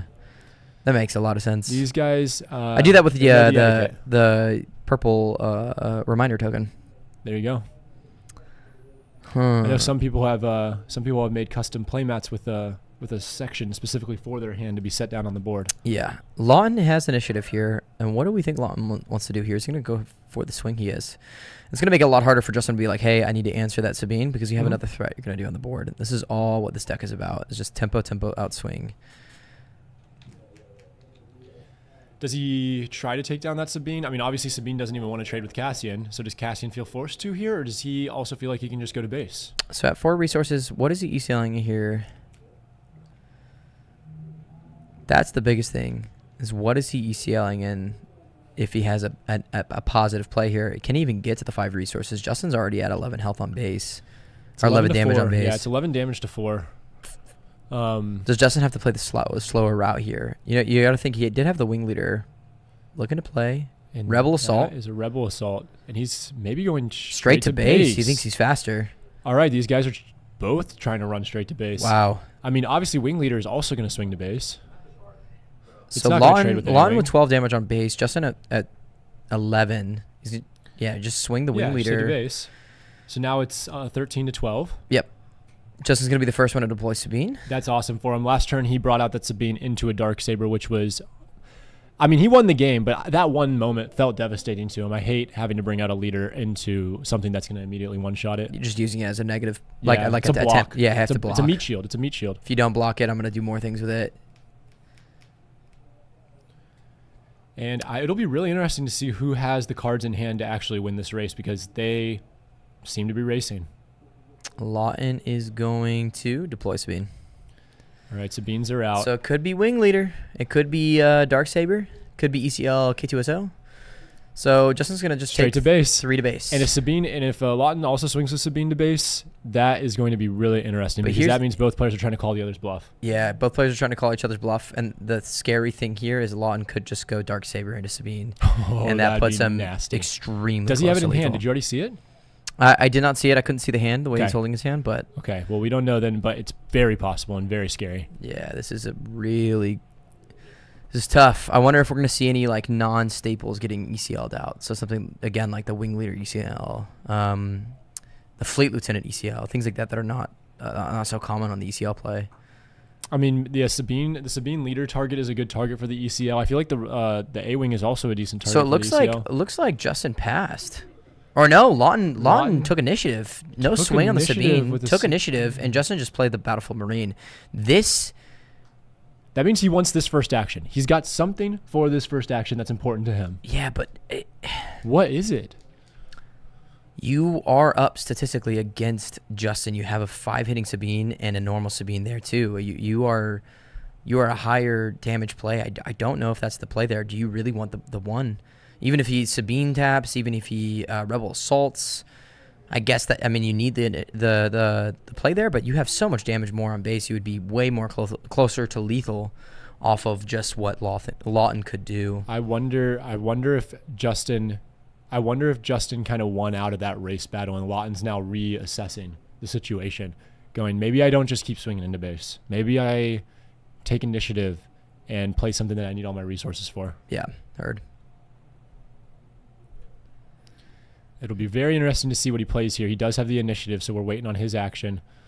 All players seem to be ready. Rebel Assault has to be an answer here. Fleet Lieutenant something. I mean, you got to just kind of go for it at this point. I think if it's too late now with damage on base to be more controlling. If you're going to be the more controlling aggro player here, you needed to start doing that at least 2 turns earlier.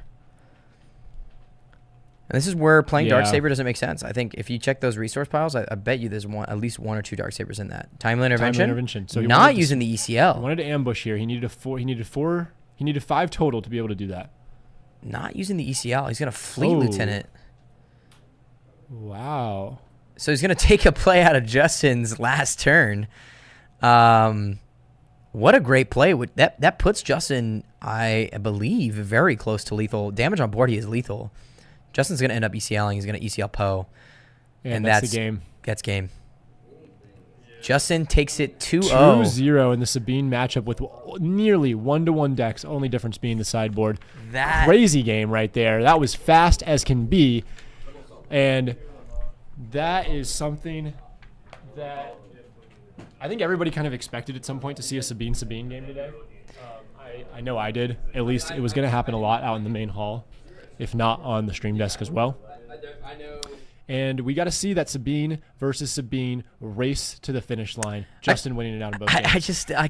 I can't stress enough. I still just think that like the control play, if you're gonna be the control player in that matchup, in that aggro matchup, you should be deciding that from turn 1, turn 2. Well, the truth is, it was that you're talking about the round one of that series there. Yeah. And that control play where he chose to swing with the Darksaber unit into one of his units, it was Sabine, and take it off the board.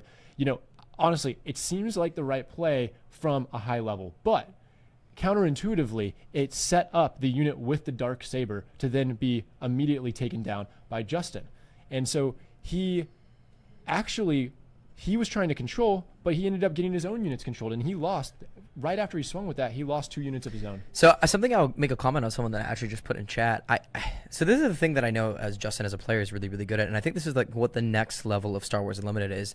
If you play chess, this game is very eerily similar to like a TCG version of chess. And this game is all about bluff. It is 100% like faking a move and testing a move. And when you know a deck or you're a very high skilled player, you're able to make bluff moves that make an opponent make a mistake, or you're forcing a mistake because you make them think you're going to do something.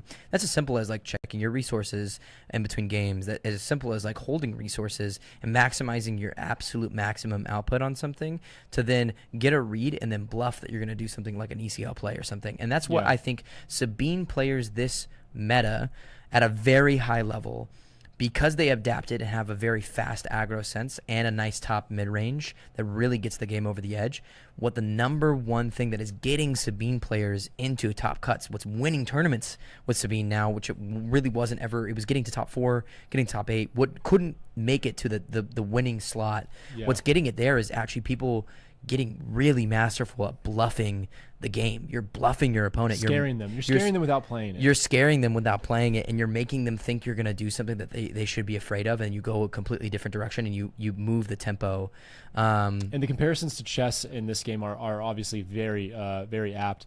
But when it comes to these TCGs and there's hidden information involved, it takes it to a whole nother level, right? So these guys, they're both, we saw in that second game there, both of these guys are holding their hand. They're going, I think I've got what it takes to get to 30 or to 25 rather, in this case, 25 before the other guy can. And we saw in this one, Justin was the one who actually was correct about that. Yeah. And Lawton had to take a step back 1 round before the end of the game and go, maybe I need to take a different approach. It was already lost at that point. It's too late. It's too late. You can't do anything. You can't do that at that point. You have to be controlling much earlier if he was the slower player. Absolutely. You need to figure that out right then and there. That was great games. Both guys did that phenomenally. That was a super awesome games. We might see both of these guys make it to the top cut. We really might. Yep. I mean, Justin moves on 4-0 and Lawton is at 3-1. I mean, these guys can 100% make this. We are just finished round 4. Yep.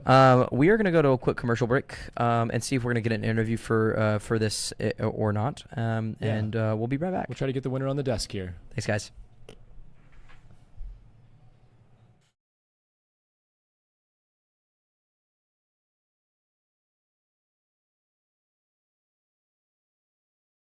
Just the same. So let's do a quick interview, so you can charge. Yeah. That's the whole point of this. Oh, let me see if there is an interview. Yeah.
Scanner control. 517 scanner control. 517 scanner control. 517 scanner control. 51.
a little 50-50 on my games, but so far everyone's been really nice. The people here seem pretty great. We drove all the way in from Norman, and we're pretty glad that we did. It was about a 3-hour drive, but if I'm ever in the area, I'll definitely stop by again. This place actually seems pretty cool. I like the randomness of it. Sealed always has that aspect of just making bad cards playable. Oh, it's been great so far. I've been having a wonderful time here. It's getting some reps in with the new set. Pulls were fun. I got a Fanatic and a Spring Art, so I'm pretty happy about those pulls. Honestly, there's a lot more people here than compared to other shops, and everyone's just been super respectful, super nice. Everyone's here for the same deal, so we're just having fun here. So it's been a really good, positive environment. Welcome to Duskmorn! Actually, this isn't gonna work. Think that's scary? That's not nearly as scary as the commanders we have for Duskmorn. Watch out for a jump scare! Zamone, Mystery Unraveler, will get to the bottom of this commander deck with the new Manifest Dread mechanic. Cards like Glitch Interpreter allow you to manifest mysterious face-down creatures, while Disorienting Choice and Zamone's Hypothesis will keep your opponents worried about what's around the next corner. Things are getting scary out here. We might need ourselves a Miracle Worker. Miracle Worker is an enchantment deck that lets you peer beyond the veil to perceive wicked value. Aminatu, Veil Piercer, lets you turn your enchantment cards into miracles, while Soaring Lightbringer and Ancient Cellar-Spawn bring an enchanted ending to your opponents. It's time to pay the toll. The Death Toll! Death Toll is led by Winter, Cynical Opportunist. Cards like Rendmaw, Creaking Nest will help you amass a horde of horrifying hosts. And once your plans are in motion, Demolisher Spawn rewards your delirious deeds with disastrous damage. Dope! Want to be the villain of your own horror movie? Let endless punishment guide your dastardly deeds. Valvagoth, Harrower of Souls, is the big bad of this deck. Cards like the Lord of Pain and Gleeful Arsonist will consistently trigger your commander's ability, while Barbed Flame Gremlin and Sadistic Shell Game will turn you into the villain you were always destined to become. And we'll see you at Commander Nights. Man, I really wanted to get into Dungeons & Dragons, but I just don't know where to start. Oh my gosh, it's the 2024 Player's Handbook, available now at Common Ground Games. And I even got this awesome hero inspiration token for purchasing it. Pick up your copy of the 2024 Dungeons & Dragons Player's Handbook today at Common Ground Games. We have a serious problem. We got all these new gachapon machines, and I haven't gotten anything yet. We promptly need to fix that. I'm a huge Pokemon fan, so I had to hit up this one. So I think this new giant Kirby we got in is a sign. I'm going to get the keychain Kirby. And just for good measure, I'm going to get this Hunter X Hunter one. All right, let's start out with the Kirby one. So first one we got here is Kirby, and I mean, look at this little pink fuzzball. I love it. I'll definitely have more room for that than the giant one we just got in. Next up, we have the Hunter X Hunter one. Ooh, look at this. Very cool. All right, finally, the moment of truth. What did I get for the Pokemon Gachapon machine? I'm going to assemble this and I'll be right back. And look at that. Got my little Pancham for my desk now. How cool is that? Sometimes, Common Ground Games receives quality games that have been sadly dented or dinged during the shipment process. For a generous discount of 15 to 50%, you can give these games a second chance at life to help you, your family, and your friends make long-lasting memories. Please visit the clearance section in our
There is no escape.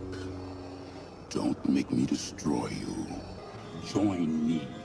And we can play together in the same deck in Twin Suns. Come to the dark side and change your aspect color to villainy. I'll never join you! If you only knew the power of the dark side. Obi-Wan never told you what happened. To the Bucketheads. He told me you killed him. No. I am their biggest fan. Come with me and watch Open Fire Season 2 together.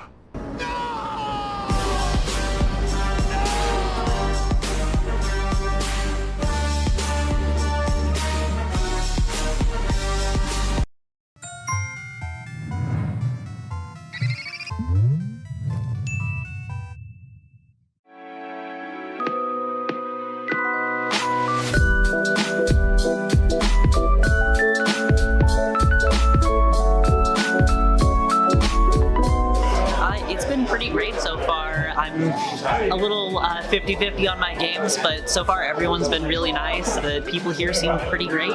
We drove all the way in from Norman and we're pretty glad that we did. It was about a 3-hour drive, but if I'm ever in the area, I'll definitely stop by again. This place actually seems pretty cool. I like the randomness of it. Sealed always has that aspect of just making bad cards playable.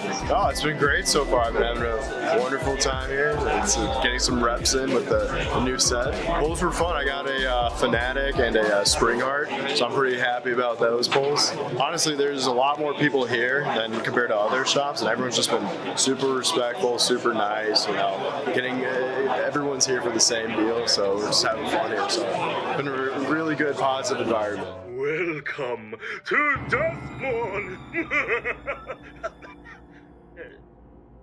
Actually, this isn't gonna work. Think that's scary? That's not nearly as scary as the commanders we have for Duskmourn. Watch out for a jump scare! Zamone, Mystery Unraveler, will get to the bottom of this commander deck with the new Manifest Dread mechanic. Cards like Glitch Interpreter allow you to manifest mysterious face-down creatures, while Disorienting Choice and Zamone's Hypothesis will keep your opponents worried about what's around the next corner. Things are getting scary out here. We might need ourselves a Miracle Worker. Miracle Worker is an enchantment deck that lets you peer beyond the veil to perceive wicked value. Aminatu, Veil Piercer, lets you turn your enchantment cards into miracles, while Soaring Lightbringer and Ancient Cellar-Spawn bring an enchanted ending to your opponents. It's time to pay the toll. The Death Toll! Death Toll is led by Winter, Cynical Opportunist. Cards like Rendmaw, Creaking Nest will help you amass a horde of horrifying hosts. And once your plans are in motion, Demolisher Spawn rewards your delirious deeds with disastrous damage. Dope! Want to be the villain of your own horror movie? Let endless punishment guide your dastardly deeds. Valvagoth, Harrower of Souls, is the big bad of this deck. Cards like the Lord of Pain and Gleeful Arsonist will consistently trigger your commander's ability, while Barbed Flame Gremlin and Sadistic Shell Game will turn you into the villain you were always destined to become. And we'll see you at Commander Night. Man, I really wanted to get into Dungeons & Dragons, but I just don't know where to start. Oh my gosh, it's the 2024 Player's Handbook, available now at Common Ground Games. I even got this awesome hero inspiration token for purchasing it. Pick up your copy of the 2024 Dungeons & Dragons Player's Handbook today at Common Ground Games. We have a serious problem. We got all these new gachapon machines, and I haven't gotten anything yet. We promptly need to fix that. I'm a huge Pokemon fan, so I had to hit up this one. So I think this new giant Kirby we got in is a sign. I'm going to get the keychain Kirby. And just for good measure, I'm going to get this Hunter X Hunter one. All right, let's start out with the Kirby one. So first one we got here is Kirby, and I mean, look at this little pink fuzzball. I love it. I'll definitely have more room for that than the giant one we just got in. Next up, we have the Hunter X Hunter one. Ooh, look at this. Very cool. All right, finally, the moment of truth. What did I get for the Pokemon Gachapon machine? I'm going to assemble this and I'll be right back. And look at that. Got my little Pancham for my desk now. How cool is that? Sometimes, Common Ground Games receives quality games that have been sadly dented or dinged during the shipment process. For a generous discount of 15 to 50%, you can give these games a second chance at life to help you, your family, and your friends make long-lasting memories. Please visit the clearance section in our store or our website to help these games find their forever home. I'm leaving here with something. You know what I mean? From around the way, I'm leaving with something. Let's open up some Stellar Crown booster packs. Pokemon Professor Morgan and I couldn't help ourselves but to crack open a couple of packs and see if we get lucky.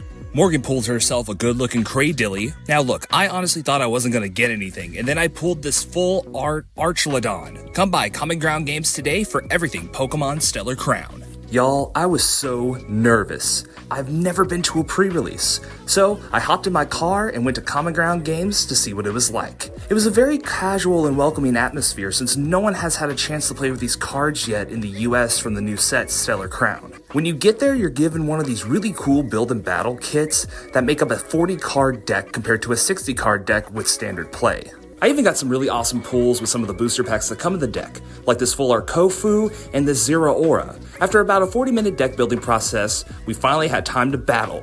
I ended up going 1-1-1 on the day, but I had a whole lot of fun doing it. No matter the TCG, these pre-release events are a great way to play with new cards in a non-competitive setting. Since I played most of my games, I also got 3 extra packs of Stellar Crown. I really had a ball, and the event staff did an amazing job as always. Make sure to be on the lookout for any pre-release events coming up and get everything Pokemon Stellar Crown at Common Ground Games. I got everything we'll need. I got some cheddar, some Gouda. I even got that, the cheese with the berries in it that all the fancy places have. Why do you have so much cheese? You said we're doing charcuterie boards here at the store. I got all the cheese for them. Yeah, we're selling charcuterie the board game. We might have a little problem. What am I supposed to do with all this cheese? Got any crackers? Welcome, young trainer. Please select your starting Pokemon.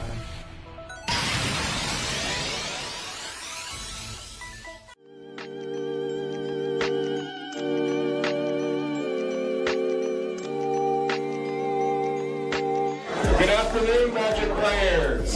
How's everybody doing tonight? I'm so happy to see so many people coming out for our Friday evening Duskmorn pre-release. A lot of you have some really fun stuff going on with your little costumes and everything, and it looks great.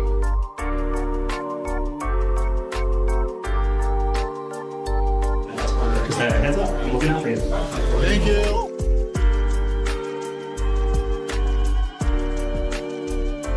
It's been fun. Duskmorn's been really good. It's cool. The horror theme is fun for people that are into horror movies. The set has a lot to explore. It's kind of a nice contrast from Bloomborough, where that was kind of very fast and tribal focused, whereas Duskmorn, it's a little bit more grindy. You can splash some color, so it's been fun so far.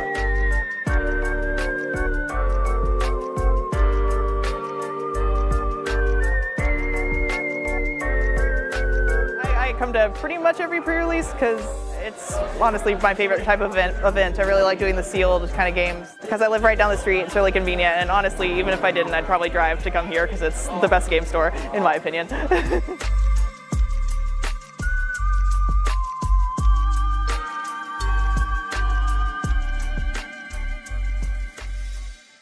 Many of you have seen some of the stuff, some of you may not know, but one of our brightest spots unfortunately is no longer with us. Mr. Jared Keys, some of their friends set up a GoFundMe to help White Peyton with funeral costs and living costs after an event like this. It's quite a lot. One of the things we are doing, and we would love for y'all to help donate to this, is for everybody who donates tonight, up to $2,000, Common Ground Games will match that donation. Every donation everybody makes for every $10, you're also going to get a raffle ticket. Juan, who unfortunately is going to be leaving us, but he donated a couple of Dungeons & Dragons Secret Layers. We'll be raffling those off. And we're raffling off my personal framed copy of a foil uncut sheet of War of the Spark Rares and Mythics. So for every $10 you donate, you're going to get a raffle ticket towards this stuff.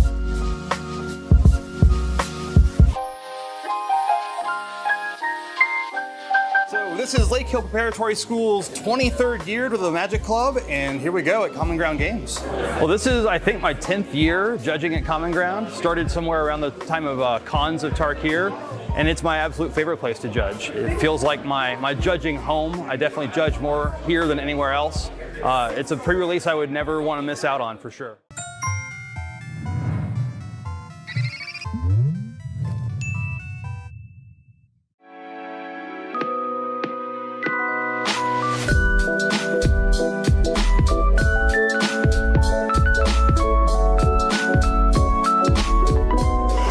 It's been pretty great so far. I'm a little 50-50 on my games, but so far everyone's been really nice. The people here seem pretty great. We drove all the way in from Norman and we're pretty glad that we did. It was about a 3-hour drive, but if I'm ever in the area, I'll definitely stop by again. This place actually seems pretty cool. I like the randomness of it. Sealed always has that aspect of just making bad cards playable. Oh, it's been great so far. I've been having a wonderful time here. It's getting some reps in with the new set. Pulls were fun. I got a Fanatic and a Spring Heart, so I'm pretty happy about those pulls. Honestly, there's a lot more people here than compared to other shops, and everyone's just been super respectful, super nice. Everyone's here for the same deal, so we're just having fun here. So it's been a really good, positive environment. Welcome to Duskmorn! Actually, this isn't gonna work. Think that's scary? That's not nearly as scary as the commanders we have for Duskmorn. Watch out for a jump scare! Zamone, Mystery Unraveler, will get to the bottom of this commander deck with a new Manifest Dread mechanic. Cards like Glitch Interpreter allow you to manifest mysterious face-down creatures, while Disorienting Choice and Zamone's Hypothesis will keep your opponents worried about what's around the next corner. Things are getting scary out here. We might need ourselves a Miracle Worker. Miracle Worker is an enchantment deck that lets you peer beyond the veil to perceive wicked value.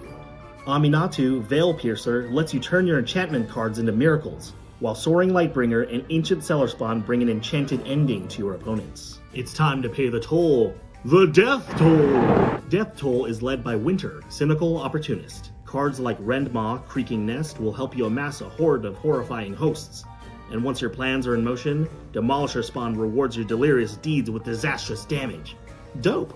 Want to be the villain of your own horror movie? Let endless punishment guide your dastardly deeds. Valvagoth, Harrower of Souls, is the big bad of this deck. Cards like the Lord of Pain and Gleeful Arsonist will consistently trigger your commander's ability, while Barbed Flame Gremlin and Sadistic Shell Game will turn you into the villain you were always destined to become. And we'll see you at Commander Nights. Man, I really wanted to get into Dungeons & Dragons, but I just don't know where to start. Oh my gosh, it's the 2024 Player's Handbook, available now at Common Ground Games. I even got this awesome hero inspiration token for purchasing it. Pick up your copy of the 2024 Dungeons & Dragons Player's Handbook today at Common Ground Games. We have a serious problem. We got all these new gachapon machines, and I haven't gotten anything yet. We promptly need to fix that. I'm a huge Pokemon fan, so I had to hit up this one. So I think this new giant Kirby we got in is a sign. I'm gonna get the keychain Kirby. And just for good measure, I'm gonna get this Hunter X Hunter one. All right, let's start out with the Kirby one. So first one we got here is Kirby, and I mean, look at this little pink fuzzball. I love it. I'll definitely have more room for that than the giant one we just got in. Next up, we have the Hunter X Hunter one. Ooh, look at this. Very cool. All right, finally, the moment of truth. What did I get for the Pokemon Gachapon machine? I'm gonna assemble this and I'll be right back. And look at that. Got my little Pancham for my desk now. How cool is that? Sometimes, Common Ground Games receives quality games that have been sadly dented or dinged during the shipment process. For a generous discount of 15 to 50%, you can give these games a second chance at life to help you, your family, and your friends make long-lasting memories. Please visit the clearance section in our store or our website to help these games find their forever home. I'm leaving here with something. You know what I mean? From around the way, I'm leaving with something. Let's open up some Stellar Crown booster packs. Pokemon Professor Morgan and I couldn't help ourselves but to crack open a couple of packs and see if we get lucky. Morgan pulled herself a good-looking Craydilly. Now look, I honestly thought I wasn't gonna get anything, and then I pulled this full art Archlodon. Come by Common Ground Games today for everything Pokemon Stellar Crown. Y'all, I was so nervous. I've never been to a pre-release, so I hopped in my car and went to Common Ground Games to see what it was like. It was a very casual and welcoming atmosphere since no one has had a chance to play with these cards yet in the US from the new set Stellar Crown. When you get there, you're given one of these really cool build and battle kits that make up a 40 card deck compared to a 60 card deck with standard play. I even got some really awesome pulls with some of the booster packs that come in the deck, like this full art Kofu and this Zero Aura. After about a 40-minute deck building process, we finally had time to battle. I ended up going 1-1-1 on the day, but I had a whole lot of fun doing it. No matter the TCG, these pre-release events are a great way to play with new cards in a non-competitive setting. Since I played most of my games, I also got 3 extra packs of Stellar Crown. I really had a ball, and the event staff did an amazing job as always. Make sure to be on the lookout for any pre-release events coming up and get everything Pokemon Stellar Crown at Common Ground Games. I got everything we'll need. I got some cheddar, some Gouda. I even got that, the cheese with the berries in it that all the fancy places have. Why do you have so much cheese? You said we're doing charcuterie boards here at the store. I got all the cheese for them. Yeah, we're selling charcuterie the board game. We might have a little problem. What am I supposed to do with all this cheese? Got any crackers? Welcome, young trainer. Please select your starting Pokemon.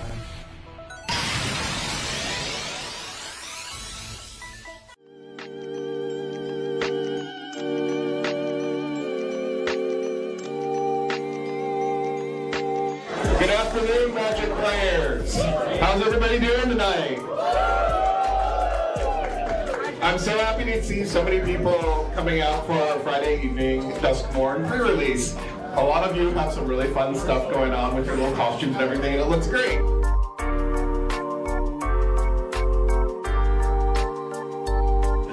Just a heads up, I'm looking out for you. Thank you.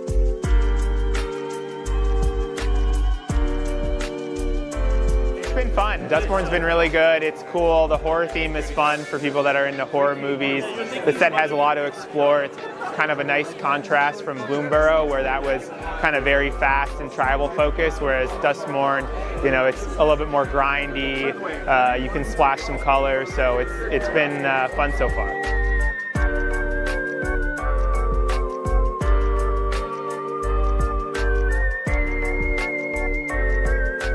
I come to pretty much every pre-release because it's honestly my favorite type of event. I really like doing the sealed kind of games because I live right down the street. It's really convenient, and honestly, even if I didn't, I'd probably drive to come here because it's the best game store, in my opinion.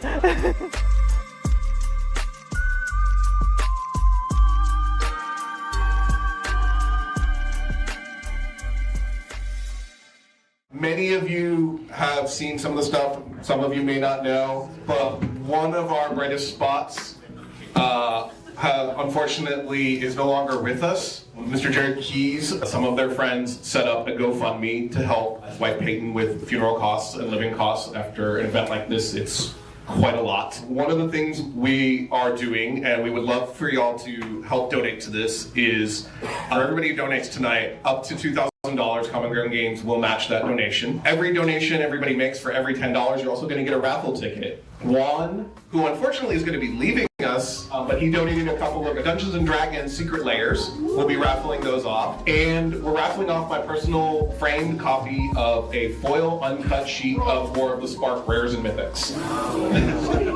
So for every $10 you donate, you're going to get a raffle ticket towards this stuff.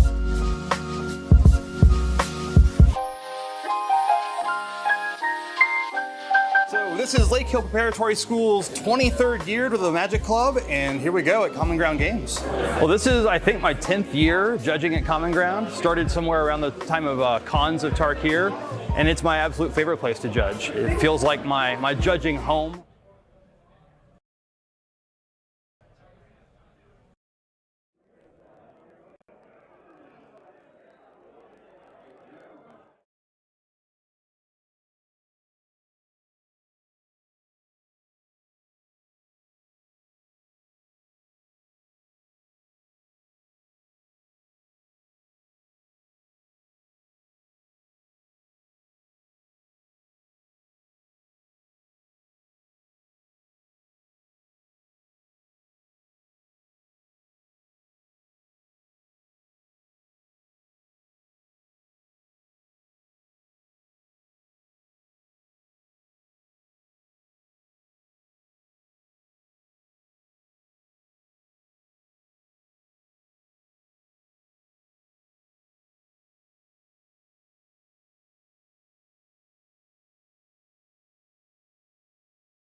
working well for you. Yeah, I mean, That's awesome.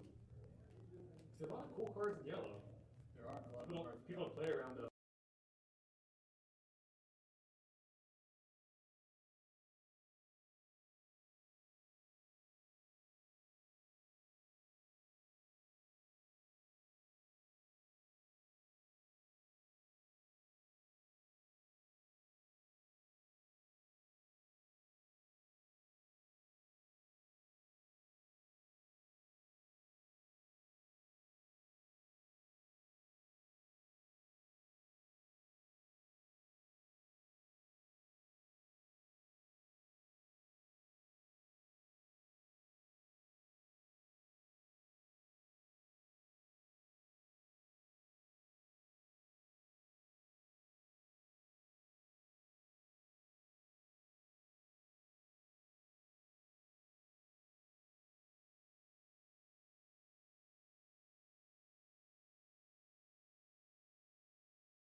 Hey everyone, we are back. We just had to mute ourselves real quick. It is just small and tiny. We are looking at a matchup here today between John, who is playing Boba Yellow, and Jason, who is playing Sabine Yellow. This is a matchup of tempo versus aggression, and that is going to be a very, very, very... What is content for today? How many rounds? We have 7 rounds of Swiss and a top cut into the top 8. And that is how that works. Yes, they can hear us now. Can you minimize out of that? I need to get that. My apologies. We're working on getting this set up for us and our commentators.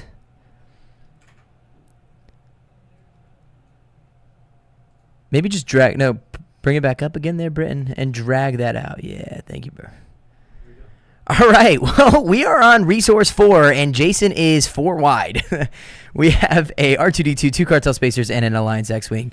Now, Boba is full tempo, but how can Boba deal with something like this? This is quite a bit of tempo play here. He's going to have to waylay the 1 cartel turncoat, and he's going to drop a red 3 immediately after. Something that I do know about Jason, who's a phenomenal aggressive player, aggro player, he is a pure-bred aggro tempo player. He is trying to put as much damage down on a base and make you feel like you can't deal with the issues that he's putting down. Yeah, we'll see if John on the Boba side of things can slow him down a little bit. That's all he can really try to do, and if he does slow him down successfully, we would expect him to be able to pull out a dub.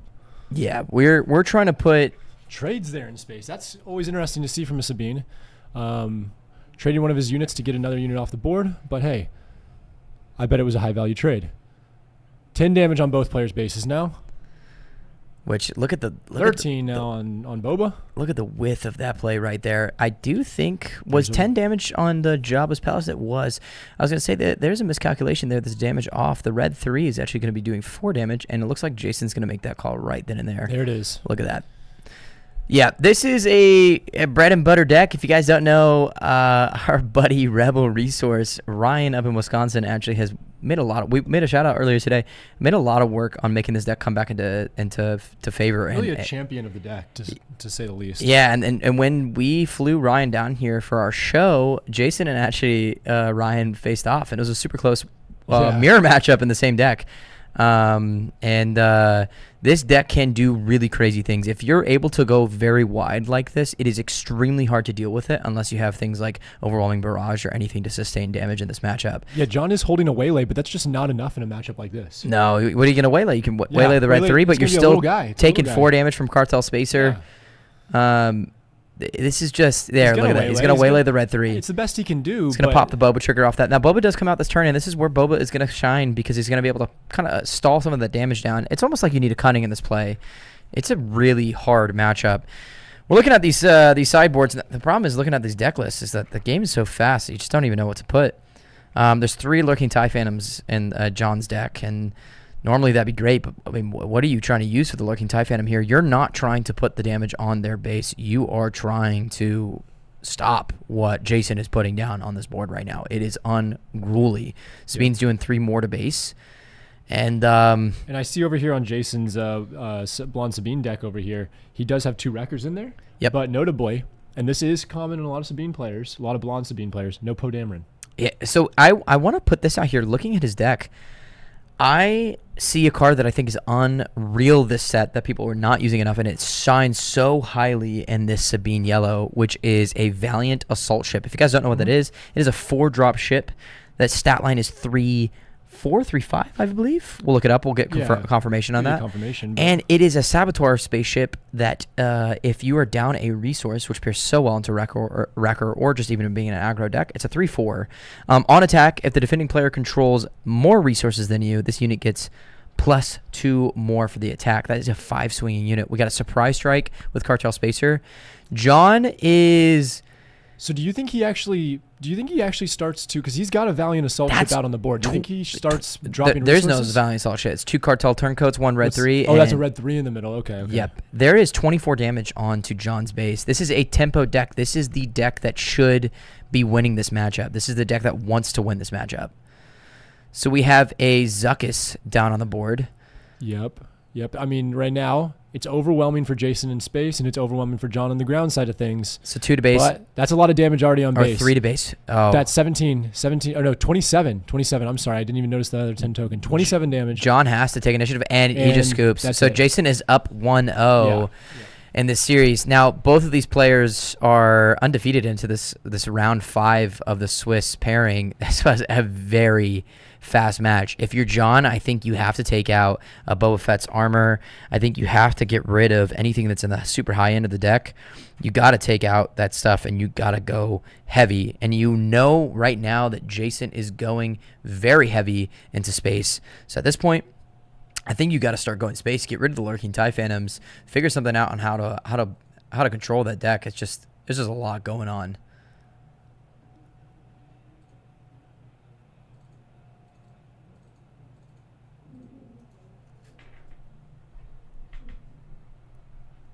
Britain. Here, 1 sec. Trade with me, and we'll do this together. So right now we're updating that scoreboard for you so that we can mark Jason's victory in that game. Jason is up 1-0. And as they get ready for game 2, John's got to be looking over at his sideboard, because how are you going to deal with that very, very fast Blonde Sabine deck? In his sideboard, he does have 3 Bodhi Rooks. He has 3 Lurking TIE Phantoms, 1 Outmaneuver, and 3 Boba Fett's armors, actually. Now, the things that stand out to me the most here is probably the Bodhi Rook and the Outmaneuver. I think the Outmaneuver is a really, really, really good option. Would have helped him a lot in that game because he could have slowed down 3 units in space. And the Bodhi Rook, of course, is a decent card as well. But I really like the Outmaneuver. I want to see him sub that in. I feel like the Bodhi Rook doesn't make any sense in this play at all. I feel like you don't need Bodhi Rook. I think sitting at 3 Zuckuses on the top end, you probably don't even need that. I think you could probably get something out in there, and I think you got to be looking at things that are going to stop this game a little bit. It's got to slow this down just a little bit. Your tempo play is really important in this matchup. I mean, you're right now very dependent upon if you pull the cunning, I think is the issue. And that's the beauty of the Sabine Yellow. It is fast. It is so fast. It is going to gas you out. And if you have no answer for it in space, you have no answer for the deck. And if Jason is allowed to do things like Cartel Turncoat twice in one turn, alongside a Green Squadron A-Wing, alongside any of that, I mean, there just isn't anything that you can do in that matchup. It's extremely fast, and coin it to Jason. It's a really tough one. Jason's taking a look over here at the the Star Destroyer. The Star Destroyer on the table, checking that miniature, seeing what's up. So okay, you got gassed in one game, and that was fast as all get out. You're in John's head. Yeah. What are you doing? What are you thinking here? You're trying to figure out a situation for the space side of things. You need a way to slow it down, because I think he had the answers in ground. He was able to keep units off the ground side, at least a lot of units off the ground side, but he was not able to do that on the space side. And I mean, at the end of the day, too, you haven't even seen half of Jason's deck. Forecast, I believe, it hasn't come out. True. You're just seeing straight units. You haven't seen a Millennium Falcon.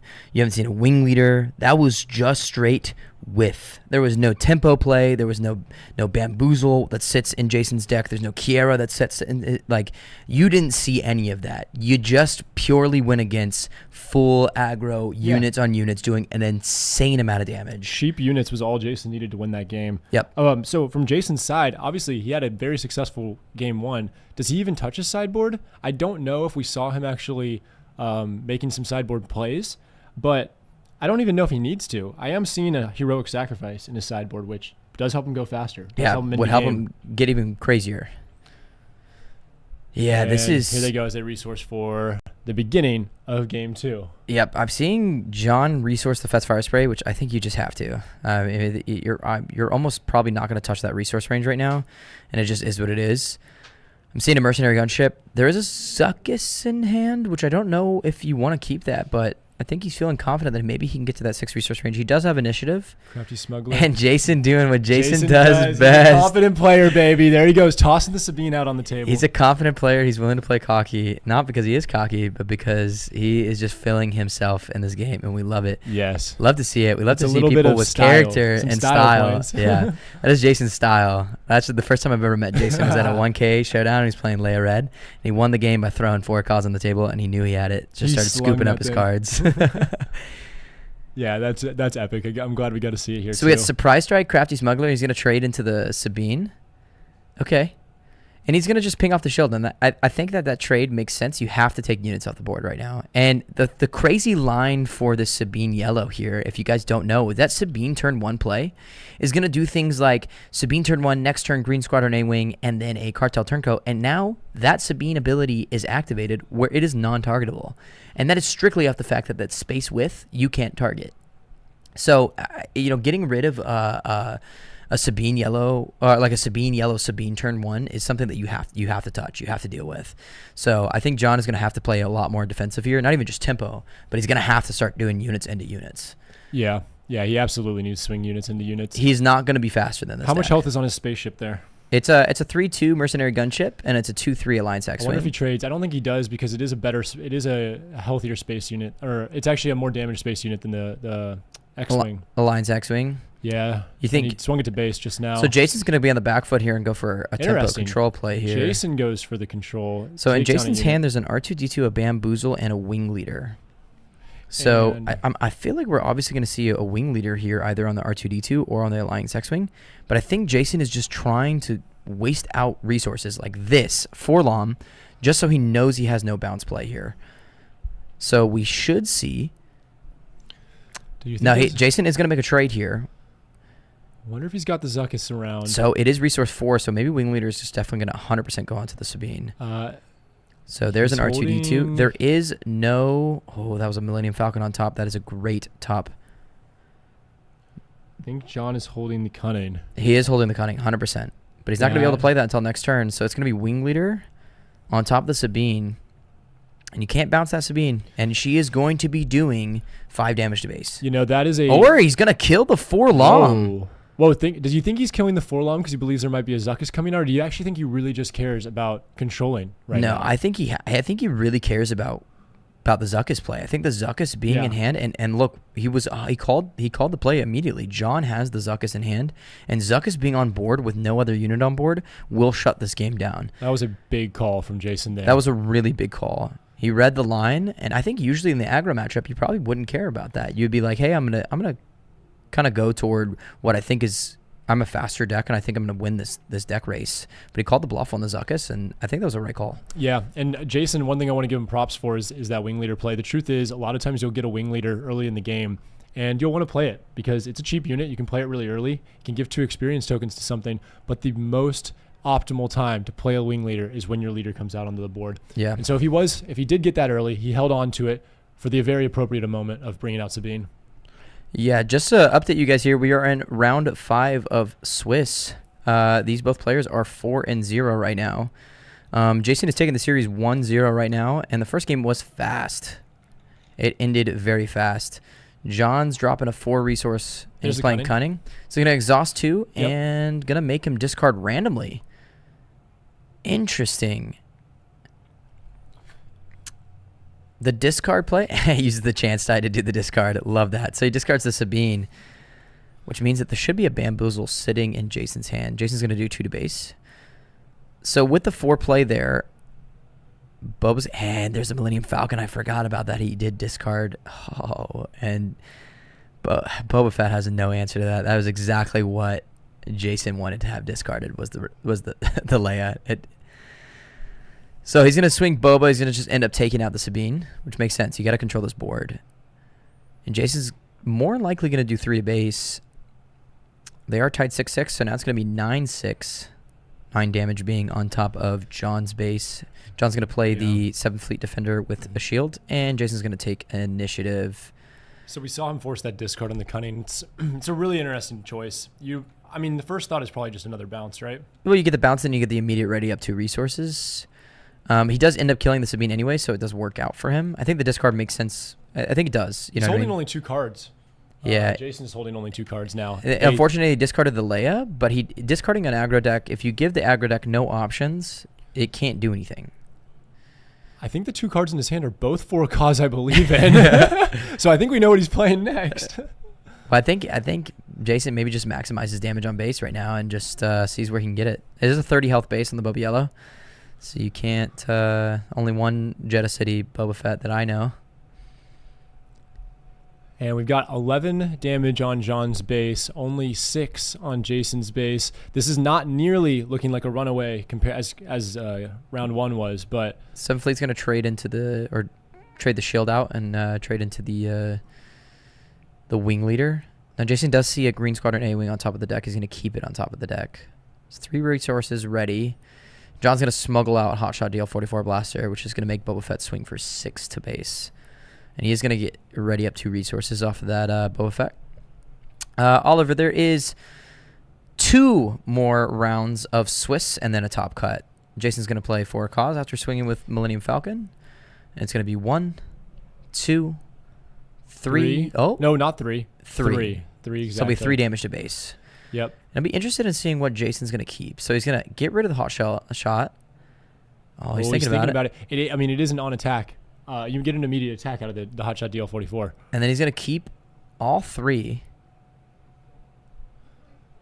When Jason taps units, he flips the absolute out of them. Absolutely he does. That is Jason. He slings them. And yeah, to the question of how many rounds are left, as Justin said, there is 2 more rounds. Right now we're in the middle of round 5 of the Swiss. So there will be, after this, round 6 and then round 7 before that top 8 cut. So I kind of feel bad for Jason there. I think he made a wrong choice of discarding. Now, maybe I'm wrong here. He pulled into a sneak attack, a heroic sacrifice, and another 4 cause is what he has. There's a capture. Relentless pursuit, the capture on Boba Fett.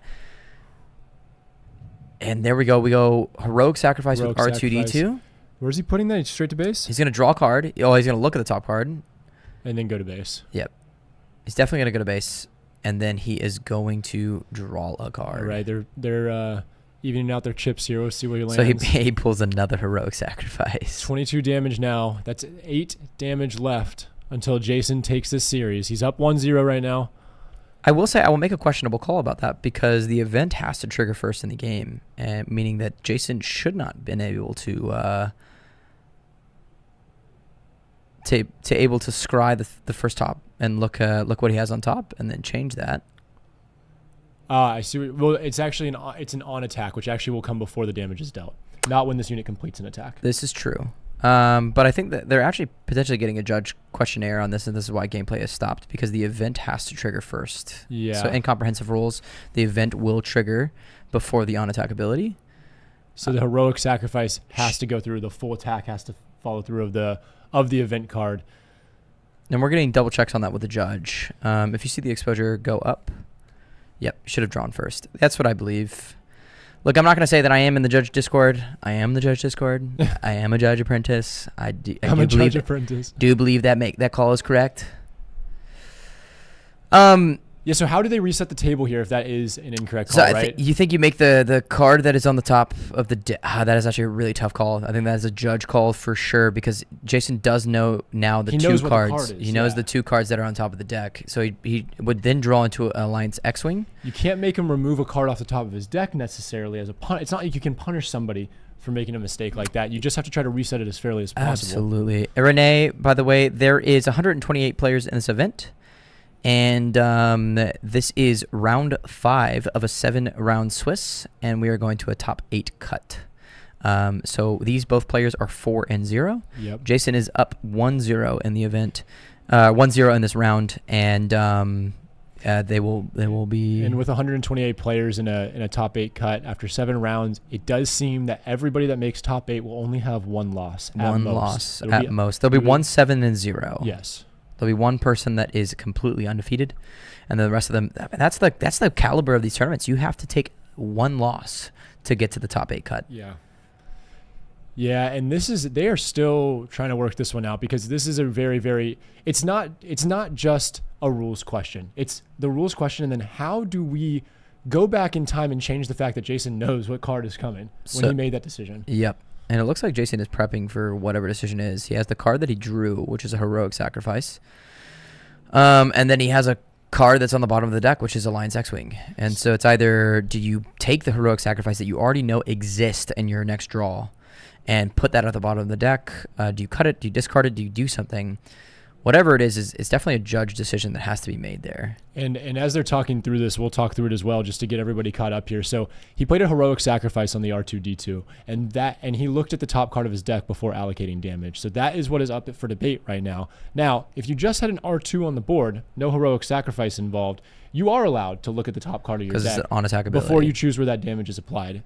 Because R2D2, as Justin said, has an on-attack ability, but things are getting a little messier here when the heroic sacrifice comes into play because of the rule that events need to fully trigger. Yep, events need to happen in full triggerance before any other triggerance that happens. I will say, though, Justin, actually, that from set 1 to set 2, there was an update to this rule. Now, it doesn't necessarily change the question that we have here, but it is worth noting that originally you had to complete the whole event, and if you did any other abilities any other nested abilities while that event was being played, that would stop the event from playing out the rest of the event. That has been changed in set 2. Yep. There is a new ruling that says nested abilities can take place as they go. So I actually am thinking here that they're going to allow Jason to have made that play, because on attack would be a nested ability within the heroic sacrifice. This is true. This is true. This is also a really good counter argument to that. I think something in the game that judges are starting to figure out, and also people that are like in comparison and talking advantages in the game, there's something called modified triggers or modified actions, and modified actions are something that are multitude of actions that happen all at once when you use like the magic thinking of making judge calls, which is like a period on the in a sentence. You know what I mean? Like when it goes through the actions of what do you do within periods? What does a period mean within a sentence? It's called modified actions. And like you said, this is a nested action that with the rule change might fare in Jason's favor there. During set 1, I think there would have been no question about this. The heroic sacrifice would have to complete for anything about the heroic sacrifice to apply. So damage would have had to go through. But I think it's up for debate now, and that is why these guys still are sitting at this table talking this through. I will say, looks like something's gonna happen. Wow, Here. they're making him pull a card out of his deck. That might have been the one he moved to the bottom. That is 100% the one. It was the Lions X-Wing. I don't know if they made the final call here. I think Jason's just preparing for whatever action is going to be done. I will say, you luckily can do things like this if you're an aggro matchup because you're not at 45 minutes trying to debate a judge call and 45 minutes left in round. Yeah. We are doing a timer update, so expect in the next few rounds we'll have a timer that will show the rest of the round and availability. But for now, this is where we're at. We love y'all. We appreciate y'all. And it looks like they're still debating. They are talking this through. I would love to have a mic in that room. By the way, would too. we are at 200 plus in the concurrent viewers of the stream. Welcome, guys. My name is Justin. So awesome. This is Britton to my left. And we are the Bucketheads. Bucketheads. We're hosting this PQ with Common Ground Games. Common Ground Games is the venue in Dallas that is hosting this and graciously donating all of the prize pool that is going towards this event. Massive It is stuff. huge prize pool. But a little bit about us, who we are. Like I said, we're the Bucketheads. We have a Twin Suns show called Open Fire, and season 2 of our Twin Suns show is coming out soon. Yeah, if you guys like high production quality stuff, like this stream with animations and things like that, that is what we do. So I think you guys will love it. We like to do it. And it's pretty fun, I will say. It's all high quality stuff, and it's pretty fun. We're also doing a giveaway on our episode where I am green. I'm dressed up as Harrison Dula. And we're doing a giveaway for Spark the Rebellion packs, a Bucketheads t-shirt, which we'll show you after the game, and some swoo goodies for free, completely for free. All you have to do is just comment on the video and be subscribed to the channel. We love you all so much, and we just want to give to the community. Yeah, I mean, I feel like the giveaway pales in comparison of getting the opportunity to see Justin in full green body paint. And Leku on my head and everything like that. They've called him a mini name in his time. They've called him Harold Sindula. They've called him Hera Shrek Dula. What's your favorite? I've been nickname? Compared to Shrek a lot. Instead of get out me swamp, it's get out me ghost. Get out me ghost. Get out me ghost. Get out me Dagobah swamp. Yep, I would love to be dressed up as Hera today, but I don't hate myself, so we're here. Oh my gosh, that took like, what was it, like a full hour of being in the makeup chair? Yeah, 100%. So it looks like we're showing hand here. Wow, why is the hand coming out to make this decision? That is interesting. Yeah. This is a full hand. Wow, man. So he's having him shuffle the deck, put the card in the deck and shuffle. That makes sense to me. Well, here's my question. I don't see a 4 calls on the left side, so that I feel like he's saying John. They gave John the decision to choose a card that he wanted to put in the deck. This is interesting. This is a very interesting conclusion to this. Darian, the arguments right now are the Heroic Resolve R2-D2 ability. Now, there is a rule change to Star Wars Unlimited that allows to have nested actions within event actions. But the U-Wing is the best example. The U-Wing is the best example of that. Originally, you would have had to play a U-Wing, and you would have had to play all 3 units from your U-Wing before you could activate any other abilities on the cards, like a win plate ability. Yep. That has been updated in set 2. Now, nested actions, nested abilities can take place as they come out. So when you do that U-Wing and you play an X-Wing out of that U-Wing, you can immediately do the +2 experience tokens. So John is doing 6 to base right now, and then another 6 from, and Jason's just going to scoop and give John that second game. I think Jason was a little bit over his whole game plan got shifted. I think you got to be frustrated at that point. Yeah. I feel like that the judge call, I agree with you. It is an interesting call, and I don't know if I disagree with it or agree with it, but I think at the end of the day, to me, I think if losing a card in your hand that's a brutal call by the judge. The chat says, honestly, at losing a card in your hand that has no involvement in the play in question, I think is a tough punish. It's a very punishing play. This is, guys, the truth is that this moment right here is going to be talked about by FFG. They're going to see stuff like this happen, and it's going to call for more clarity. Yep. For not necessarily the rule book, because if you dig through the rule book, you might be able to find information on this, but the judges, they aren't able to read the entire rule book as they make these calls. They're making gut calls off what they think is the most fair way to go about this game. So we got to respect the judge call. And they're going to move forward here. By the way, guys, in the chat, I 100% agree with you with the way that heroic sacrifice is argued. But the thing is I do see where Jason is trying to argue it. I 100% agree with you. I think you have to do the event play, and you have to make the heroic sacrifice call. So I 100% agree with you, but I can totally see where the argument is coming from. The judge call was harsh, but I think it's it is the name of the game. Jason got game 1, and John got game 2. We're gonna go ahead and update that scoreboard, and you know what? This just is what it is when it comes to this tournament. You're gonna have to make this work. Yeah, this is all about the mental at this point, right? Obviously, both of these guys had their game shaken up a little bit by that play. Jason and John. You can argue that Jason might have been on the receiving end of a tough call, but we have to respect the judges' rulings on this because they're going for what they believe is the most fair way to abide by the rules of the game. So both of these guys are going into this next game after a pretty wild end to the last one, and their mental is going to be kind of a deciding factor here. Are they able to bring it back? Shake off that maybe that mishap. Hopefully it doesn't affect Jason too much going into game 3 here. Yeah, so we got Alliance X-Wing with a wing leader 2-upped. I mean, John is going to have to make a trade, make a decision to do a swing here or potentially a waylay. Yeah, guys, I think the judge resolution is it's not our call to make. We can only theorize from the desk. So someone's saying the judge resolution is correct by what is written in the document. So I think we're going to have like 100% a call about this. Like we're going to talk about what this action came from because I haven't personally read that, but I would love to see where that call, and maybe we can get a meeting or an interview with the judge. Judges after this game. That'd be actually a really cool interview to do after this game, is to bring a judge in here and talk through what happened. What was the conversation as these guys really, they both kind of put up their arguments, I'm sure, for what they believed the rule was. The judge had to make his gut call. I'd love to hear what the conversation was. Absolutely. Okay, so let's get to the current game because we are in a 3-game series here. We are in Silver Scrapes. John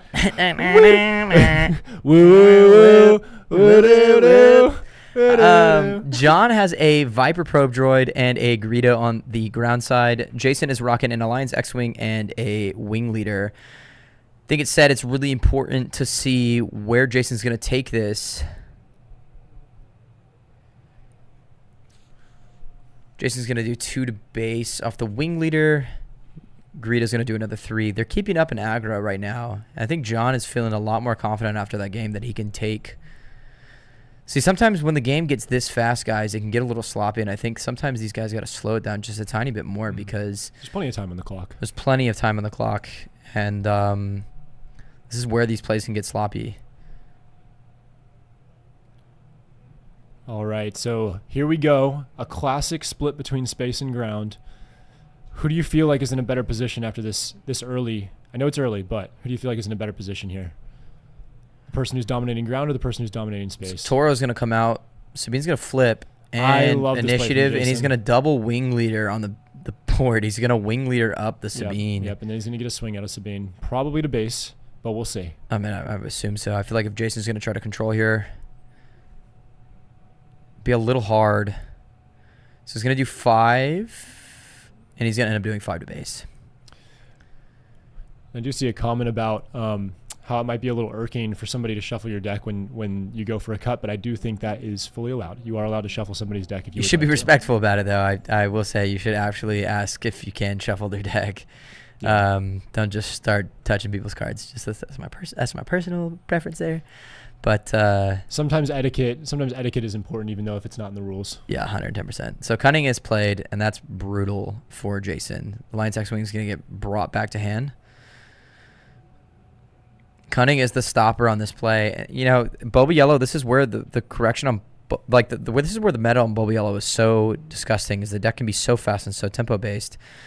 Now, Jason's just going to go for the 5 swing to base. He's really trying to up the tempo on this Boba Yellow and say, hey, you need to stop hitting my base, and I need you to start hitting my units. I need you to start focusing what I'm doing here.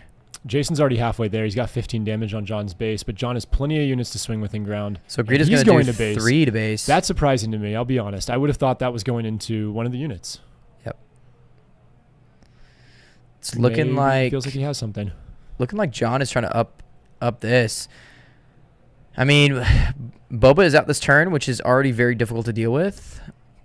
Jason is not as wide as he was in turn 1. Heroic Resolve onto the Sabine makes the Sabine a lot harder to kill. It really, really does. She's she's basically a jank ghetto Darksaber because she has 7-8 health on her right now, and yeah, and that heroic resolve, you can kind of give a heroic sacrifice, to say the least, of the heroic resolve, where you defeat it and get that +4, which would do damaging stuff to John's base. So Jason does have a Leia in hand, and he has a 4 cause. I love the way that Jason's shuffling his cards. It lets me see exactly what he's playing in his hand. Yeah, he's doing this for the top cam. Thanks, Jason. So Sabine right now. Sabine is swinging with 5, +1 damage from the ability. That's 2 on her, +2 from the experience, +1 from the heroic resolve, and her Jason's going to take initiative, 3 to base. Wow, John is not controlling at all. John is trying to put the brakes on this board. And Sabine could swing for 9 on the next turn. Yep, with the resolution of heroic resolve. That would put. He's already at 20 damage right now. That'd put him in within lethal range. This might be a game ender here. He's tapping 3. He's gonna do hotshot deal 44 blaster on the Viper Probe droid. Okay, that's gonna be straight to base. That's gonna be 5 to base. Jason is at 25 damage on the base. John knew that he could put gas on this tank, and I don't know if Jason's scooping. That is the series right there. John's gonna take it. Jason had a absolutely insane game 1, and it just got turned around and crushed in game 2. I know that was really crushing for Jason, that judge call, and I think that's something that I would love to see if we can get the judge in on on an interview here, because I think that's a really crushing call. We did send out a feeler for that, so we're hoping that we can pull him in. Absolutely. John played that very spectacularly. John's going to move on to be undefeated in the tournament. Jason is going to be 4-1, which is still absolutely available for top cut here. Absolutely. There's only 2 more rounds after this. They only have 2 more games to go. So 2 more wins for Jason. He could easily make top 8. Yep. Guys, at this point in the game, this top table is always, you're seeing undefeated players in this top table. And this late in a PQ of this size, these are really, really, really good players. So both Jason and John here, both are vying for the top 8. Yeah. It's great. We have moved on a little bit from the heroic sacrifice, but it'll be brought up again when we can potentially get the judge in on or another interview with the players. We're going to move to commercial break real quick, and we'll be right back.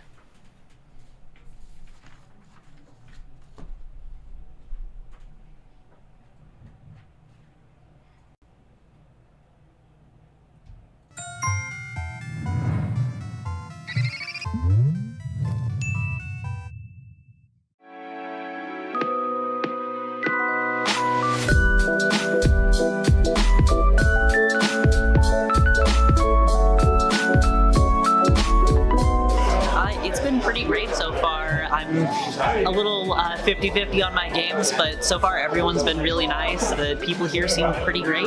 We drove all the way in from Norman, and we're pretty glad that we did. It was about a 3-hour drive, but if I'm ever in the area, I'll definitely stop by again. This place actually seems pretty cool. I like the randomness of it. Sealed always has that aspect of just making bad cards playable. Oh, it's been great so far. I've been having a wonderful time here. It's getting some reps in with the new set. Pulls were fun. I got a Fanatic and a Spring Art, so I'm pretty happy about those pulls. Honestly, there's a lot more people here than compared to other shops, and everyone's just been super respectful, super nice. Everyone's here for the same deal, so we're just having fun here. So it's been a really good, positive environment. Welcome to Duskmourn! Actually, this isn't going to work. Think that's scary? That's not nearly as scary as the commanders we have for Duskmourn. Watch out for a jump scare! Zamone, Mystery Unraveler, will get to the bottom of this commander deck with the new Manifest Dread mechanic. Cards like Glitch Interpreter allow you to manifest mysterious face-down creatures, while Disorienting Choice and Zamone's Hypothesis will keep your opponents worried about what's around the next corner.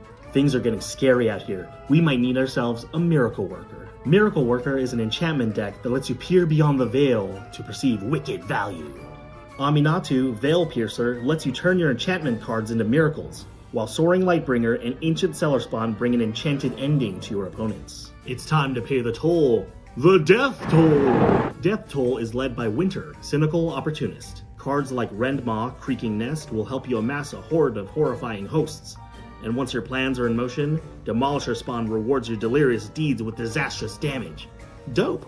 Want to be the villain of your own horror movie? Let endless punishment guide your dastardly deeds. Valvagoth, Harrower of Souls, is the big bad of this deck. Cards like the Lord of Pain and Gleeful Arsonist will consistently trigger your commander's ability, while Barbed Flame Gremlin and Sadistic Shell Game will turn you into the villain you were always destined to become. And we'll see you at Commander Nights. Man, I really wanted to get into Dungeons & Dragons, but I just don't know where to start.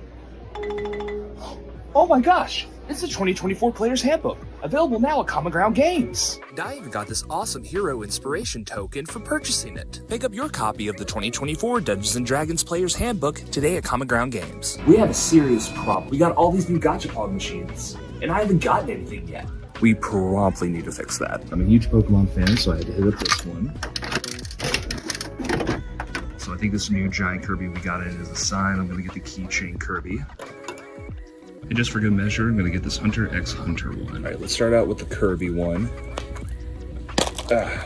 So first one we got here is Kirby, and I mean, look at this little pink fuzzball. I love it. I'll definitely have more room for that than the giant one we just got in. Next up, we have the Hunter X Hunter one. Ooh, look at this. Very cool.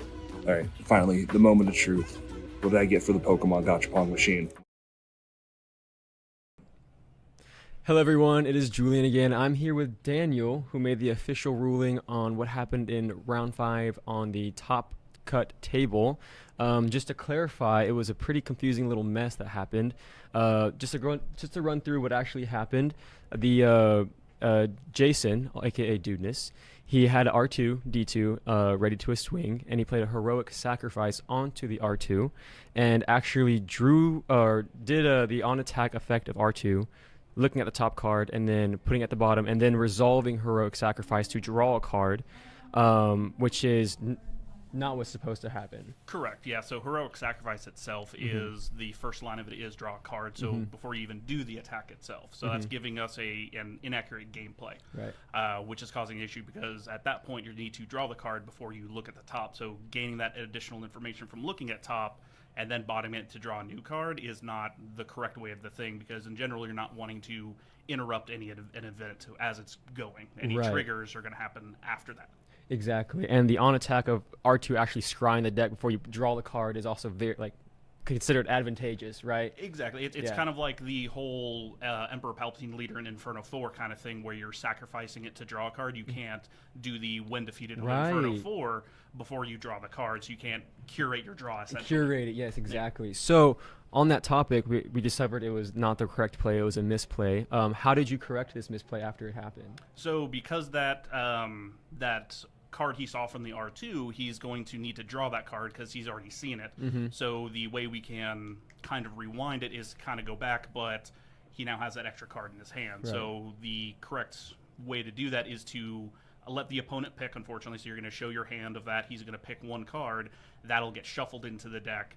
And then you take the R2 card into your hand because that's what you're supposed to draw, and then you're going to resolve that on attack trigger from R2. Right. Okay. And it was pretty messy. I remember seeing after going all of it down, I was like, this is kind of a debacle to kind of like come back from. It's a lot of steps to like get the game state to an even playing field again. Exactly. And even then, that was just a simple event into an attack, and it can get even messier from there. And FFG and Cascade Games, who is now running the Judge program, has also done some policy clarifications to kind of deviate a little bit to make it more fair, because in the old rules we were going to have to remove a card from the game, and that's just not a good way to do it. Right, because then on Jason's end, he still gets to draw a card from the effect, but then essentially it's just gone because it was a misplay, which is puts him even further down at the bottom of the barrel. Exactly, or potentially even could help him, because now you have one less card in your deck, so now that could potentially get you into something that could be game winning, like a Wrecker or a Four of Cause or something like that. That is so right. Well, thank you so much for that clarification. I know it just seemed a little hard to wrap our head around, and we're so happy to have that clarification, especially coming from you. Yeah, absolutely. We're always here to help. It's great that we have an official judge program now, so that we can actually get taught this and be able to teach it out to people as well. Straight up, yeah, and that's all coming from the Season 0 competitive play Planetary Qualifier, and nothing from the best, but Daniel, Mr. Judge, thank you so much, man. Fantastic, thank you very much. We'll be right back with y'all with some commentators.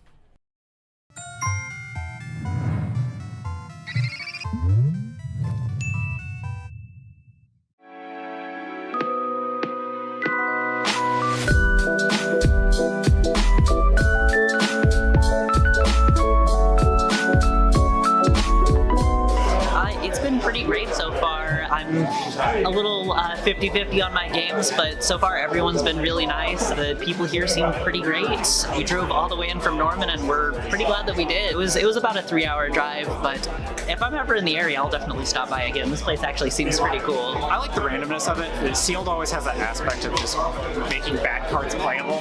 Oh, it's been great so far. I've been having a wonderful time here. It's getting some reps in with the new set. Pulls were fun. I got a Fanatic and a Spring Art, so I'm pretty happy about it. All right, guys. We are back with that. I hope you guys like that. Well, that was like Yeah. a super last-second judge pull in for an interview. Yeah, big thanks to Daniel for running over here in the midst of his judge duties to do this little explainer for everybody on the stream. Yeah, absolutely. And I think that's exactly what Julian said. This is what it takes to be at the Planetary Qualifier. You're going to be playing against people at a very high level, and people are going to make misplays. And that's the nature of the game. I don't think anyone's trying to purposely misplay. But that's why we have like Cascade Games running the judge program and FFG entrusting people like this to make judge calls like that. Yeah, it was really great to hear from the source. And the truth is, you know, a lot of us think we know the rules of the game because we do know the rules of the game. We know the comprehensive rules. But being a judge is a whole nother step above that, because not only do you just have to know how things are supposed to happen, but how do you resolve things when mistakes do happen? It's not always as easy as just pulling that card back into your hand. Yeah, it's more like the judge philosophy rather than the actual judge calls, like the comprehensive rule calls, which I think is really cool. Yeah. I hope you guys enjoyed that. I think it's not every day that you get to hear a call immediately in the flesh like that. So I think it's really awesome. You know, like we have about 20 more minutes left in the round before we go off to ads and a break. We will say this. We want to say thank you so much to Common Ground Games for the host. Mm-hmm. You know, we absolutely love this place. They're our favorite local game store in the world. They partner with our show, Open Fire. If you guys don't know what we do, we have a high quality production Star Wars Unlimited show. You can check it out on our channel right now. We have a giveaway going for free. We have a bunch of stuff. It's a bunch of fun, high quality, high production, but we can't do it without this amazing place here at Common Ground Games. And they're doing so much for not only just the Star Wars community, the TCG community, but the board game community and people who just want a safe space to call home and a place to be. They're located in DFW, so even if you have a layover at DFW Airport, you should check it out because it's pretty baller. Maybe if you're in a rock and roll band and you're going on tour through Dallas, yeah, come by and stop and check out. Come check it out. This place happens. It happens. This is a true story. This is very true. This place is awesome. The play space is amazing. It's big. They have a huge variety of stuff. And just for today, guys, I really hope I want to put this in understanding.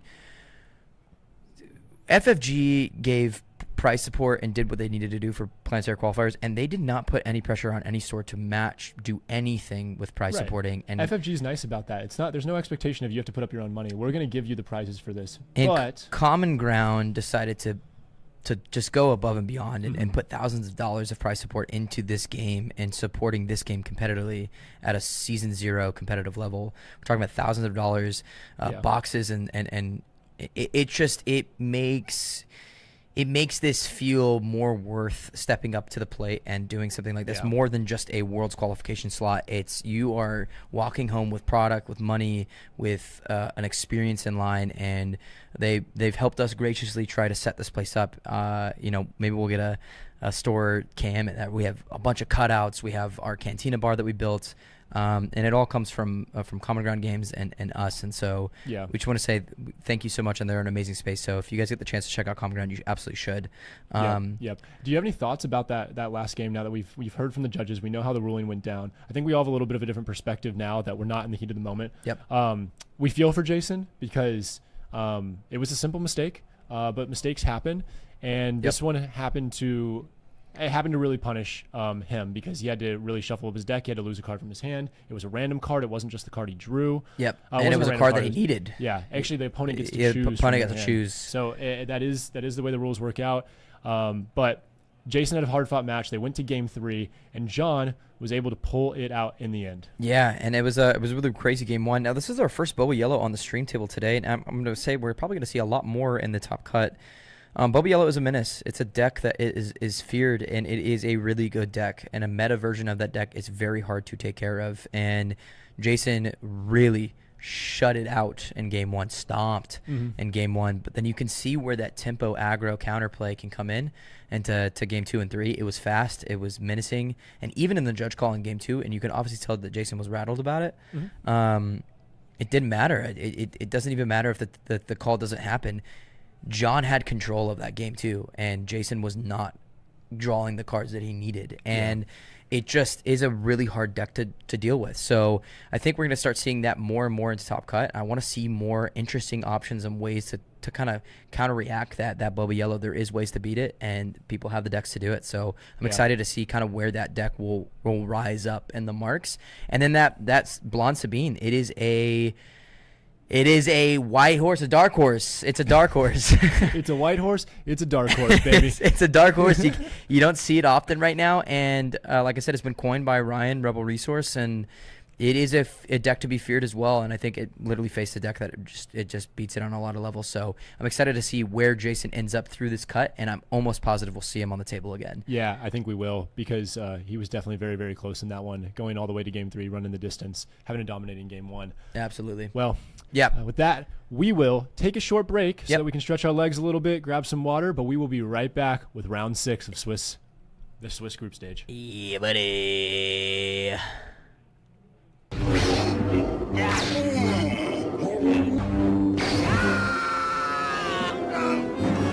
There is no escape. Don't make me destroy you. Join me.